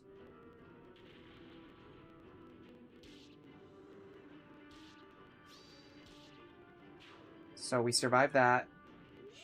I thought I put myself in range of a griffin. I guess not.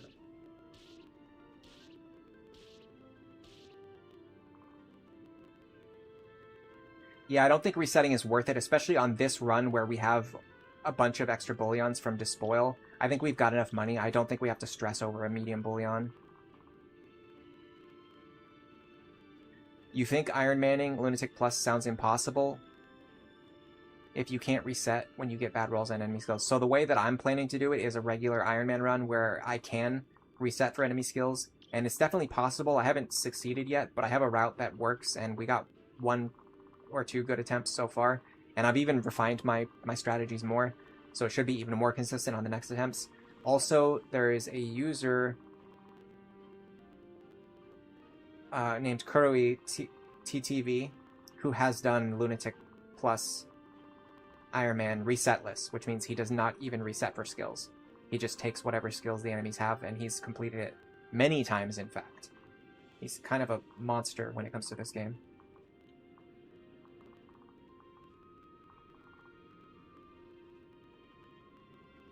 Yeah, the fact that the sage is just like hanging out up there is kind of amusing. Alright, so let's be serious for a second. What do we need to do here? Of course that guy has counter. Of course this guy has counter. Can we just kill this guy? Can we please just kill this guy? Oh my god. Please. Can anyone just kill this guy? If I rally magic, I still have to hit. Insanity. Like, these enemies on this map in particular, I always remember, like, every time I play the game, I always remember, this map is so overtuned, it's crazy. Like, the power spike between the enemies in the last chapter and this chapter is out of control. And the way the map is designed is just frustrating. That's why I say I hate playing this map. I don't care how well designed it is, I just hate playing it. It's just annoying to play.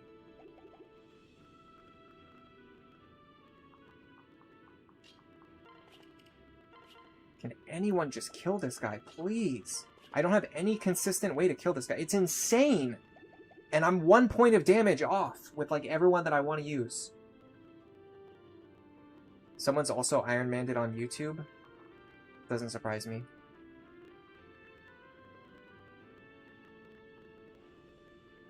No, it's not just grinding over and over. He has a very consistent route. He's done it like 30 times, guys.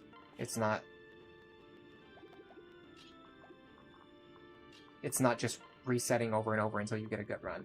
I mean, I'm sure he doesn't post the runs that fail, but he's done it enough times on stream. It's very clear that his route is very consistent.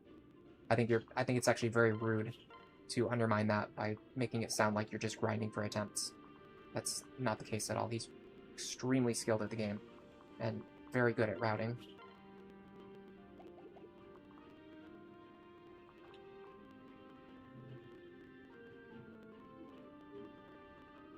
Yeah, I just don't like this map at all.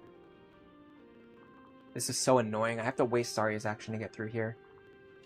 Or I have to do like this and hope for a dual strike, or I have to do this and hope that I hit a low accuracy attack. I can rally magic to use the less accurate tome. In fact, hold on a second. What does this have? 6 might, 100 accuracy. This has 3 might, 80 accuracy. Okay, hold on a second. I can do this. I can solve this.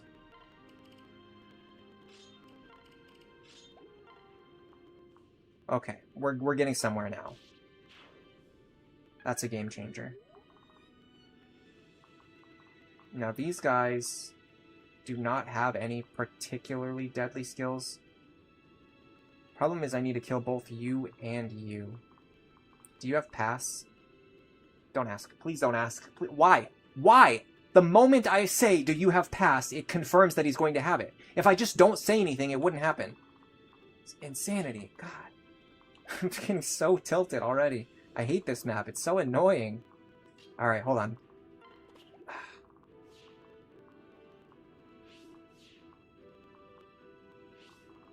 Vaike should be able to kill this guy, right?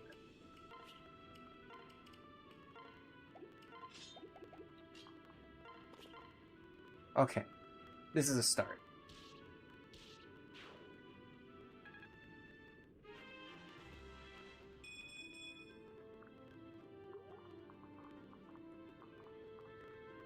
Now you...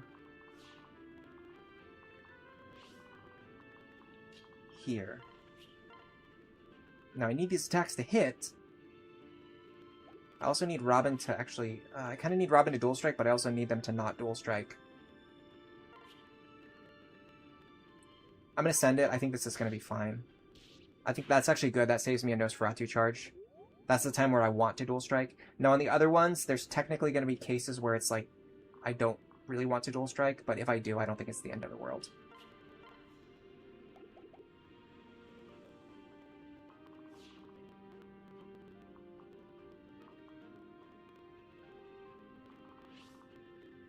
Probably need to rescue Vaike now, but I'm going to confirm if that's actually true.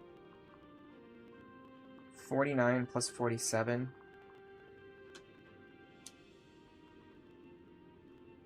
(96) minus 28 minus 5 minus 28 minus 5. Vaike takes 30 damage. He actually survives if I just leave him here. So let's just leave him here. I need to conserve rescue stats, especially because I'm going to need them to grab these chests in the upcoming turns, if I even have any chance of doing that.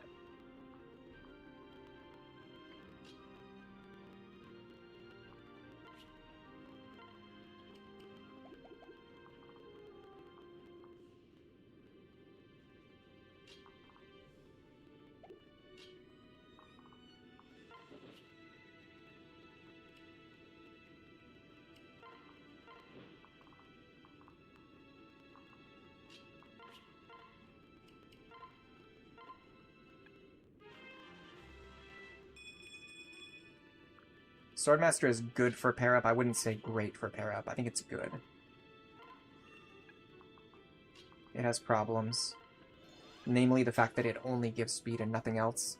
And the fact that it gives really high speed isn't even, honestly, that significant, because any class that gives speed at all gives high speed, because of the way the pair-ups work.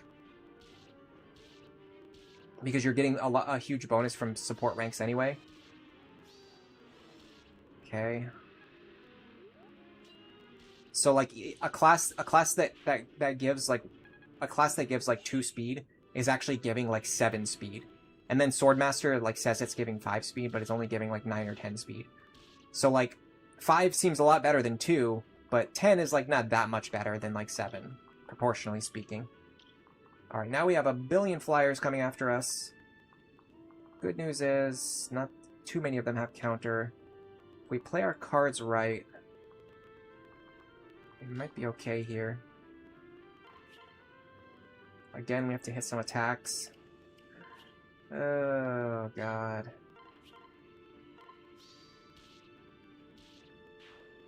I don't know what it is with the accuracy of this run. Like most runs, I do not struggle with accuracy at all. Alright, can you please just kill this guy? Are you too weak to even kill this guy on, like, a fragment of health? The answer seems to be yes. Can you please just hit? Oh my god, yeah. Well, I mean, he needs to survive on 2 HP. That's an important function. That's an important game design mechanic. I'm glad they preserved that.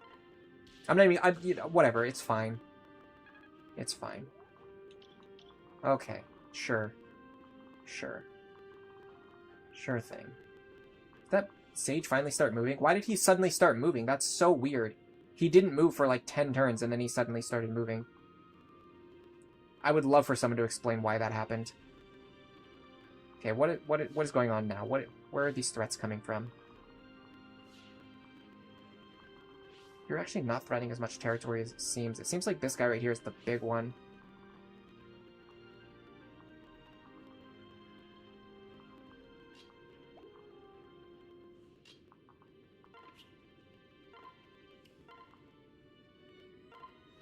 Pull her back to safety.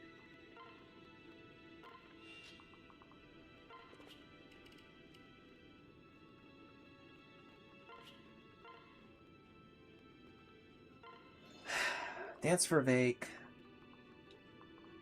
No counter, no counter.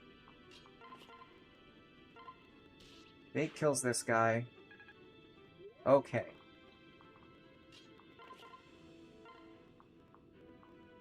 Rescue Olivia. And I think we're good this turn.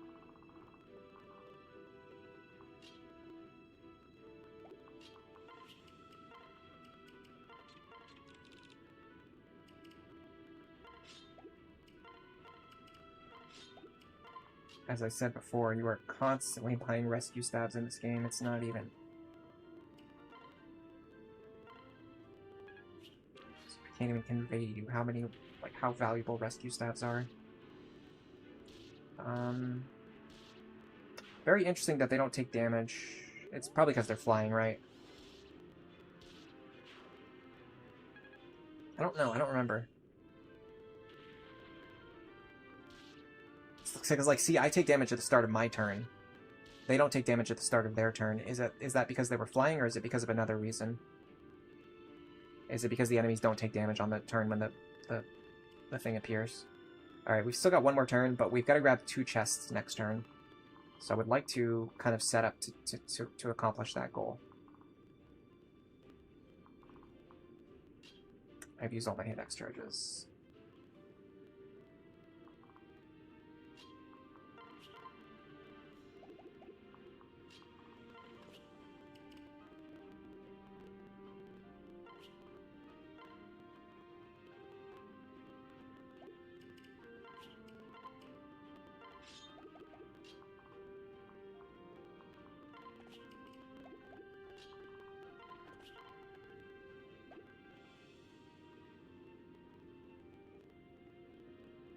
.47 damage.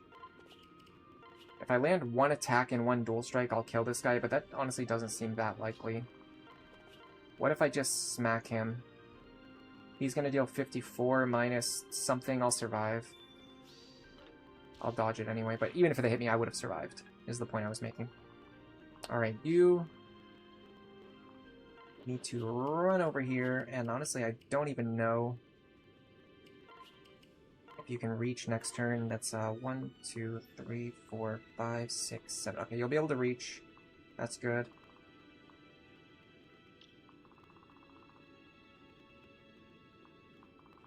Yeah, why did this Sage suddenly start moving? That's so weird.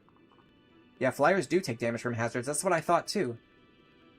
So I wonder why those guys didn't take damage. Maybe they were standing on these tiles here. The ones that aren't actually damage tiles but look like them. That's definitely the weakest thing about this game, by the way.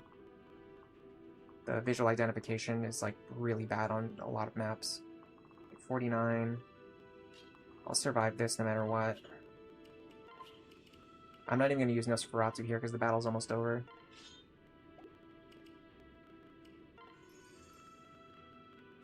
I should have equipped Nosferatu. Hold on a second. I'm re-equipping Nosferatu, and the reason is because I accidentally moved into this guy's range. And I want to make sure I can survive both of those attacks. Alright, we need to get Anna over here very fast.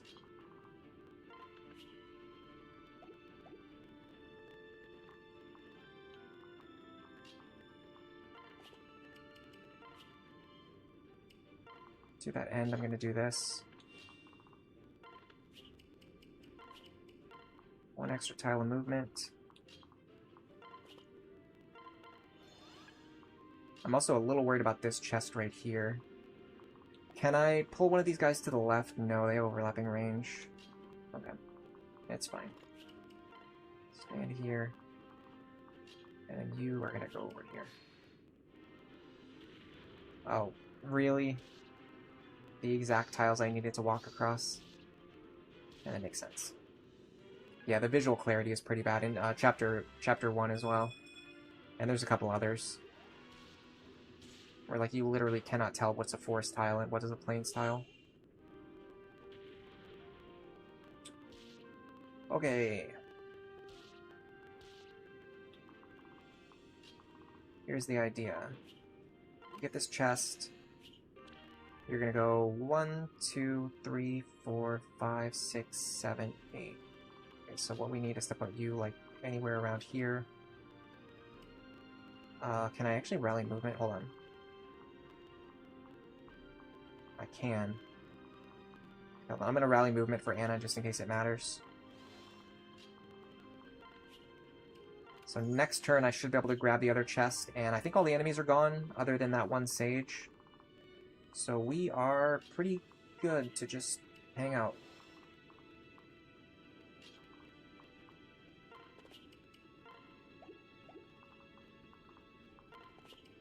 We can take our time slowly making our way across this super annoying map.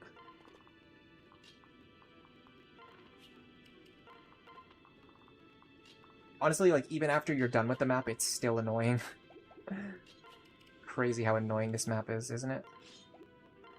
I've said that word a lot, but there's just no other word to describe it.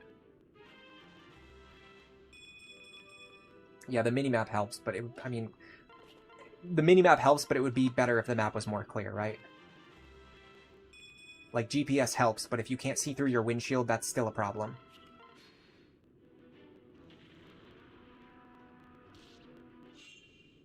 That's still a poorly designed car.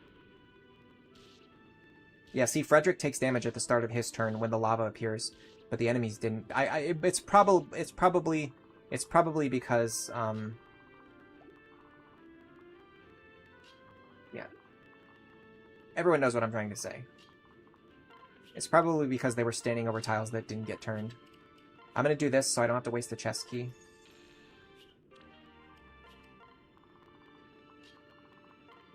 And then you get to go here.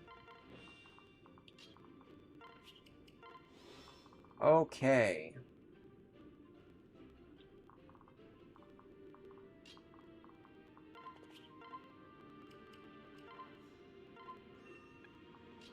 You go kill him. I'll do it on enemy phase to minimize the impact of Miracle. Miracle shouldn't proc though because he's on 1 HP, but whatever. I'll do it on enemy phase anyway. No reason not to.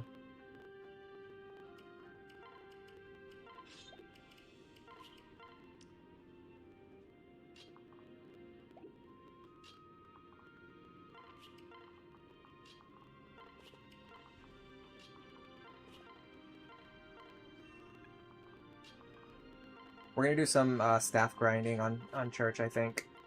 I think that'll be worth my time.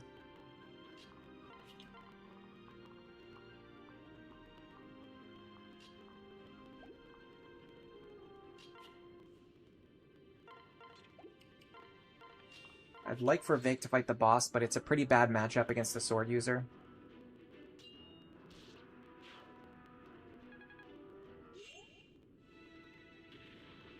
Dude, heal grinding a bunch of characters like 20 levels on this map would be hilarious.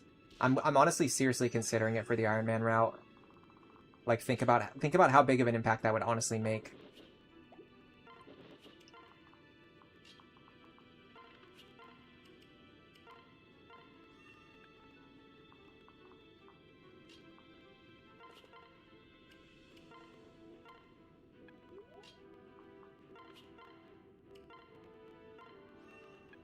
If I can get her to 20, I think it'll be worth it. And then for Church, just like, the number doesn't really matter, but more stats are definitely good to have for her. I mean, are they really? I would have to get her magic up to 20 to make any difference, or her speed up to 30. I think getting her speed up to 30 is realistic, though. I think I could, like, conceive of that happening, right? Like, that could happen. In the ideal world, we want to kill him before he has time to do anything, but he has Vantage, so that's impossible. Also, if he hits me 5 times for 13 damage, I'll straight up die. So that's kind of a problem.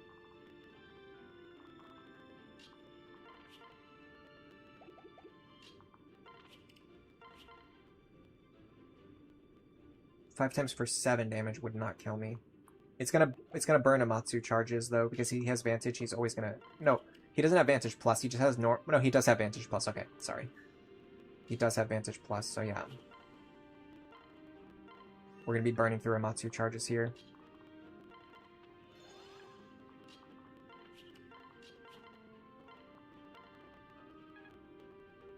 I do want to get Dual Support Plus. And also Rally Res. If we get Rally Res, that can...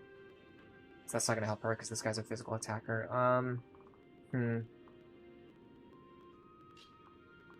not sure. I'm trying to figure out how I can set up a more clean boss kill here, and I'm not coming up with any ideas. Yeah, this is the best staff grinding map. How much staff training am I planning to do? I definitely want to get at least at a level 20 before I second seal her. I'd like to level up Church a little bit if I can. And also, like, having Libra and Church just stand next to each other and heal each other is kind of a genius play. Because not only are they gaining supports, which they need, because they're still on their A support, but this is also making Libra stronger, which is kind of important, because he's not quite there yet.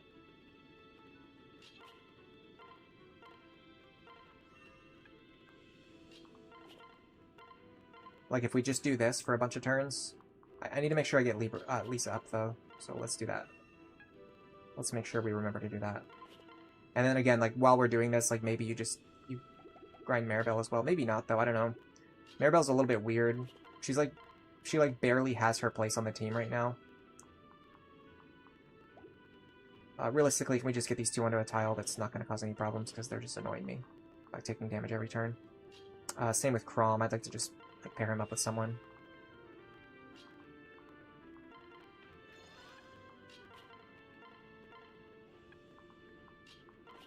I might have to see if Sully or Vaike can fight the boss, but I don't think they can. Is that a hazard tile? That looks like a floor tile. That is indeed a hazard tile. Okay, hold on. Go up here. Well, I could just find out really quick. Speed. Yeah, no. He's getting doubled no matter what. Well, maybe not. 36. I mean, I'd have to go get a speed tonic from the convoy, and then maybe he wouldn't get doubled. Question mark.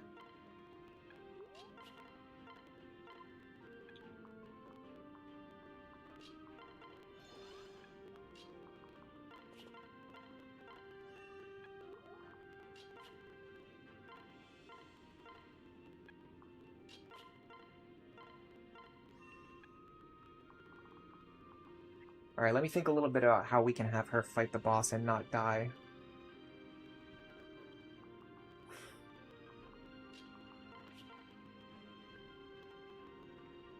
$12 times 5. Does 12 times 5 kill me?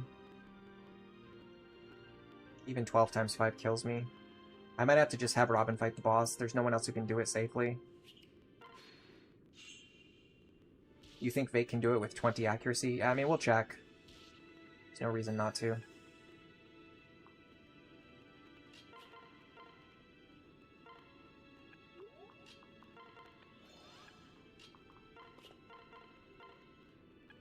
I'd like to get Rally Res, though, for sure. And I mean, there's, like, any levels that Libra gains, like, benefits us. She's leveling very slowly, unfortunately, but once we Okay, here's my concern now. I'm starting to have a slight concern. Because she's leveling very slowly already, and her stats aren't great, if we send her over to Darkflyer right now, I wonder if her combat is just going to be so bad that she won't be able to fight anything, and then she'll just be kind of stuck. Whereas, at least if we keep her in Sage, like, forever, she can just always be, like, one of our best staff tome users. Instead of being, like, a mediocre tome user.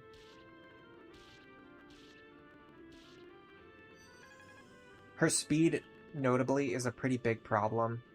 We would need a speed pair up for her, like maybe Owain. But then we're using like a deployment slot on an untrained second generation character. Like, I don't know. Yeah, Falcon Knight would be kind of good. I could just continue to use her as a staff user in Falcon Knight, and then I can get rally speed, which would be nice for the team.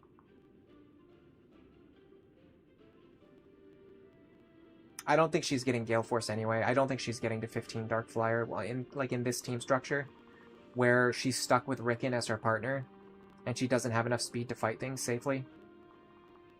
And we'd have to get another staff unit to replace her spot. There's just so many like reasons why it doesn't work on this team. I think it's a build that can work, I just don't think it works on this team. I do still want to get her to 15, or level 20 though, just to not waste any experience, because like, she's already there anyway, so... Or like there's no opportunity cost for us to continue healing on this map.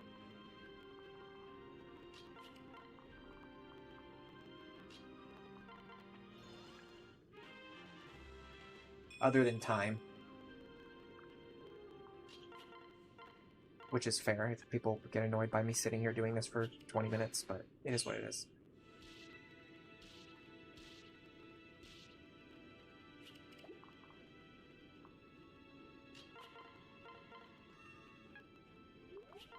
Ah, stop doing that.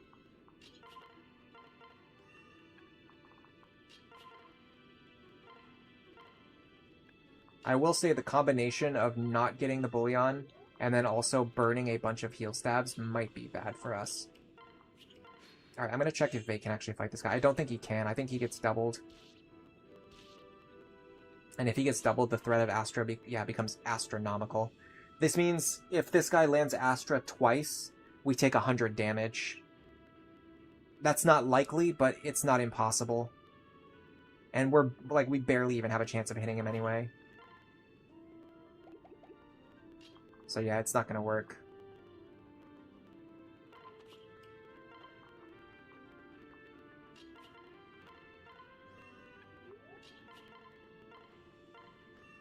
We did get Rally Res, so I'm not that concerned about like staff grinding her much more. Libra, again, it would be nice, especially to get more speed.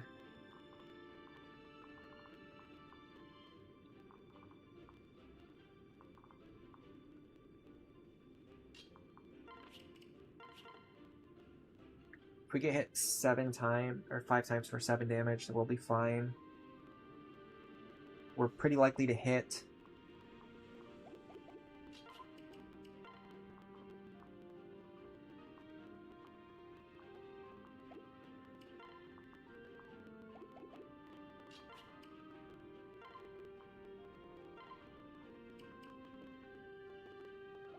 I'm gonna get a cheaper tome out of the convoy. There's Chrome.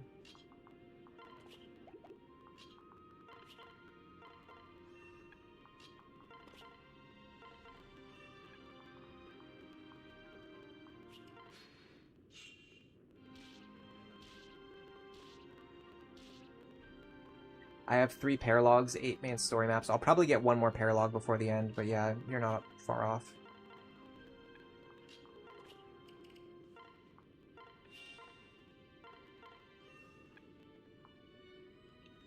Alright, you go into the convoy.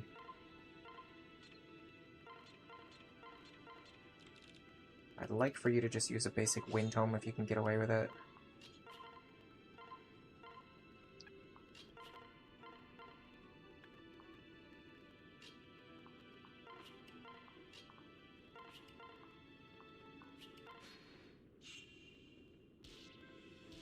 I I think dancing helps. Let me check again. Does it give defense? I think it does. It does. Interesting. Would that help her? With the defense tonic... Okay, hold on a second. I might be onto something here. So 22 subtracts 2. If I get a defense tonic and a special dance, I'll take 22 damage, which gets cut in half to 11. 11 times 5 is 55. We actually survive. Okay, so hold on. I need her to go into the convoy too.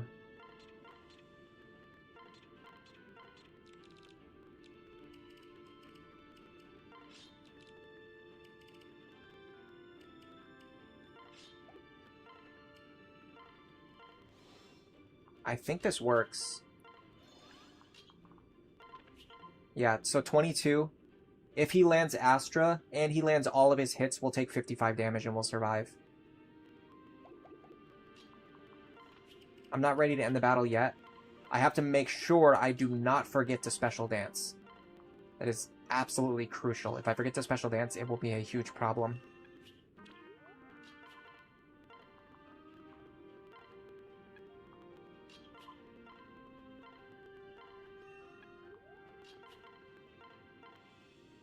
And I really need her to reach level 20 before I end the chapter.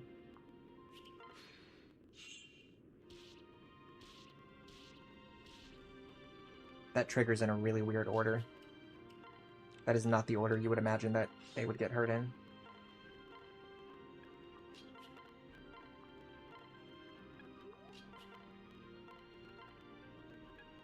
Yeah, let's just do this till Lisa reaches level 20 and then I'll be fine.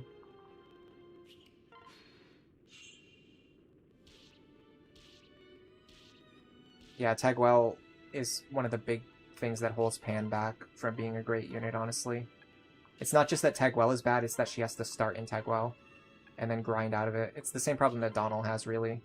Now, Tegwell's better, and I think Pan might have more potential, like long-term potential overall, but it's the same fundamental issue. It's the reason why, like, Donald, Pan, and Noe are all, like, near the bottom. It's because they start in a class that sucks, and they have to, like, grind out of it in order to get access to, like, better classes. And Manakete is, like, the best of those classes, but this is counterbalanced by the fact that Noe is by far the slowest of those three characters. So it's like Noe is the only one who doesn't have like a really terrible starting class to be forced to grind out of. But then her speed is like so bad that even if you grind her, she kind of struggles a lot anyway. So it's hard to make Noe work. She can't get Axe Fair because she's a female character. If she could get Axe Fair, she'd definitely be better. Because then she could just sit in the back row and just slam enemies with Axe Fair. But alas.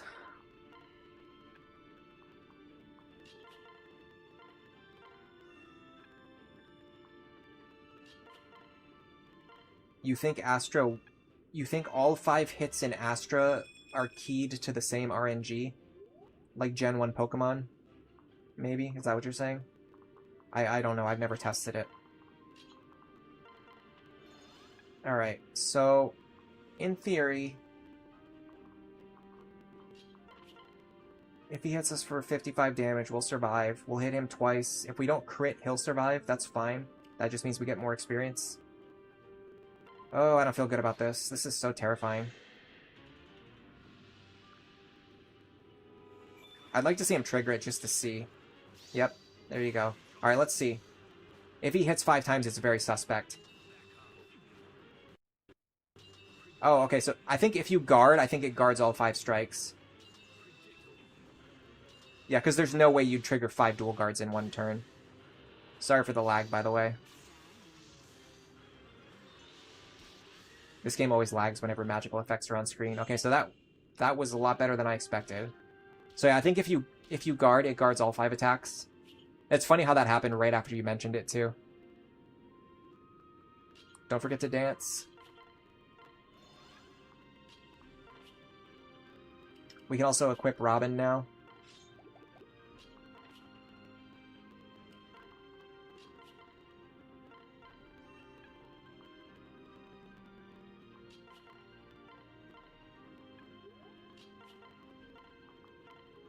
wrong target, but it's fine. And then I don't need her to do anything. Yeah, I'm thinking Falcon Knight's better for her. We actually need more flyers, and we need more staff users. That kind of solves two problems.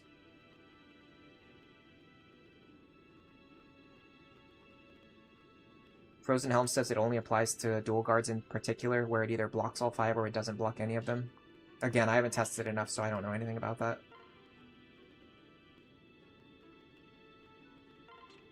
Yeah. Oh, this is a tough call. Oh, don't do that. This is a tough call, but I really think Falcon Knight's better for our team. I don't know, 27 magic, 25 speed. The thing is, a lot of enemies now have like 30 speed, 31 speed. So like, not only is she not doubling them, but she's getting doubled by them. And like, even with a speed pair-up, she wouldn't... Like, a speed pair-up would be just enough to prevent her from getting doubled. I don't think she's going to work as a combat unit. We haven't trained her enough. We haven't invested in her enough. We spread out a lot of the staff experience, and we didn't give her a good partner for combat. I'm gonna put Rickon on the bench, and I'm gonna turn her into a staff bot. And I'm just gonna accept that the Lisa-Rickon pairing, the best thing we got out of it is a free paralog worth of experience. I'm not gonna go into the sunk cost fallacy and try to keep training her as a magical fighter. I think she's much better in Falcon Knight.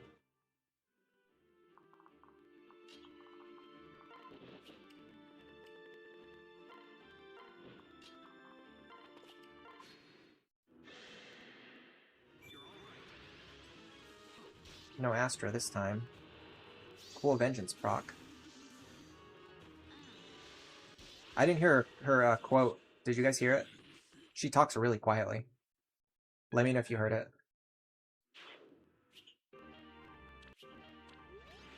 Yeah, like, if enemies are spawning with 31 speed and she doesn't have a speed pair-up available, I actually think the difference between 26 speed and 27 speed is huge. Because it's the difference between her getting doubled and not getting doubled. Now, granted, we do have speed tonics, but still. If she can't double anything and she's getting doubled by a lot of enemies, it's a good sign to not try to train her for combat. Alright, that gives us access to, I think this is Tiki's paralog. Yes, okay. Now, there are ways you can kind of get a ton of free experience from Tiki's paralog if you know what you're doing, but it's a little complicated. Staff Sisters. I'm not going to read that because I'm planning on making a video about these two in the future, so I'd rather save it for the video rather than reading it on stream. Oh, she just laughs. Okay, that's probably why I didn't hear anything.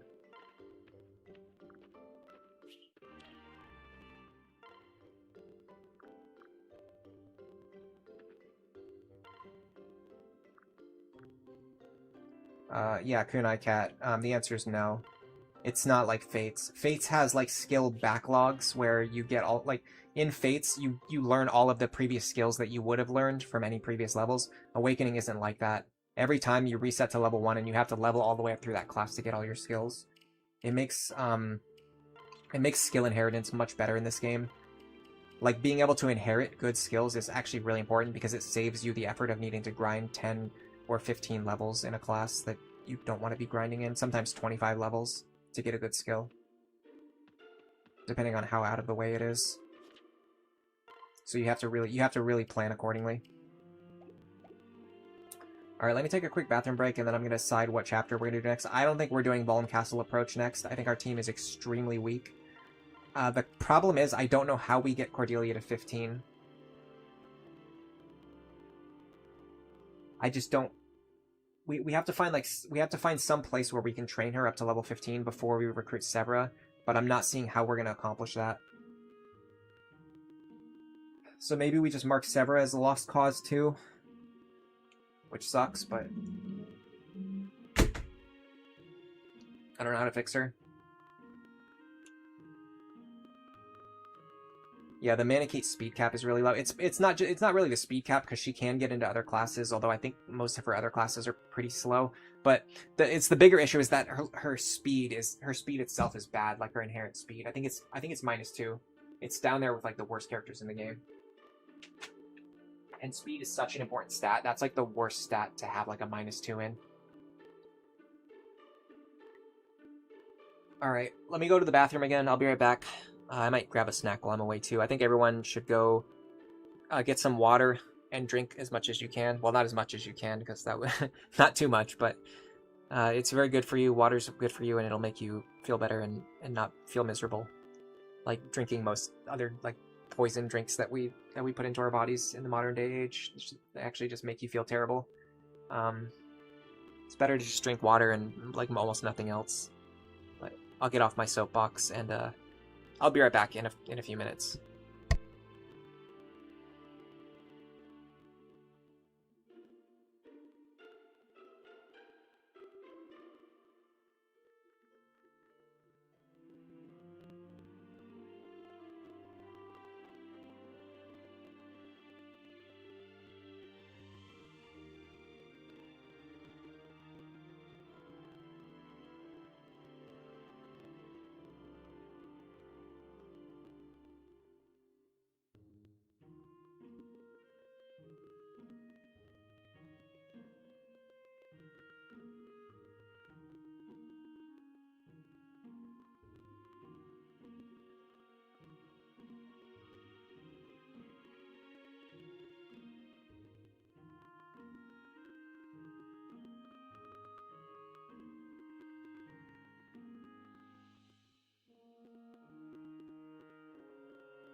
Alright, I'm back. Wasn't that fast.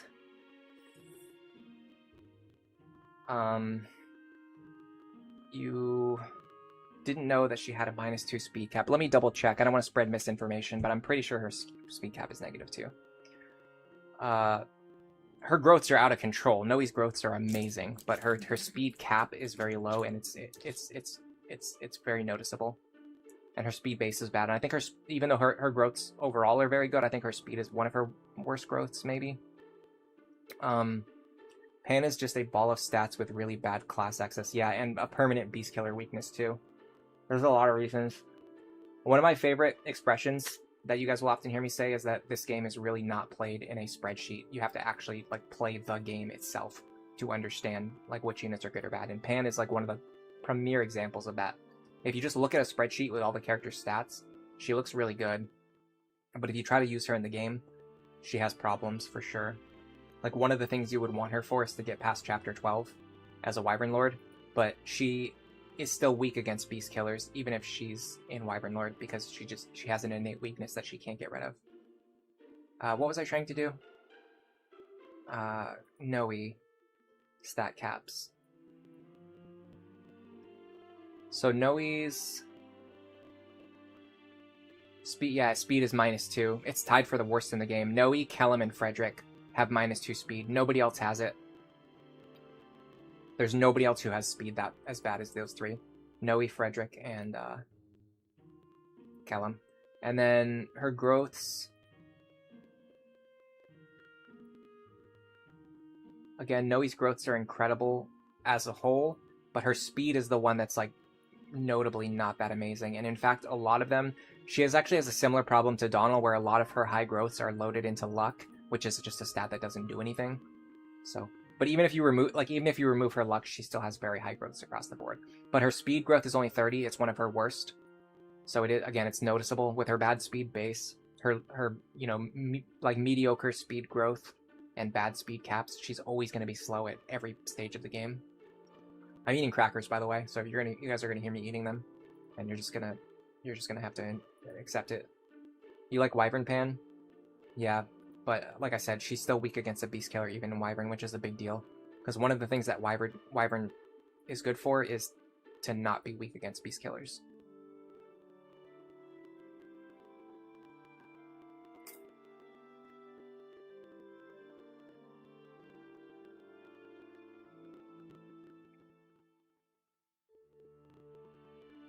Can you guys hear that? Can you guys hear me chewing on that? I'll try to turn away from the mic if it's too loud or something.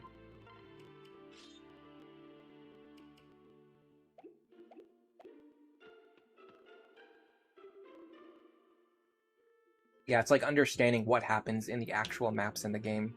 Like which enemies have dangerous abilities on which maps and how they work in an actual team. Like, even this run, like I've been playing this game on Lunatic Plus for years now, and even this run I'm learning new things. Like, I'm really starting to understand why Frederick Cordelia is actually a bad pairing. I used to call it a good pairing.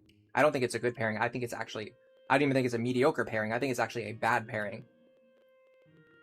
Because both of them really want the same thing, and they don't give it to each other.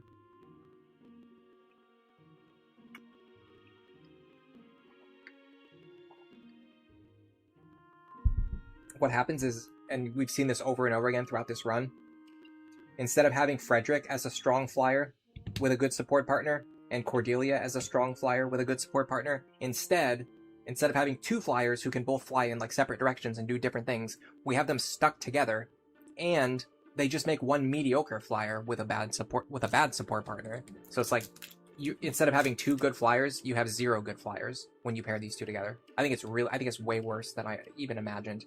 Maybe if I had gone Paladin Frederick, this build could have worked a little better. With Paladin Frederick, Cordelia would be sitting on like 25 strength, 29 skill, like 32 speed, which is okay, but not great. 21 defense, again, that's fine, but it's not very good. It's not like actively good. Pan is a lot better on Lunatic, I will say, if you guys are talking about that. She becomes a lot worse on Lunatic Plus. She's actually one of the few characters who strictly gets worse on worse on Lunatic Plus. In a lot of cases, Lunatic Plus kind of brings out the strengths of different characters, like Virion. You notice what he's really good at. Even Rickon, you notice what he's actually really good at. We got everything out of Rickon that we needed to for this run, and more. He contributed so much. Even if he sits on the bench for the rest of the run, like, he did fine.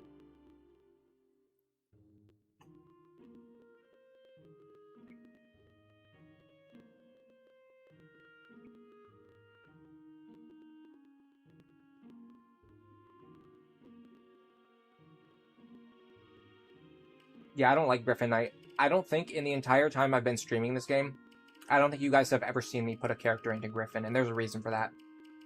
And it says a lot, because I think axes are one of the best weapon types in this game.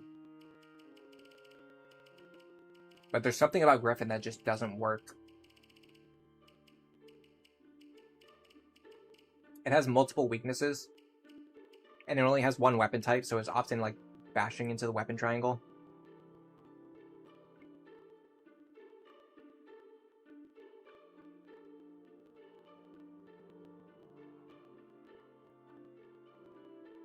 I'm snacking right now, so you guys are going to see me doing a lot more of reading chat and a lot less of playing the game.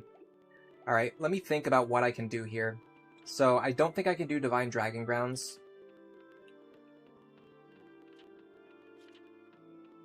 I think our options are pretty limited.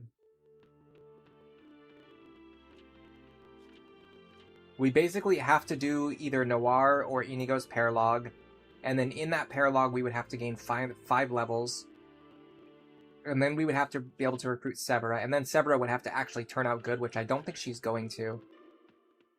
I honestly think we just do this chapter for experience and we just ignore Severa. I'm pretty sure that's what we do here. I don't think trying to get Severa onto the team is going to work. I think it's smarter to focus on the characters who are actually going to turn out good. It is a little frustrating because we invested a lot into Cordelia, and not only is she probably not going to be a good Gale Force attacker, but we're not even gonna get like a good Severa out of it either.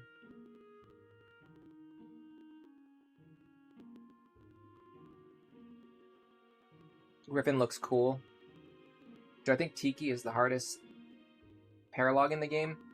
So there's a trick you can do to actually make it kind of free, but you do need like a certain level of strength to make the trick work. I'm gonna show it off. It's not gonna be today. Our team's not strong enough. But in maybe next week or the week after, when we have a stronger team and we can go in there and we're strong enough to kill the high priority targets, there's a strategy you can use where you kill the high priority targets and then the other ones you leave them alive and they actually won't attack anything. And so what ends up happening is you just have a map full of high level flyers who are just standing there doing nothing. They won't attack you, and then you can just farm them for as much experience as you want. I've showed it off on previous streams, but I wouldn't be able to tell you like which exact stream to go and watch to see that.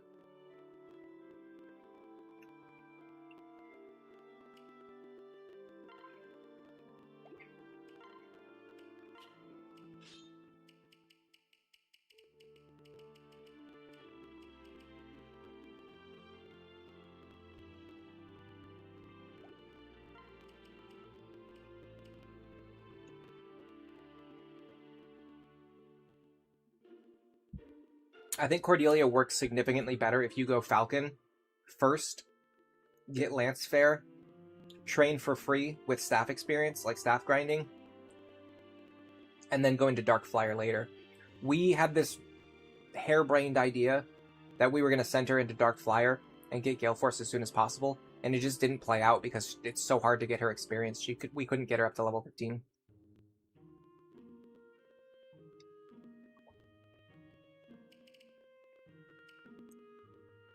I'm pretty sure it's too late for a Kiel, yeah. She's 10 points of speed behind Frederick. There's no way for her to catch up.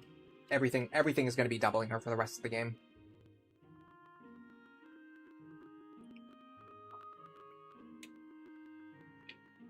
It's sort of like a variant of the barricade strategy that you're probably thinking of. It doesn't force the enemies to attack you. It forces them to default to their routing behavior, which is very important. So, and this works in Side Story 2 as well. It's a Lunatic Plus exclusive strategy. If enemies spawn with pass, and they are coded to like destroy a village, for example, or if they are designed to attack Tiki, they will try to move through your units in order to destroy the village, or they will try to move through your units in order to attack Tiki, and then they just end their turn. Because they have pass, they think they can get through you and reach her, so instead of attacking you, they keep trying to move through you and then ending their turn and doing nothing. So on Lunatic Plus, you can take advantage of this. What you do is you kill all of the enemies who don't have pass, and then you just leave the ones with pass alive. And then the ones that have pass are just stuck sitting there and they can't do anything. And as these enemies with pass like build up a barrier around your units and around Tiki, it actually creates like this giant circle where even enemies who don't have pass will get stuck and they won't be able to move through. Like they won't be able to move through the enemies who have pass. So even those enemies can't attack you. So if you know what you're doing, you can kind of set up a situation where you can just farm all of the enemies on that map. Yeah, you want as many enemies to have pass as you possibly can. The trick is that in this map, the enemies don't all spawn at the start. Most of the enemies spawn in reinforcement waves on turn like 2, 3, and 4. And however, I can't remember how many turns it goes on, but the enemies spawn in reinforcement waves. So you can't just check the map at the start and then see, they all have pass, and then start the map. Unfortunately, you have to get lucky because you have to have the enemies actually spawn on like turn 2, 3, and 4 with pass. Otherwise, you'll get overwhelmed pretty quickly. But as long as like a decent number of them spawn with pass, you're usually fine. But you have no way of controlling that, so it can cause problems. Ooh, second seal. Do I want that? Let me think. How many do I have? I have one. I'm gonna need one.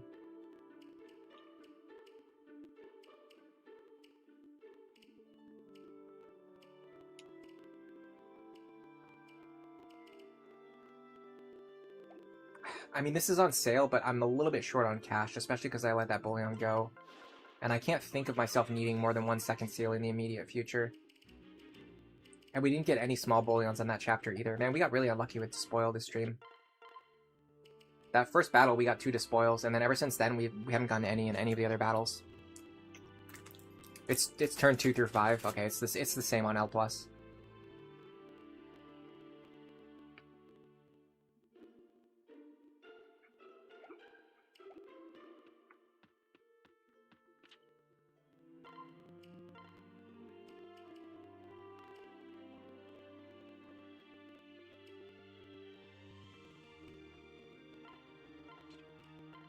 Turn 2 clear does work as well, yeah. On Lunatic, you can't use the pass strategy. So you either have to do the 2-turn clear, or you have to be strong enough to, like, actually block all of the tiles.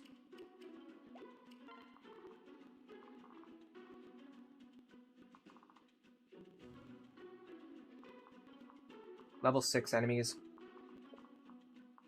I feel like the enemies here are actually weaker than the ones in the Valm approach. So we should be able to beat this chapter, especially if we're not really caring about Severa. I might even just let her die, honestly. I don't think you get anything for keeping her alive, do you?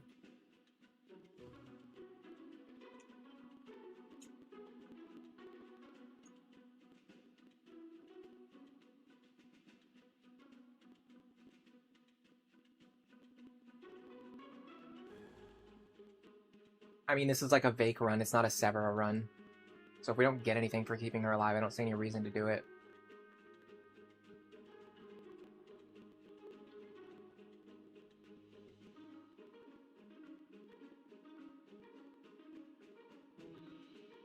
There's actually no reward for keeping her alive. Interesting. What are her stats like?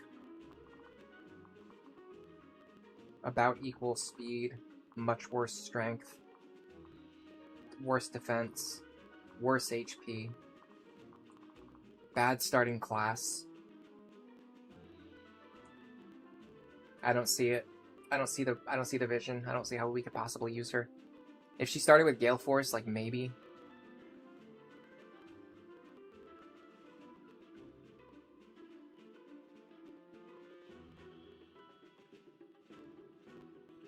Best thing I could do is like maybe Bow Knight. But she doesn't even have access to Sniper with Frederick as a dad. So we can't even make her into like our permanent long-term bow user.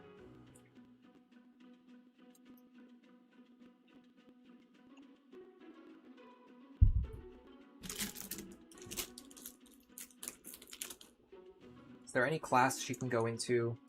She can get into Paladin. If we do Sniper Inigo and Paladin Severa, that could work.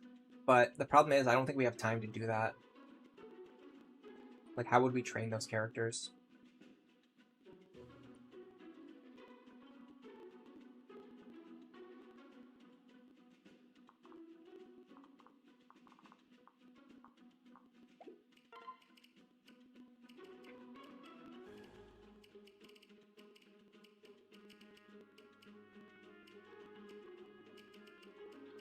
You don't know if the reinforcements will show up if she dies? I don't know that either. That's a good question.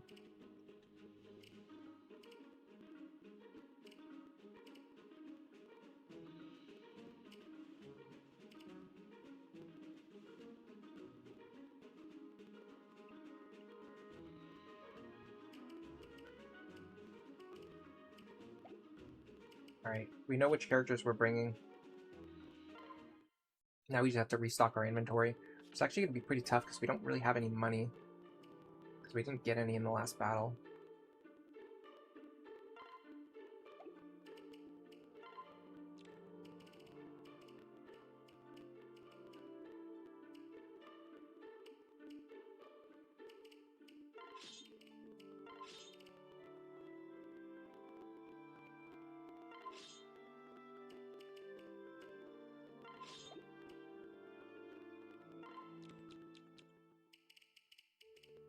Really like to get away with just using wind tomes again if I can. I got a little bit too excited about like the despoil, like getting us a bunch of extra money, and I've been very careless with my budgeting as a result. And we're seeing that come to light now, where I don't really have. I have a little bit less money than I normally would, even though I actually have more money. I have more funds than normal, but in the end, I end up with less money than usual because of just the way I've planned things. Okay, so the fast enemies on this map only have 24 speed. This map is significantly easier. No, hold on, I'm looking at the wrong stats, aren't I? Yeah, never mind. No, that's the wrong stats. Ignore what I just said. The fast enemies on this map have 29, 29, and 34 speed. Okay, so it's about the same as the last map we were just doing. We have to deal with enemies like around 34, 29 to 34 speed.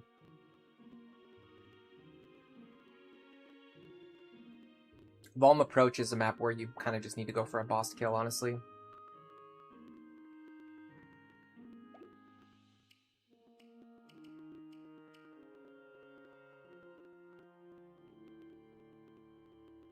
You don't have to go for a one-turn kill.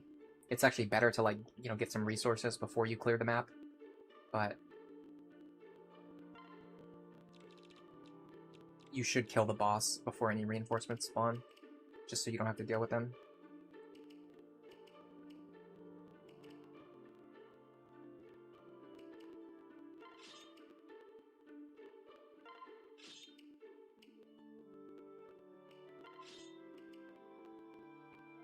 So I think my goal for this chapter is Vaike level 15.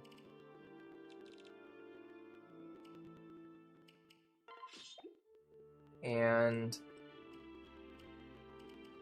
Tharja as many levels as possible.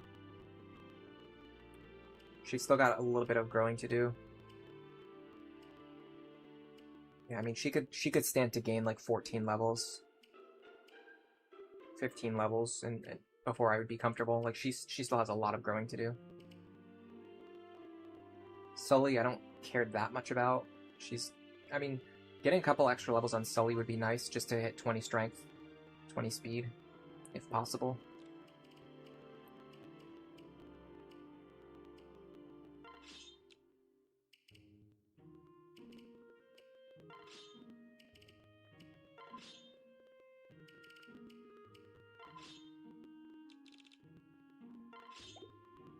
Okay. I could see myself maybe forging her like a super bronze lance. Or I could just keep her as like a pure staff bot.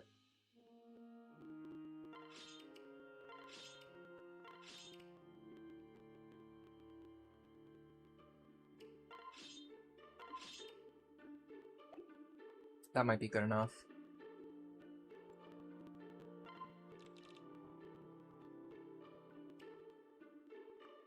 I'll actually give him Arc Fire.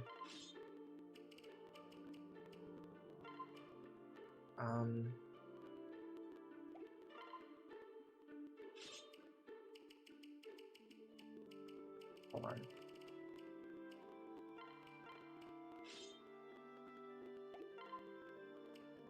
That's fine, that's a good progression.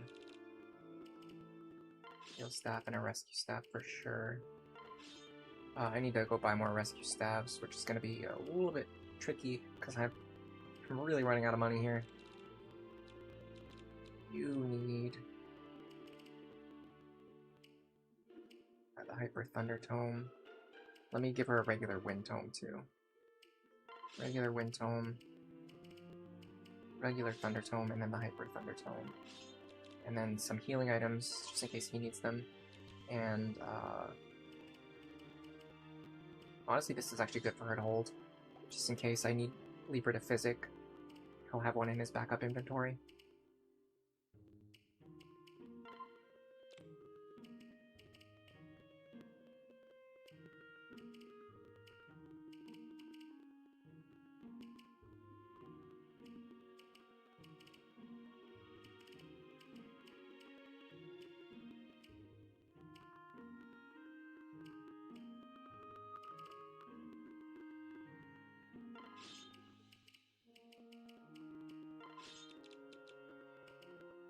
Heal stabs.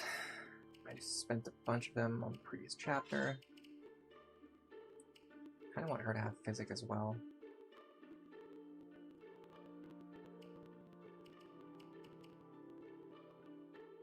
I can give it to Maribel.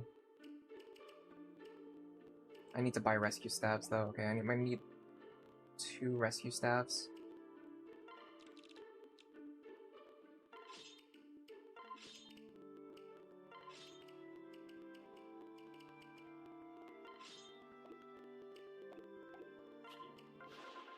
What can I fix you with? So Anna needs 1. And Maribel needs 1. Anytime you can get rescue staves on sale, it's nice because I mean you're just gonna burn through them constantly. They're so useful. Alright. Starting to look like our inventory is a little bit more complete. I guess,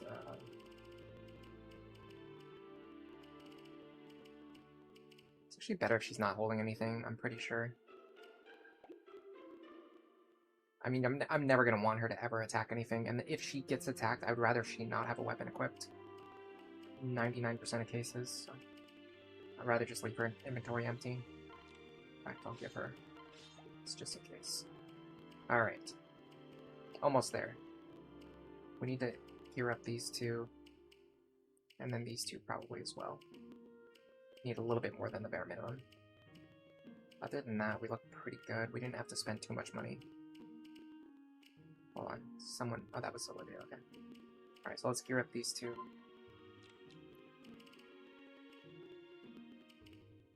Silver Lance. Javelin.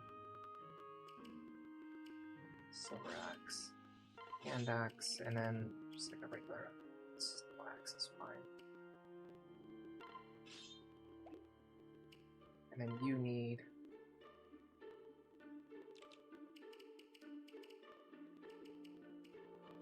Silver Lance, Javelin. Is there any way I get like a D rank Super Forged Tome? No. I'll just use these Elfires. They're not very useful otherwise, or worth very much otherwise. I think if I had brought those Beast Killers into the previous chapter, I would have fared a little bit better, I will say. That was a little bit of just like a mistake in budgeting. This chapter only has landlocked units, or footlocked units, so those Beast Killers I won't need, but I definitely could have used them in the last chapter, and I just didn't. Alright, so we want that. Give her the strongest tome. Give her 2 Nosferatu stacks. And a Ruin, just in case we need it. Now Robin needs to hold...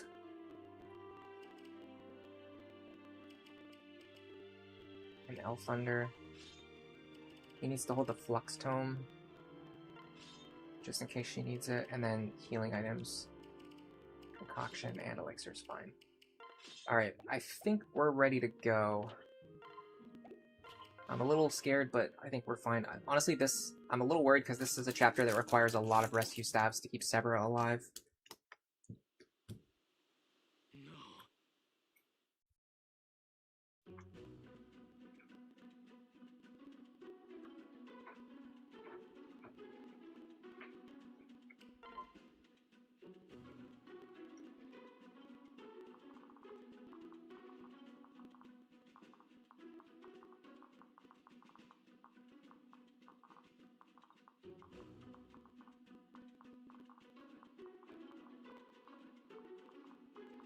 The problem with Valm Approach and why I think it's like almost impossible on Lunatic Plus, not impossible to beat, but impossible to like actually kill all the reinforcement waves. Hold on a second.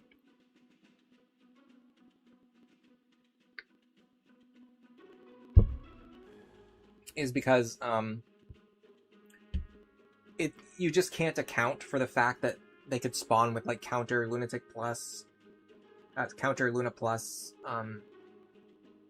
Hawkeye. Even pass can be a problem because you have to construct like defensive formations, and there's so many enemies coming from every direction. It just feels, and maybe is, impossible to like truly create a strategy that allows you to sit there for like 10 turns fighting all these waves and waves and waves of reinforcements, because if they spawn with counter, you just immediately die, right? So it's like, how can you plan around that? Knowing that if you make a mistake, like 2 hours in, because it takes a while to clear all those enemies too. Maybe not 2 hours. I mean, if I'm streaming, it might take me 2 hours because I'm going to be sitting here yapping the whole time.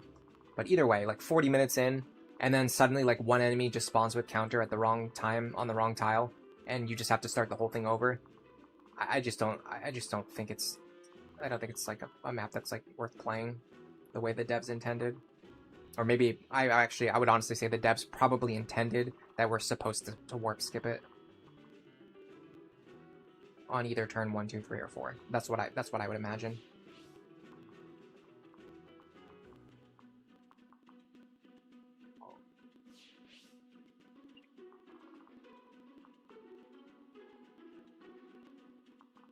Just put you here.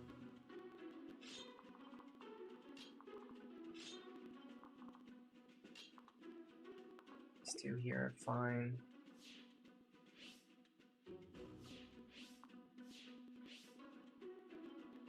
I wonder if 26... No, we're never going to be fast enough no matter what we do.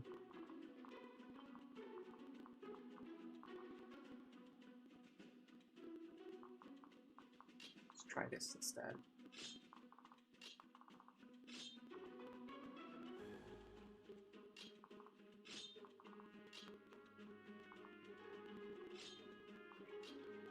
You know what I should do is try to get her involved.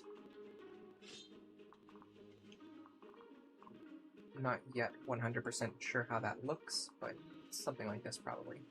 Alright, let's start looking at speed tiers. 31 speed. I think Vaike outspeeds everything. Maybe not these guys. Let me give him a speed tonic just in case. 29. I don't know exactly how much he's getting from church, but I think a speed tonic is... There's no downside other than the money, which we are starting to get low on these things, so we'll have to go buy more, which means we're going to have to spend even more money. Alright, anything else? I'll figure it out if we run into any problems. I'll consider this a testing run. If it goes really well, it will turn into a real attempt. If the testing run, if we find like some kind of problem, we'll just start over and try again. I'm probably only going to try this map one time today, so hopefully I beat it on the first attempt. I'm not counting the testing run as like one of the attempts though, is the point that I'm trying to make. Alright, let's assume both of those guys are going to die.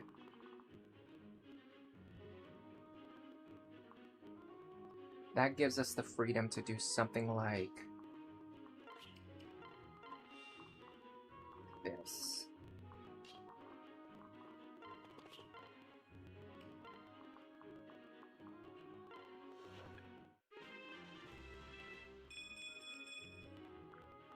And that gives us the freedom to do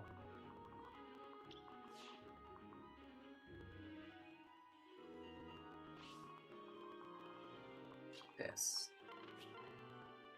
Now we don't kill. That's a problem. Arc Thunder does kill. Nosferatu does not quite kill. Ruin, you never know. It might kill. I could just go for a dual strike here. It's very front-loaded risk. Yeah, if I get like any dual strike, that kills. If not, then I'll just, you know, adjust accordingly. Now I think you... Yes, you target this square. Let me see...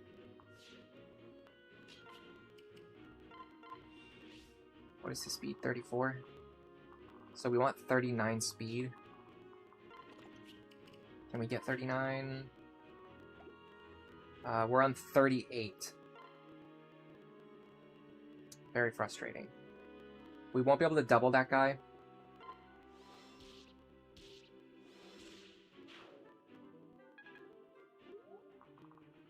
I could speed wing here. This would be like, people always ask me, like, you know, why don't you use the stat boosters? Why don't you blah, blah, blah, blah, blah. The reason why I don't do it is because I like to save them for when I need it. This is a good example of, like, when I need it. Like, this would be a great time to use the speed wing on Vaike right now, so that he could fight these guys. Because that's going to matter for the rest of this chapter. These guys are all over the map, and they're the fastest enemies on this map. which means if we just use a Speed Wing right now, it makes Vaike capable of fighting everything on the map. Yeah, I'm going to do that. So let's consider that a testing attempt, and we'll start with a real attempt now. So I'm going to think about also boosting Tharja's offense in some way. That looks something like this. She's nowhere near her magic cap, so I think using a Spirit Dust here is worth it. And then Vaike. Where's the Speed Wing? Here you go, Speed Wing. That makes him just fast enough to matter.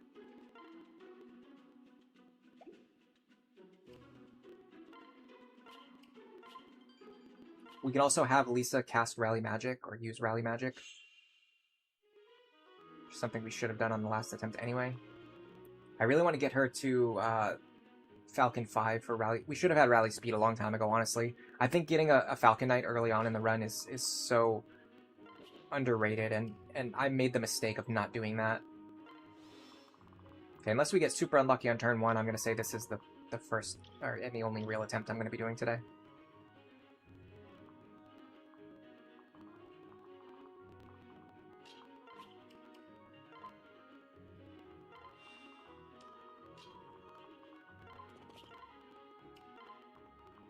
So pull her over this wall.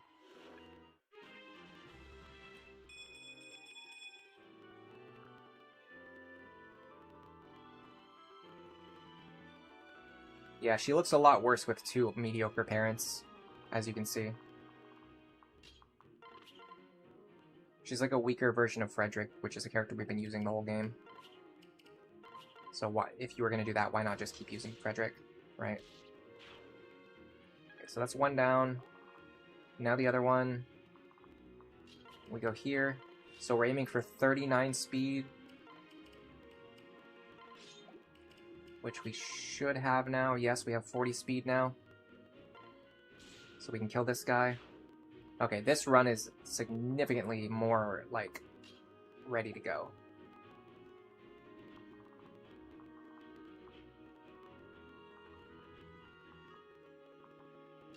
We're actually making progress here. I'm also going to do this. Rally luck for this pair while they're fighting on the front lines. I'm going to try a strategy where I just push through the center as fast as possible. I haven't tried this before, but I've kind of theory crafted it that it should work. I want to just push through the center. And if I keep Sever alive, it's going to be just by pulling her over to the bottom left corner whenever possible.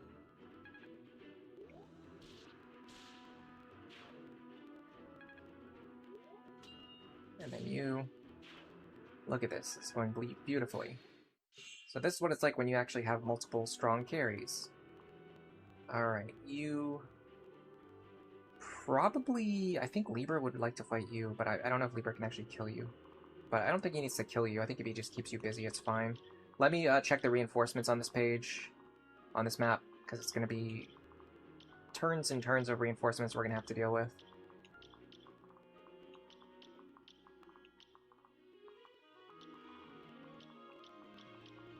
We can ignore Severa for at least one more turn. She'll go here. And then after that, we can rescue her like back over here and just keep her like around here where the rest of the team is.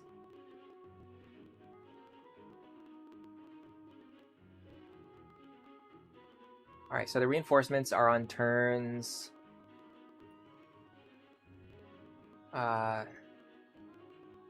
2, 3, and 4. That's actually not that bad. There's an assassin here. And this is coming this turn, so I should pay attention. There's an assassin here. There's a berserker here. There's a trickster here. And there's a sage here. None of those are super scary to me right now. What I would much prefer is...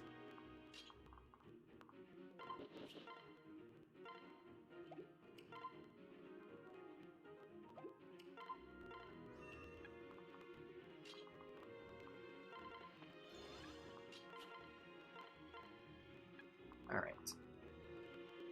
11 sword, that's annoying.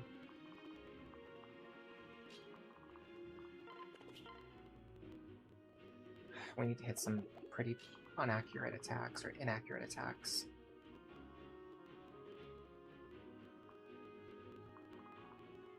+31. She should get +5 speed, right? She does. That means he can double.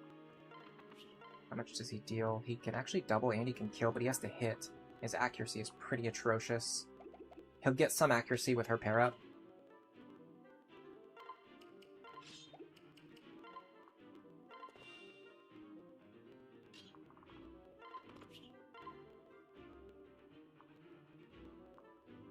Yeah, oh, this is actually quite workable.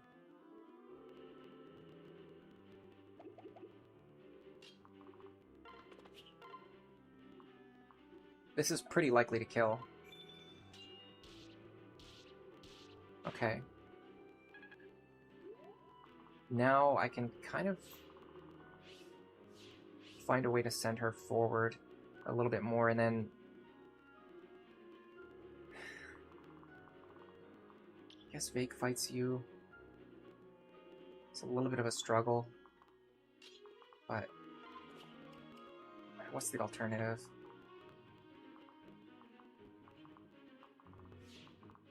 Are you the only person threatening that square? The problem is, I mean, if I move Vaike and Tharja both forward, they're just gonna double target Tharja anyway. So there's no reason to try and be clever and like try to be like, oh, try to get them to attack Vaike, because they just won't do it. Question is, can we take all 3 of these attacks? I'd like to, if I can. 55 plus 60.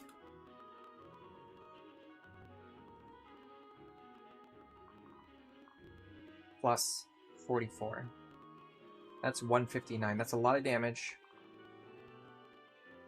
Minus 26, minus 26, minus 16. That's still 91 damage. I'd have to heal a lot.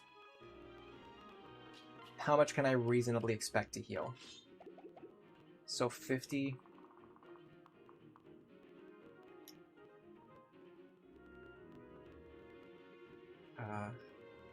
22 plus 11.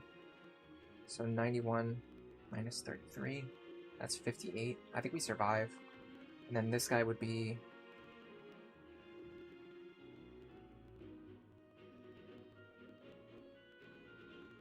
30, so 15. Take 43 damage. Yes, I did factor in Aegis Plus.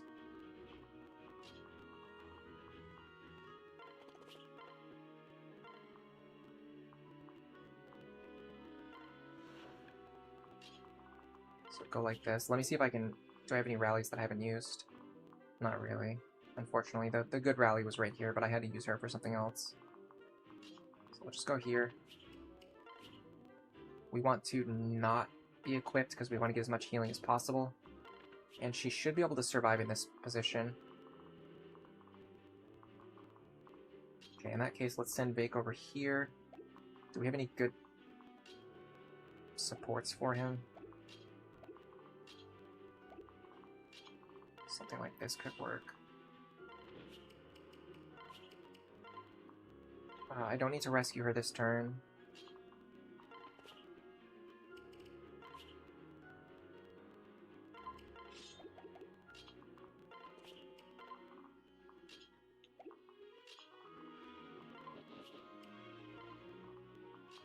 This is workable. It's actually better to let her move first and then rescue her. Because otherwise, if we rescue her now, she's just going to start moving towards the enemies this turn.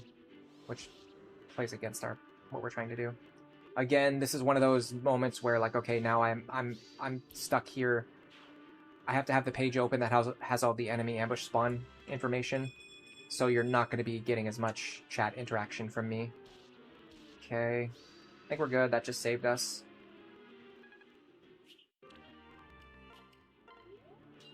That guard definitely saved us, because this is the one guy that we weren't really guaranteed to get much healing from. If that guy had attacked earlier in the battle, or earlier in the, I don't know, earlier in the turn, and if we didn't get enough healing from him, I think we could have died that turn, but the enemies don't really know that, so they're not going to coordinate for it.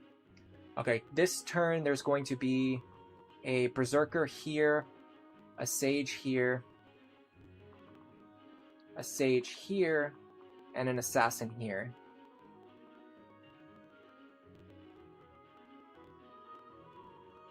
That doesn't really scare me at all. I think I can just take my time.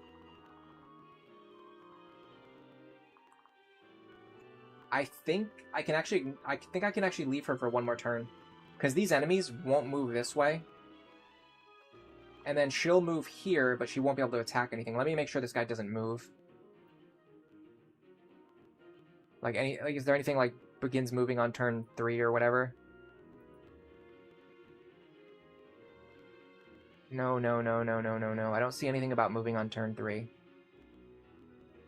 Okay, so the only way Severa dies here is if that guy, for some reason, moves toward her, and then she moves toward him and then attacks him. Which she would absolutely do because she's a green unit, but... Okay, I want to sweep as much of these enemies this turn as I can. That means killing guys like this, who will definitely attack me with his sword with counter damage.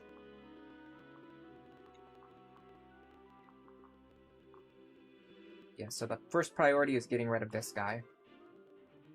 I think we already calced it so that Vaike could double him. Yes, but we're not super likely to hit.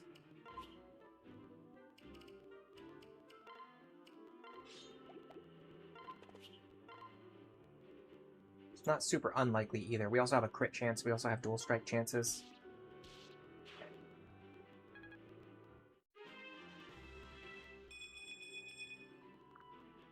Now we can try to calculate how many attacks Tharja can reasonably survive. Which is certainly going to be not what I would consider to be fun. Let me see if I can remove like an enemy with Luna or something. Yeah, like you or you. Can he do it? That's the question. Can he actually do it?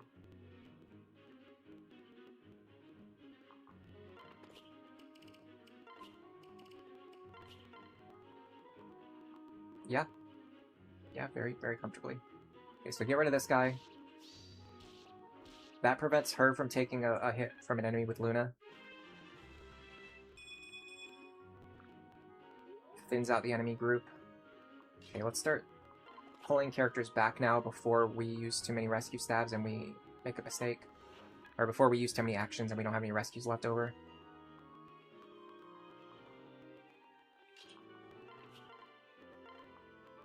Gotta pull Vaike back. Alright. I think Tharja kills something. Lisa pulls her back. Olivia dances for her, and then she moves into position. I think that's the next kind of idea that we should explore. So, are there any enemies that have overlapping ranges? Not really, actually. Surprisingly, the enemies are very well staggered. Who does he overlap with? I mean, he's someone we would want to kill anyway, unless we could get one of the ones with Luna. Which we might be able to do. I might even be able to let Robin one-shot them. Or even just have Robin attack them so that Tharja is still on full HP.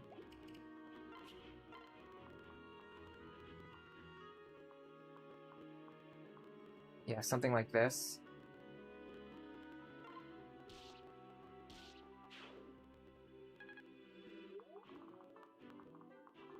Then we go...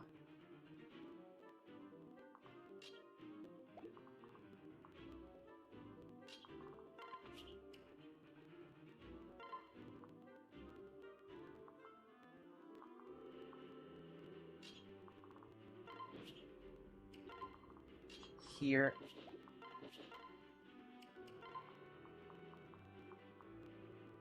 Pull Robin back. Dance. Okay. We've significantly reduced the number of dangerous enemies, however, we should not take them too lightly.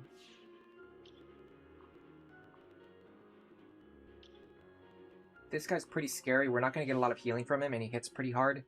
Let me see if I can survive all of this. So this is 65 plus 48 plus 42 plus another 60 plus another 42.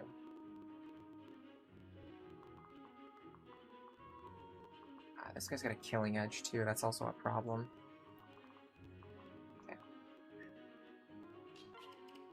We subtract 23 3 times, another 3 times, 14 twice, and then 2 twice. That's 147 damage. We're dealing 51.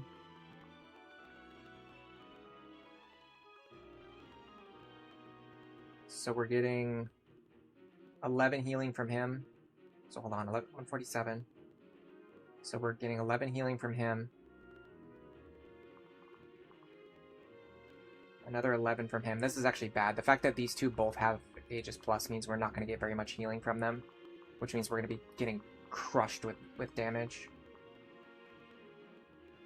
This guy terrifies me, by the way. How much do we get from him? It's actually the same. That's the same. Okay, so 22 from him. That's 103. So it's not looking good, I'll be honest. It's 35, so like 17-ish. 17. Yeah, no, we can't survive all these attacks. No, that's 69 damage. Robin can barely survive it. Sorry, I could not. Okay, so let's first assume we have to not get hit by him. That also means we can't fight him. I feel pretty confident fighting these three based on the calcs I just did. I'm not going to run the calcs again. I know I can survive these 3 attacks.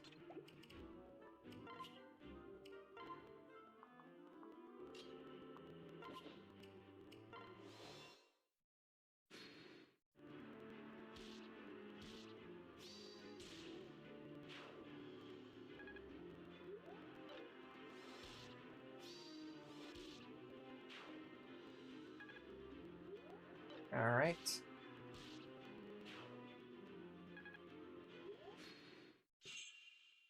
And just as predicted, she did not have the chance to run into the enemies this turn.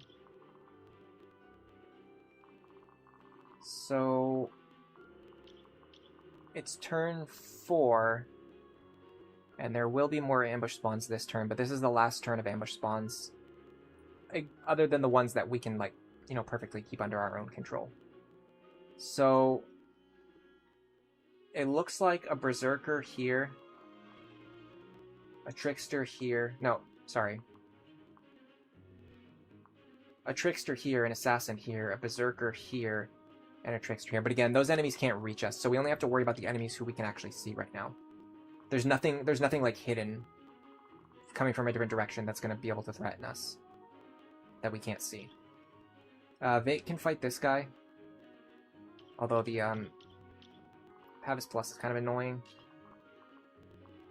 It's actually probably better to have him kill this guy.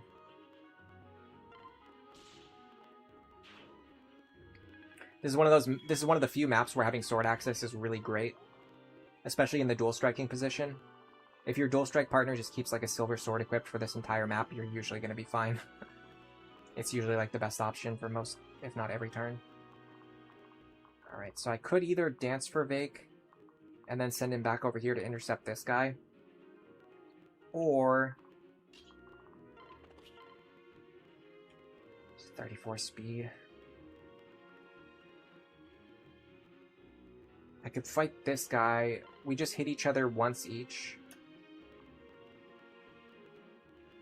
I chip him down, but I don't actually kill him. I have to be very careful when I rescue Severa. I need to make sure she can't run forward and attack an enemy.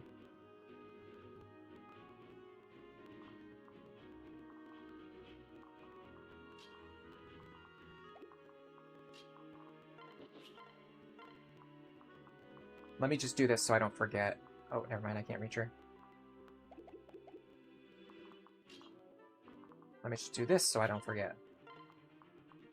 Yeah, that's perfect. That's clutch. It's right at the edge of the range.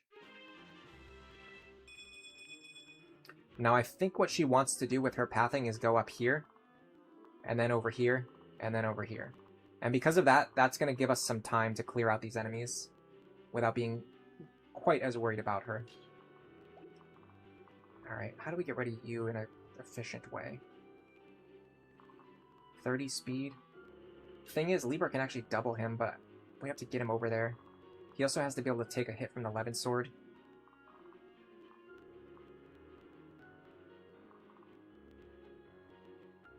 I'm running low on staff users, so I have to be careful about my staff using actions. So go like this. And then here, we survive and we kill. Dude, he's like a trickster slayer. Vaike is finally starting to pop off. Libra's finally starting to pop off. This run is going quite well. Alright, let's see. Let's investigate these enemies. Now that I am very concerned about. I'm gonna have to hit him over the wall.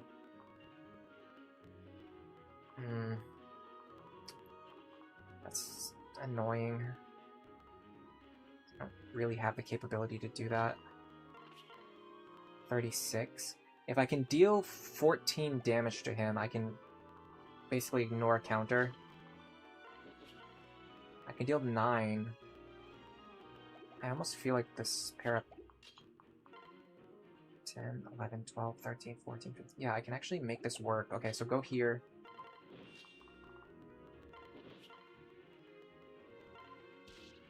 Dual Strike is nice, but it didn't really change anything because this guy's still going to hit me either way. So go like this.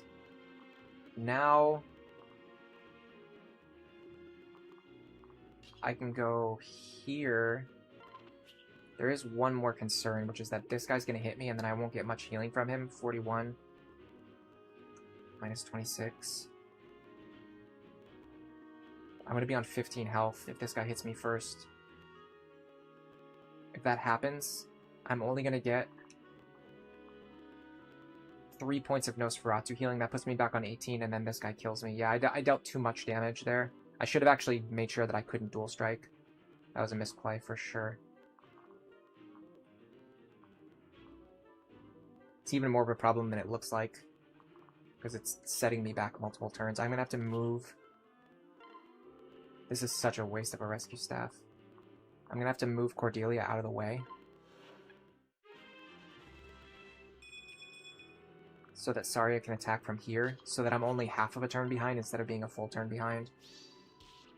And this is still really bad. Then I think Vaike is more important to dance for this turn. And the reason is because I want to get rid of this guy before he starts creeping up to attack Severa. Which might even just happen anyway. But at least with this, we can start chipping him down. And then the guy behind him is probably still going to get to attack. Alright, so there's no more, like, timing-based spawns. All we have to worry about now are the enemies that are, A, coming towards us right now, and then B, they will appear on the map after we recruit Severa. So let's focus on what's in front of us now. Right now, she is not in any danger, so I'm just going to leave her alone.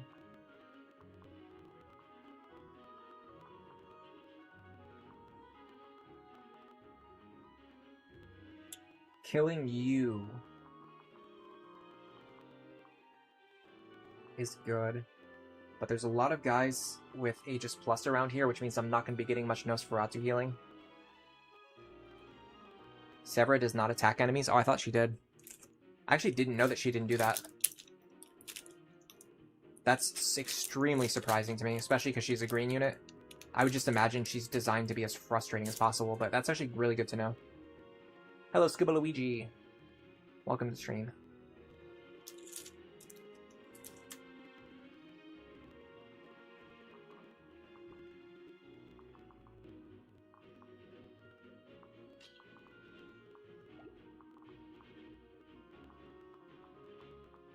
Okay.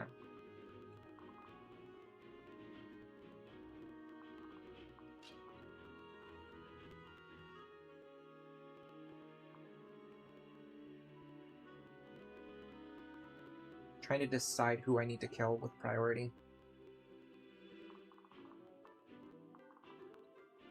Actually kind of need Vaike to be up here, but he's not.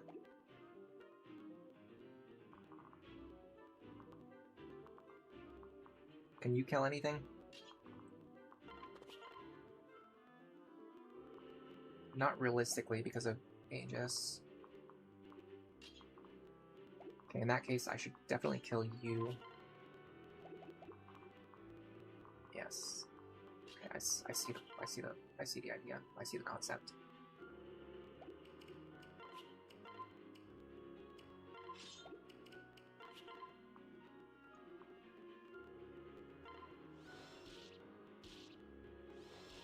Waste of an Arc Thunder right there.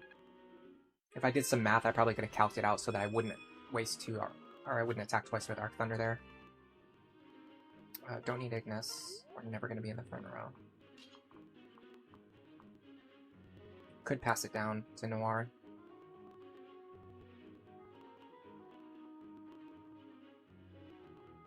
I wonder if it would be better to pass down Tome Fair.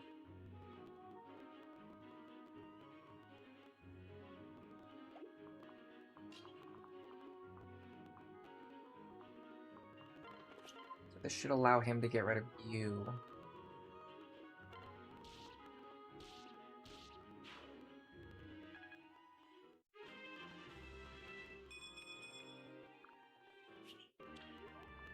Now, if we dance here...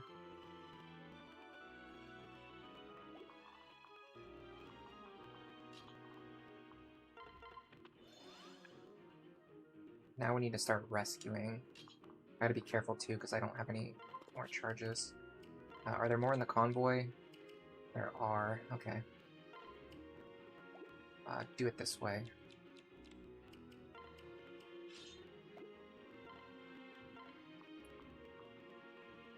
Okay.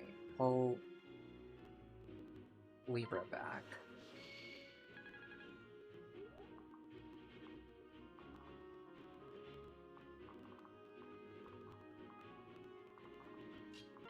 You can pull...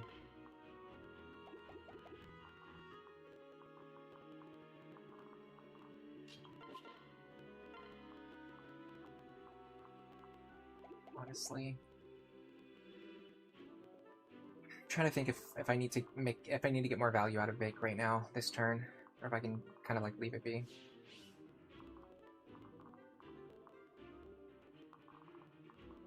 Okay, I see. I can get value out of him, even if I don't use a rescue staff.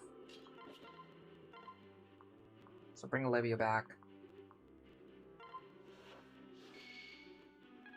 Okay, now you...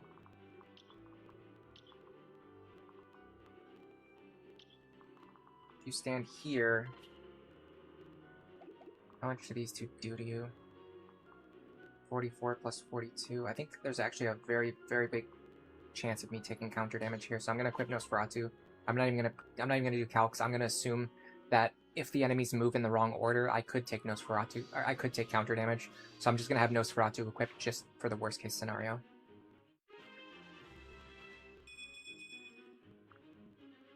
Then we check here. Okay, so there is a problem. If I want Vaike to hold this position, he has to be able to take 2 attacks. 44 plus 60. Minus 29, minus 5, minus 6, minus 1.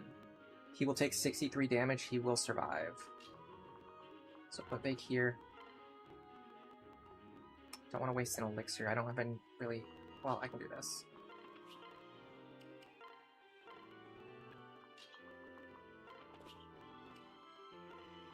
And then you two... Just go back over here. I don't really care what you do. Same with you, it doesn't really matter. Okay, so if my understanding is correct, Sever is going to start moving up the middle passage.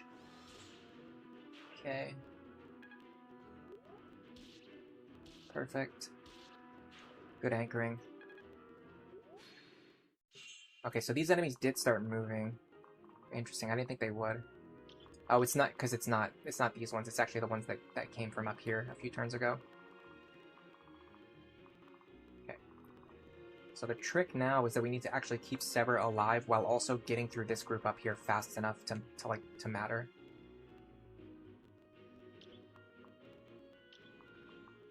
Counter, counter, counter, counter, counter, counter, counter, counter, counter, counter, counter, counter, counter. And more counter. If I just kill this guy, I'll be fine. And then on enemy phase, we'll kill these two. I don't see any issues with that. And I might not be able to kill them, I might only be able to injure them. But if what you've said is correct, then Sever's not in any danger this turn, as long as we can get rid of this guy here, and maybe this one too. Getting rid of both will be tough, though.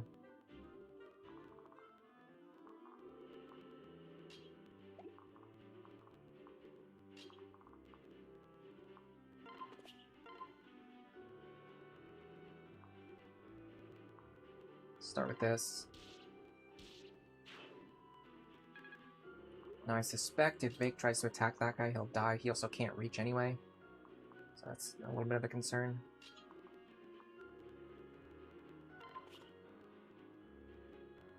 Go here. Dance for him. Who has the fewest rescues? 3. Mend your boy, Vaike.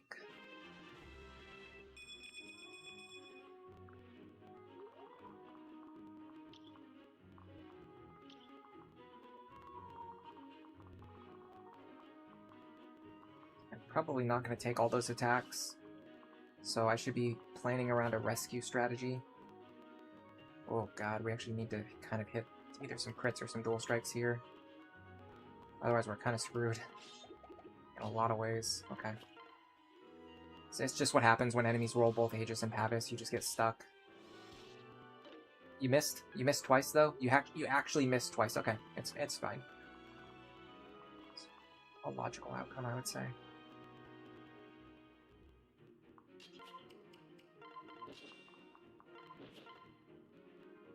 Okay, this is guaranteed.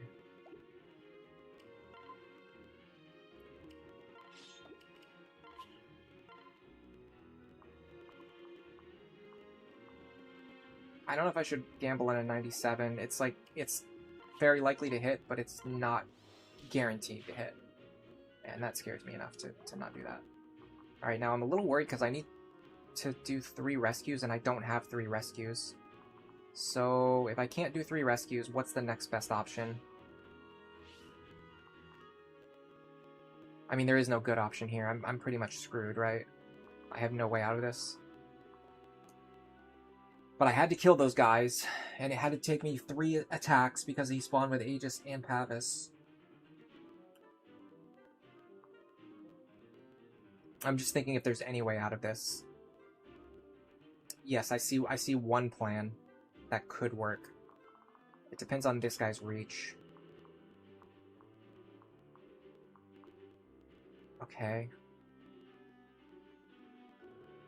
So, to start with, go here. Pull Frederick over. Next, you need to go...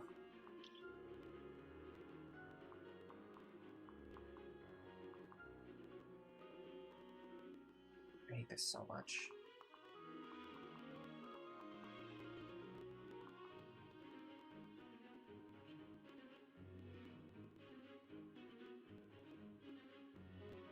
I need to make sure I'm doing this correctly because it's very positioning based.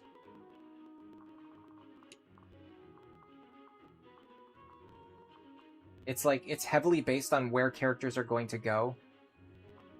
Like one turn, like after they get rescued by someone else who's going to get rescued by someone else. 6. Okay.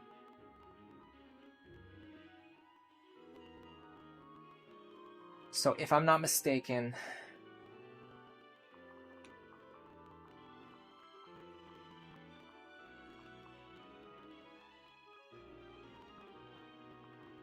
this should work.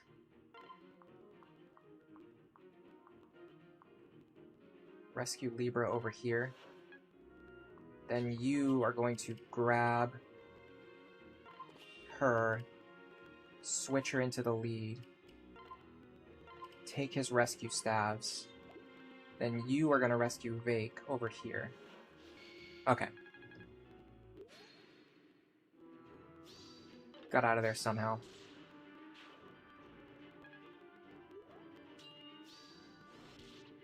That's fine. That's annoying, but fine. No dual strike there. Okay, so yeah, so Severa moves forward, but she can't attack anything. She couldn't be attacked by anything, so she was pretty much safe.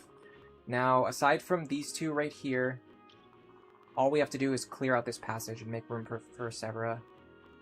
And based on what you guys have been saying, as long as I kill these two, she'll actually be safe this turn. So I don't want to have to burn through a rescue staff trying to keep her alive if I can just keep her safe. So by doing like this.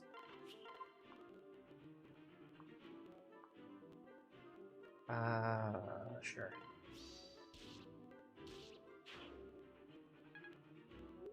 Yeah, that was a really tricky play. I'm glad I was able to navigate it.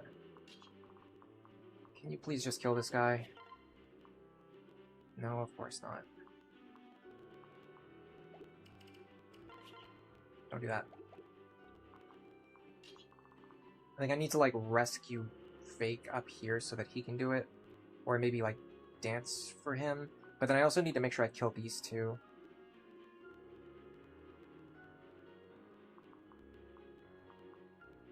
Maybe I just move everyone out of range of these two this turn. I don't worry about, like, trying to fight them. I just get out of their range.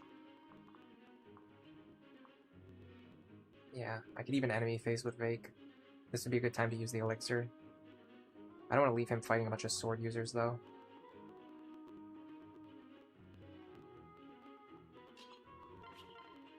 $18. I can get above 18 pretty comfortably.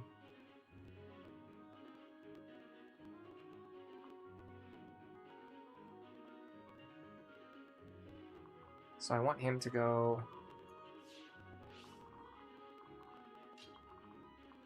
The tricky thing here is that if I mess up, I just end up blocking this square and not doing anything. I won't die, but I'll be blocking a square that's, like, kind of important. But then again, if it hits, it actually saves me some actions. God, stop doing that!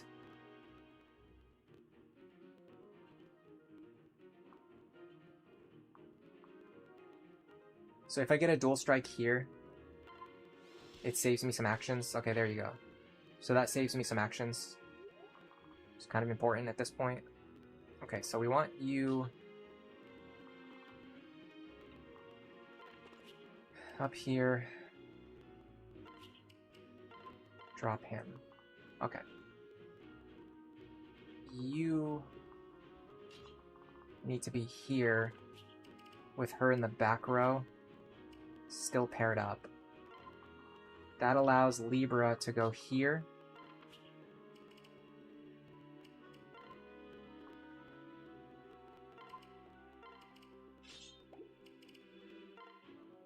Transfer her over. I forgot to grab the concoction. That's fine, I can physic him.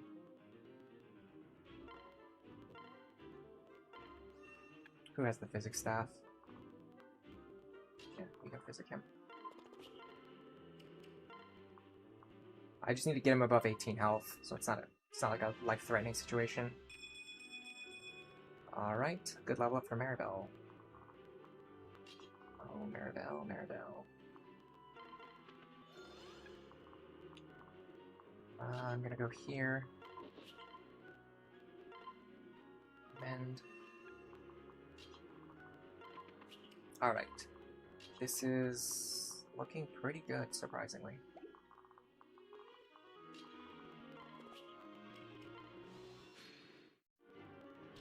There you go.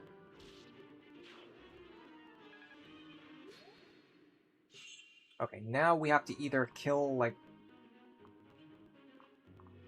this guy and this guy, or we need to rescue her. I'm pretty sure we need to rescue her this turn, which is fine.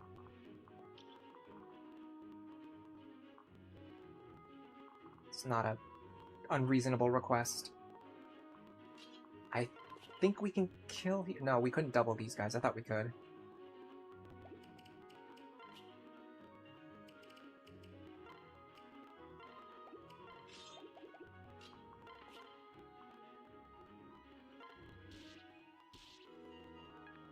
Okay, if we do it this way...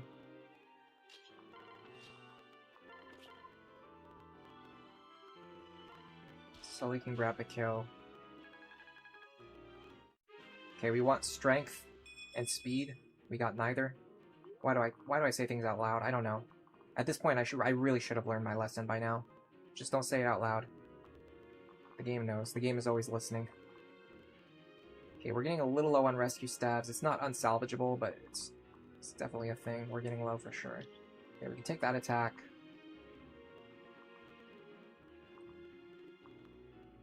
Most of the others all overlap, unfortunately.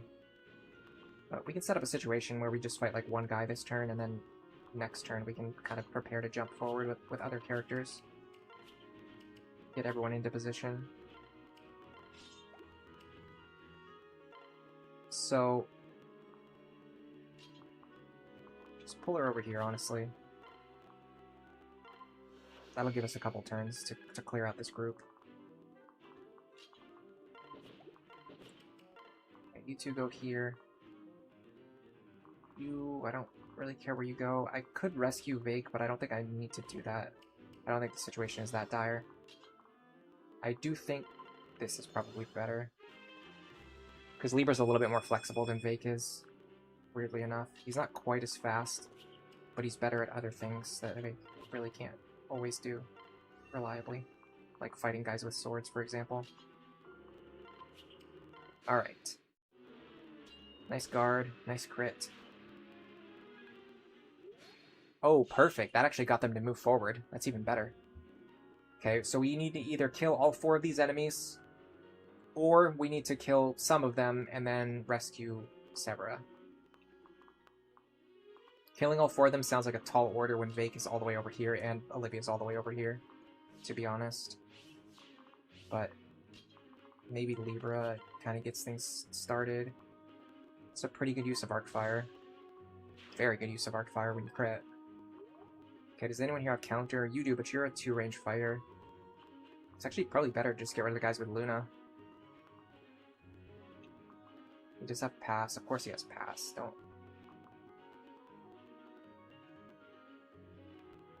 Don't ever assume that he's not going to have pass. He'll always have pass. Okay, well then in that case, what if we kill the ones that have pass? So like something like this. 39 times 2. Oh my god, I cannot do math right now. Yeah, this kills.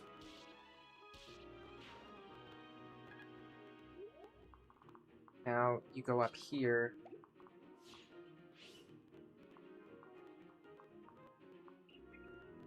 Problem is, I don't know if I need you to rescue or not until it's too late and I can't take it back.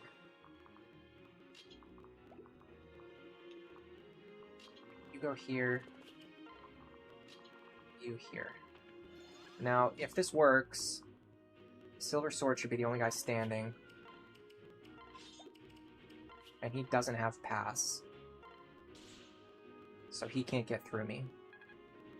So even if I can't kill him, there's no possible way that this goes wrong anymore.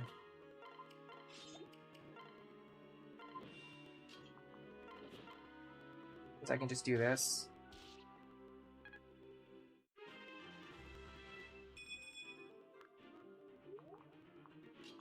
I can get someone over to this wall. I can actually just like attack over the wall, but I don't have anyone. I don't have any attackers left other than Anna. No, this is fine. I'm not that worried. I mean, maybe 41 minus something. Yeah, no, that guy never kills Vaike. So no, we should be fine.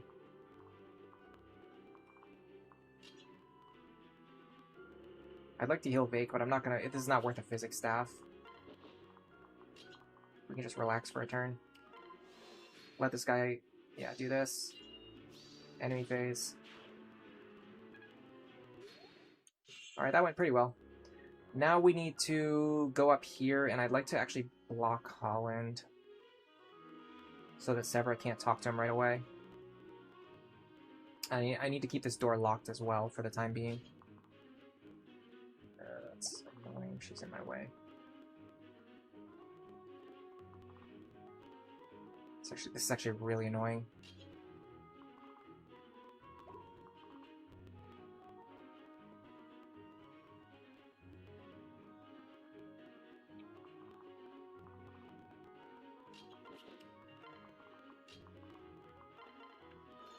It's not what I meant to do. I wanted to pair up with her.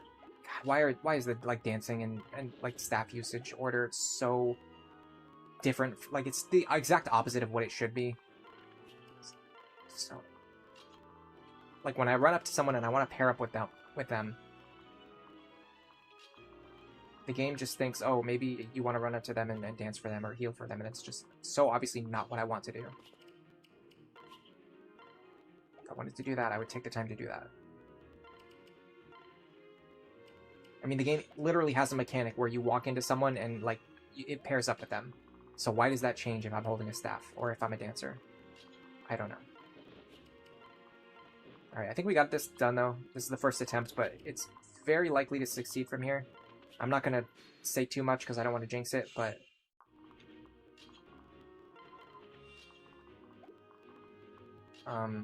there's very few ways that this can go wrong. Block this guy. Severa will walk over here. She won't be able to talk to him, and this will give us time to position our units however we want to in order to deal with the incoming enemies. We're going to keep the door closed on the turn when the enemies spawn, and then we're going to open it on our turn so that we can start the battle, you know, under the conditions that we want to start it. Keeping Vaike, Lisa, and everyone else down here is probably smart. I also probably want Robin and Tharja down there, so let me do... I kind of messed up now, because it's going to be hard to rotate these characters around. Go like this. You here. And, well, I want Anna here anyway, so I'll just put her here. This is fine, this is fine. Yeah, this works. And then you two come down here. Prom here's fine. Olivia here's fine. Everyone else get into the center, that's fine. And then Anna will be able to open the door if I want her to, or if I don't want her to, then she won't have to. Okay. So I think this works, so she's not going to be able to recruit this turn. She's going to move forward. Okay. So now I want to look at the enemies, where they're spawning, and what is actually coming out. Let me read chat before I do this. Yeah, it prioritizes healing someone for 1 HP instead of pairing up with them. It just makes no sense. I have to block the stairs in Holland's room, yeah. That's why I left Anna and Maribel up here. Alright. Sage with Arc Thunder. Here. Sage with Arc Fire. Here. Assassin here. He probably has a bow. Berserker here.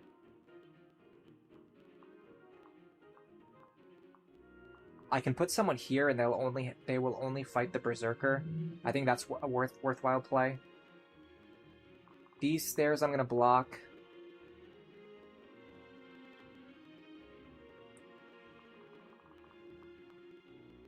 And then there's gonna be enemies over here that I can deal with later when they arrive. So it's really just 4 enemies that I'm worried about. This guy, 1, 2, 3, 4, 5, 6, here. Okay, so I want Tharja here. Robin here. Anna here. Maribel here, and then this gives her the ability to open this door, or Anna to open this door next turn if I want her to, or if I need her to. Then my other characters are just gonna basically just hang out over here, honestly.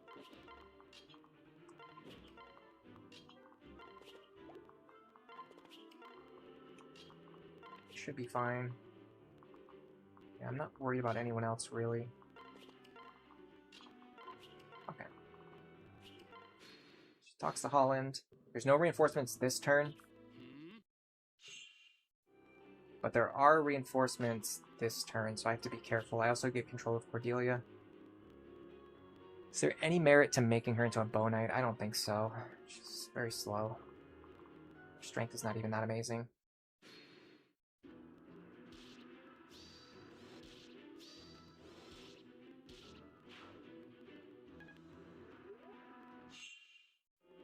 Okay, does opening this door help us?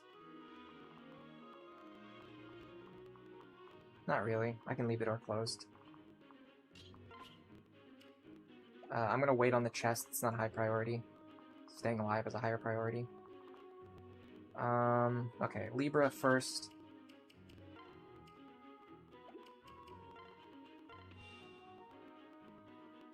I should be able to take out one of these guys.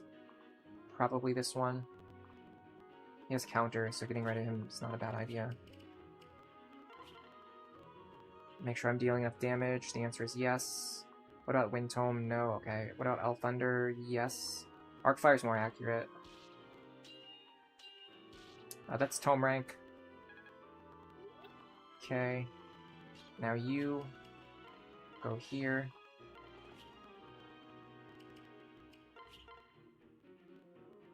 I can get him, but I don't know if I can really reliably kill him. What if instead I go for... Well, no, I think this is actually better. Yeah, because if I do get that kill, that means I can essentially just leave these two here now.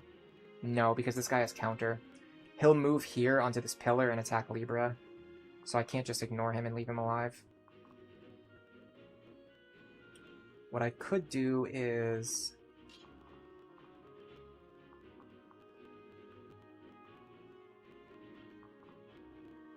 could rescue Tharja over the wall and then have her kill him right now, so he doesn't have time to do anything. That's a strategy.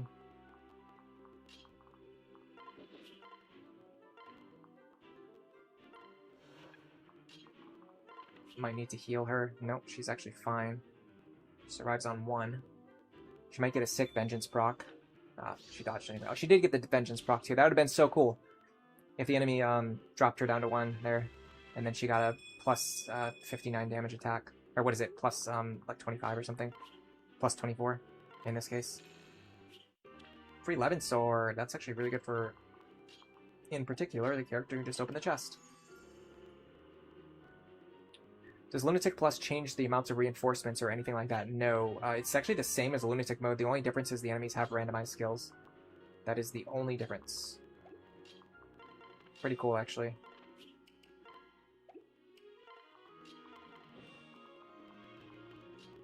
Alright, now there are still 2 more enemies coming, so let me try to get into position to fight them.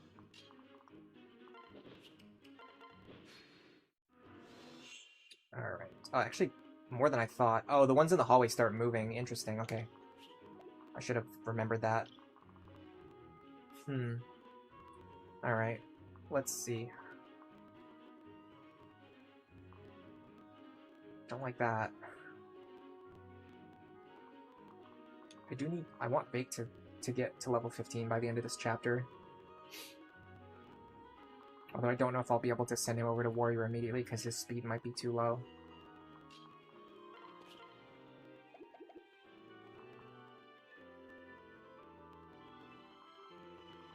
I don't think Libra doubles here. No, okay, so what about this?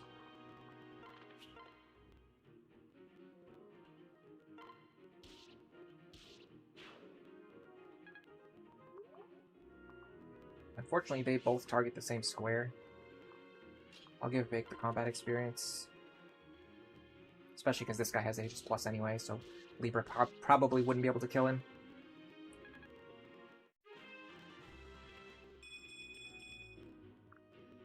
Alright. You two, just get out of the way. You're so annoying. Now, I think this guy doesn't overlap with anyone.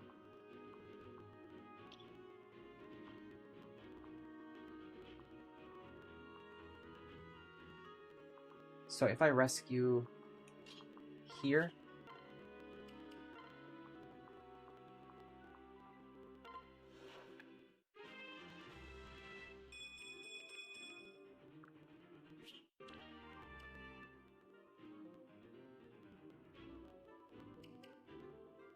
Considering Miracle literally saved our run, I'm definitely not removing that. I don't know if I need Rally Magic. Honestly, all of these skills are good. It's tough to decide which one I would get rid of. Probably Rally Luck, but it gives a lot of luck. Maybe I do remove Miracle. I'm gonna assume I'm never gonna get into another situation where I need Miracle to survive. That might be overstating my own abilities a little bit, but I've already committed to the decision. It will not be undone.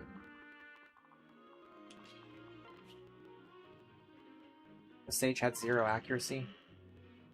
Yeah, Tone Breaker's pretty powerful. Honestly, all of the breaker skills in this game are really good. I don't even, like, I couldn't even tell you which one would be the least valuable, because I think they're all extremely good.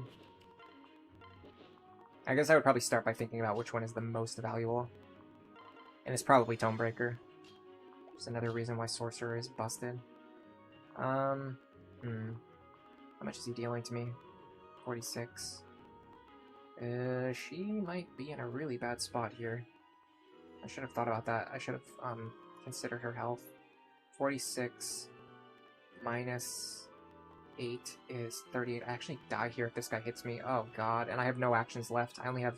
Well, that's not true. Okay, who has a physics staff that I can use?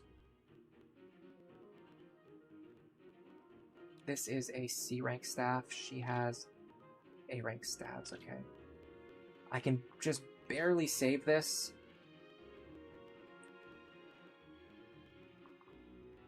By doing this. Again, Valkyrie Church comes in clutch, and I have to burn a physics staff for this too. Will this get my health high enough to keep me out of lethal range? Yeah. That was a really bad play for me. That could have been a disaster. That would have been the end of the stream for sure. Yeah, 33. I think 33 would have killed me.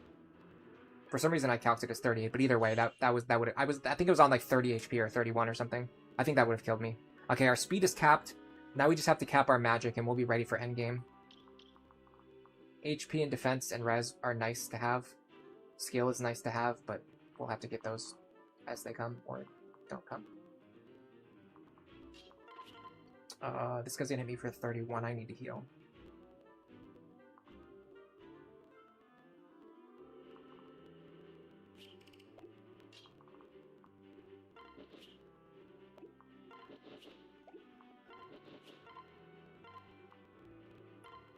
Okay.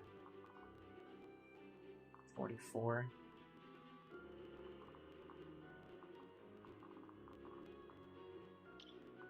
Interesting. Okay.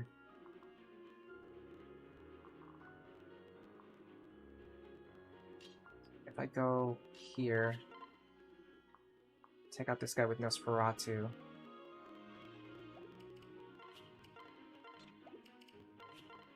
Is this guaranteed kill? Yes, okay.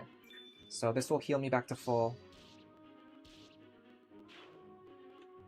And put me in range of this guy. Then we want to do something like this.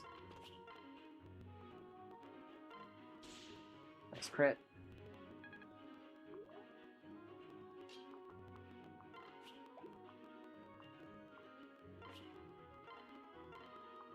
Rescue Vaike.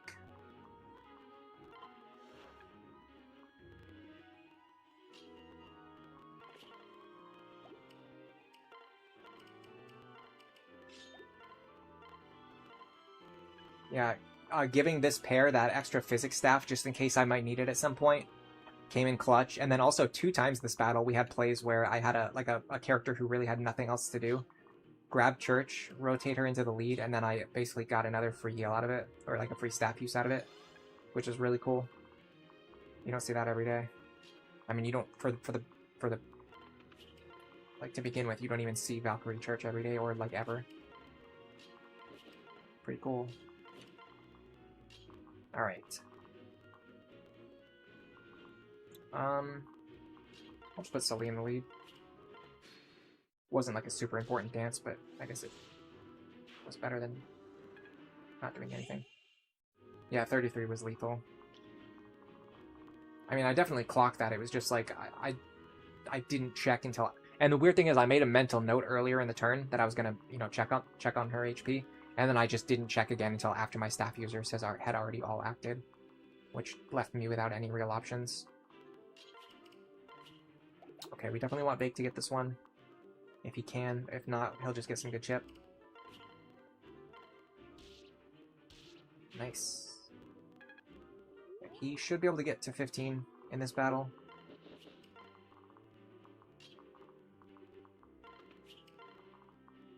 Oh, I've been streaming for 6 hours. Yeah, this is definitely the last map of the day.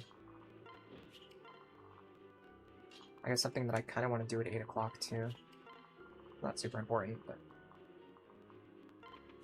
we're getting later and later in the day. If I'm going to stream for this long, I would like to at least relax before I have to do anything else. Even if it's just for a short while. I know I'm sitting here talking to myself, so... You know, I'm mentally starting to crash out and break down the way I'm known to do. Alright. No, that's fine. Let's actually do, Okay, realistically, she's not getting 20 magic. I don't think getting her levels is a high priority anymore. I think, actually... So I think Libra 15 and Lisa 5 are the next important benchmarks, and I think Lisa 5 is by far the most important benchmark. So we should be giving her as much staff experience as possible. Because once she gets to 5, it's going to be a game changer. She'll have Rally Magic and Rally Speed. She can essentially supercharge Tharja every single turn, whenever she's not staffing. And yeah, I've totally given up on the entire Cordelia, Frederick, Severa family. I think the builds just weren't there. Nope.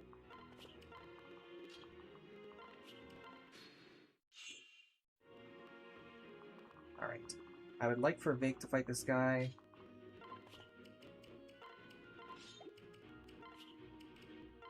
For many reasons. One of which is the experience. Okay, now Vaike should also be able to fight this guy. Dude, the crits are unreal. Alright, now we just need to get about 50 experience from the boss. That's actually going to be pretty hard because his defense is super low. I wonder if I can actually fight him without killing him.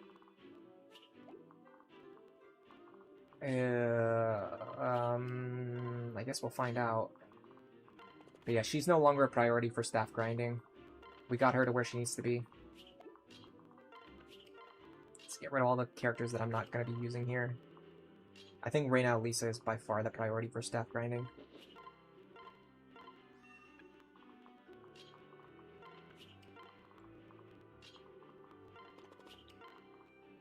These two are done. I don't know if they're 100% done after this map, but I'm definitely not considering them for long-term viability anymore. Our core, I'm going to show you our core right now, especially as we're getting closer and closer to the end of the stream. Our core is this right here. Sorry, with Robin in the lead. This right here. Libra. Or sorry in the lead, Robin in the rear. Libra in the front, Church in the rear. And then right here, Vaike in the front, Sully in the rear. This has been our core since like chapter 12, honestly. We've known that this was going to be our core. But I let myself get a little bit too distracted with like other fun stuff, like training Rickon and trying to get Gale Force onto Cordelia and other stuff that just didn't work out. And ultimately it ended up wasting resources.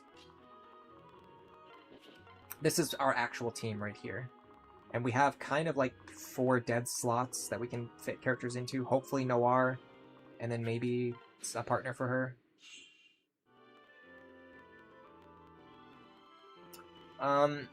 Milquetoast. I'm specifically trying to train Vaike. That's what I meant.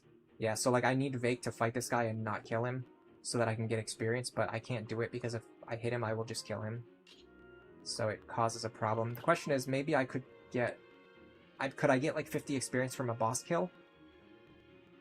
Because it's going to be really annoying if he ends on Berserker like 1499 experience at the end of this chapter, right? Like, that would be really annoying.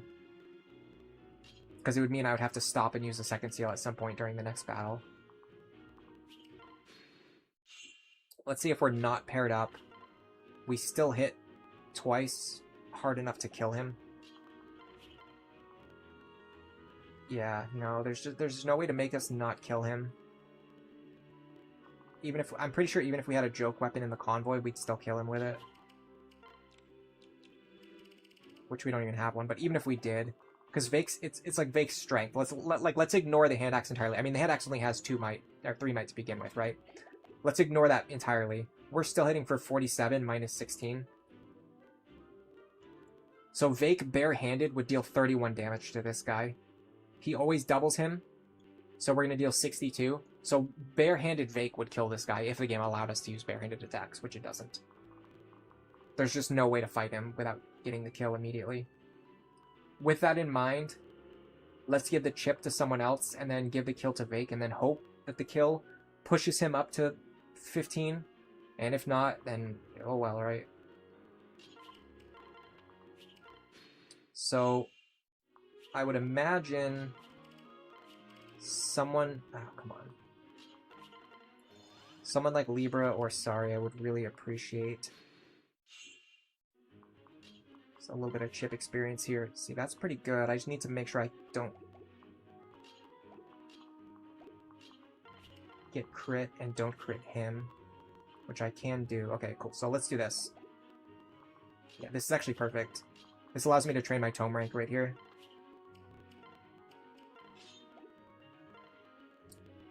Yeah. I can rally res too.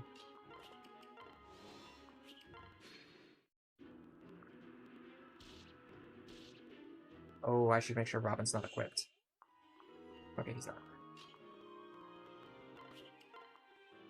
My priority healer is Lisa.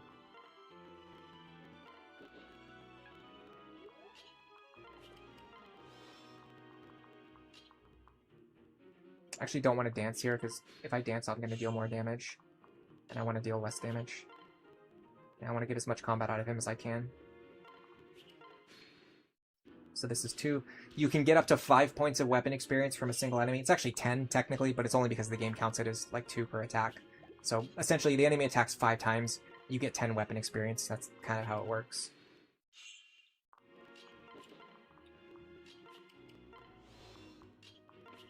I just gotta make sure I don't accidentally kill him. So this is 3 right here. Nice guard. This would be 4. Let me see, make sure this doesn't kill. This would be 4. So we got 4 points of weapon experience, 4 chip experience, and then also Lisa staff experience from healing between every combat. Then we have Vaike go in.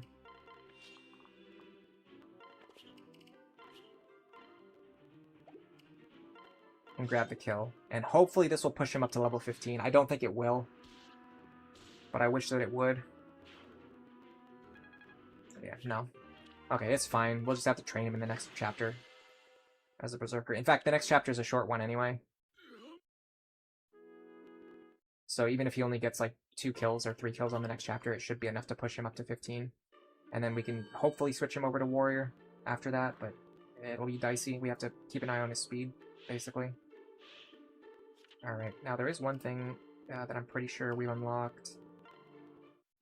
Let me check our supports. Is Maribel going to be a permanent fixture? Probably, yeah. We need to find a way to have like enough staff users on the field. Yeah, that barehanded Vaike calculation kind of tells the whole story. Yeah, okay, so we do have the conversation that I thought we did. Church and Libra S support. Let's read that.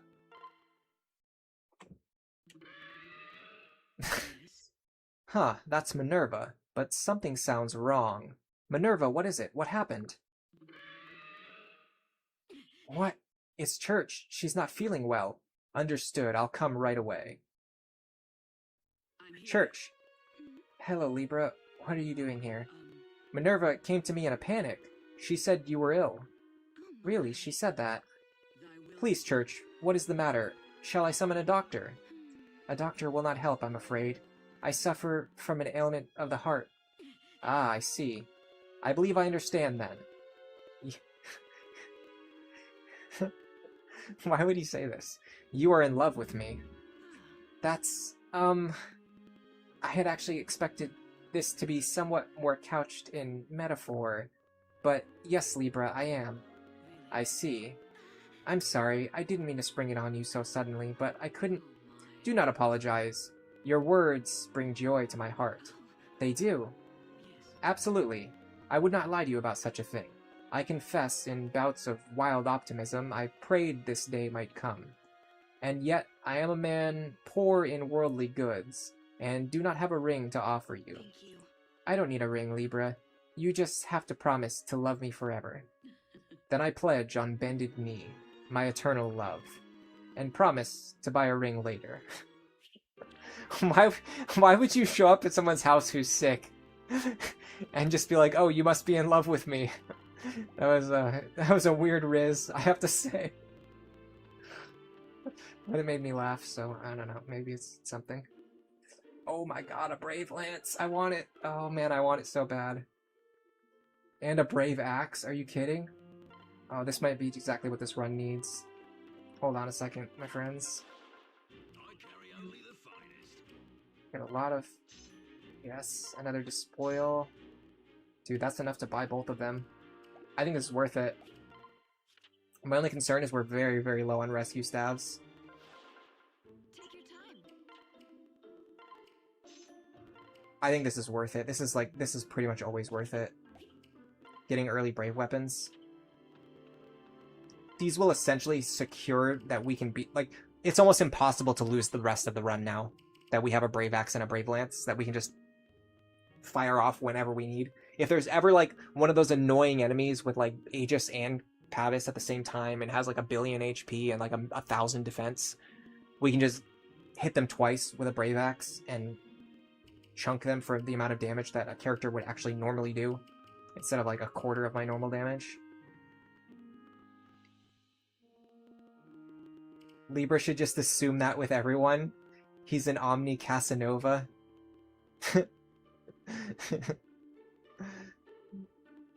I could pair her with Henry to stack support auras. Maribel Henry. I don't think I've ever done Maribel Henry before. It's an interesting idea. If I have enough slots, I'll do it.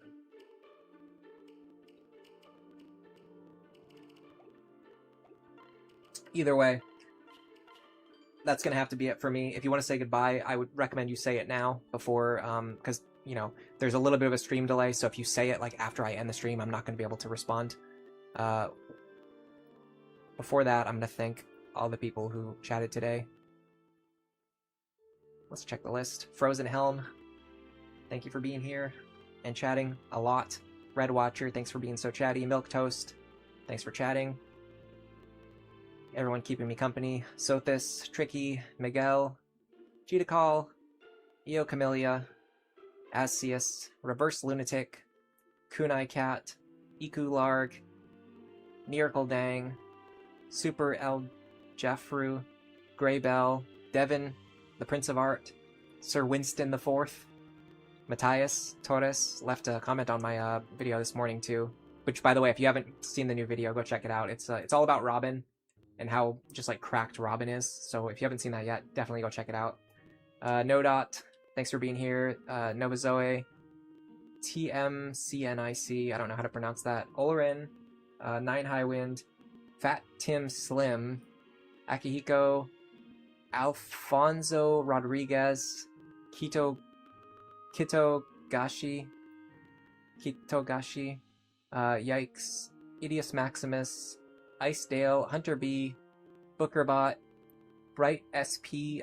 Is your profile picture, is that Nami from One Piece? Aleph Null, the Blue Lantern LPs, Skywing, Mr. Bushranger, Skyward, Scuba Luigi, Landronitis Unboxing. I tried to say that earlier, I messed it up. I just messed it up again. That's just the way it goes. Widrix, Puchivert, Jukes Aleatorius, Aid, Sukasa Adventure, and Leo Mahler. Okay, there's probably other lurkers and others here too. Thank you everybody for liking the stream, for subscribing, for lurking, for chatting, for everything else. And for now, enjoy the rest of your day.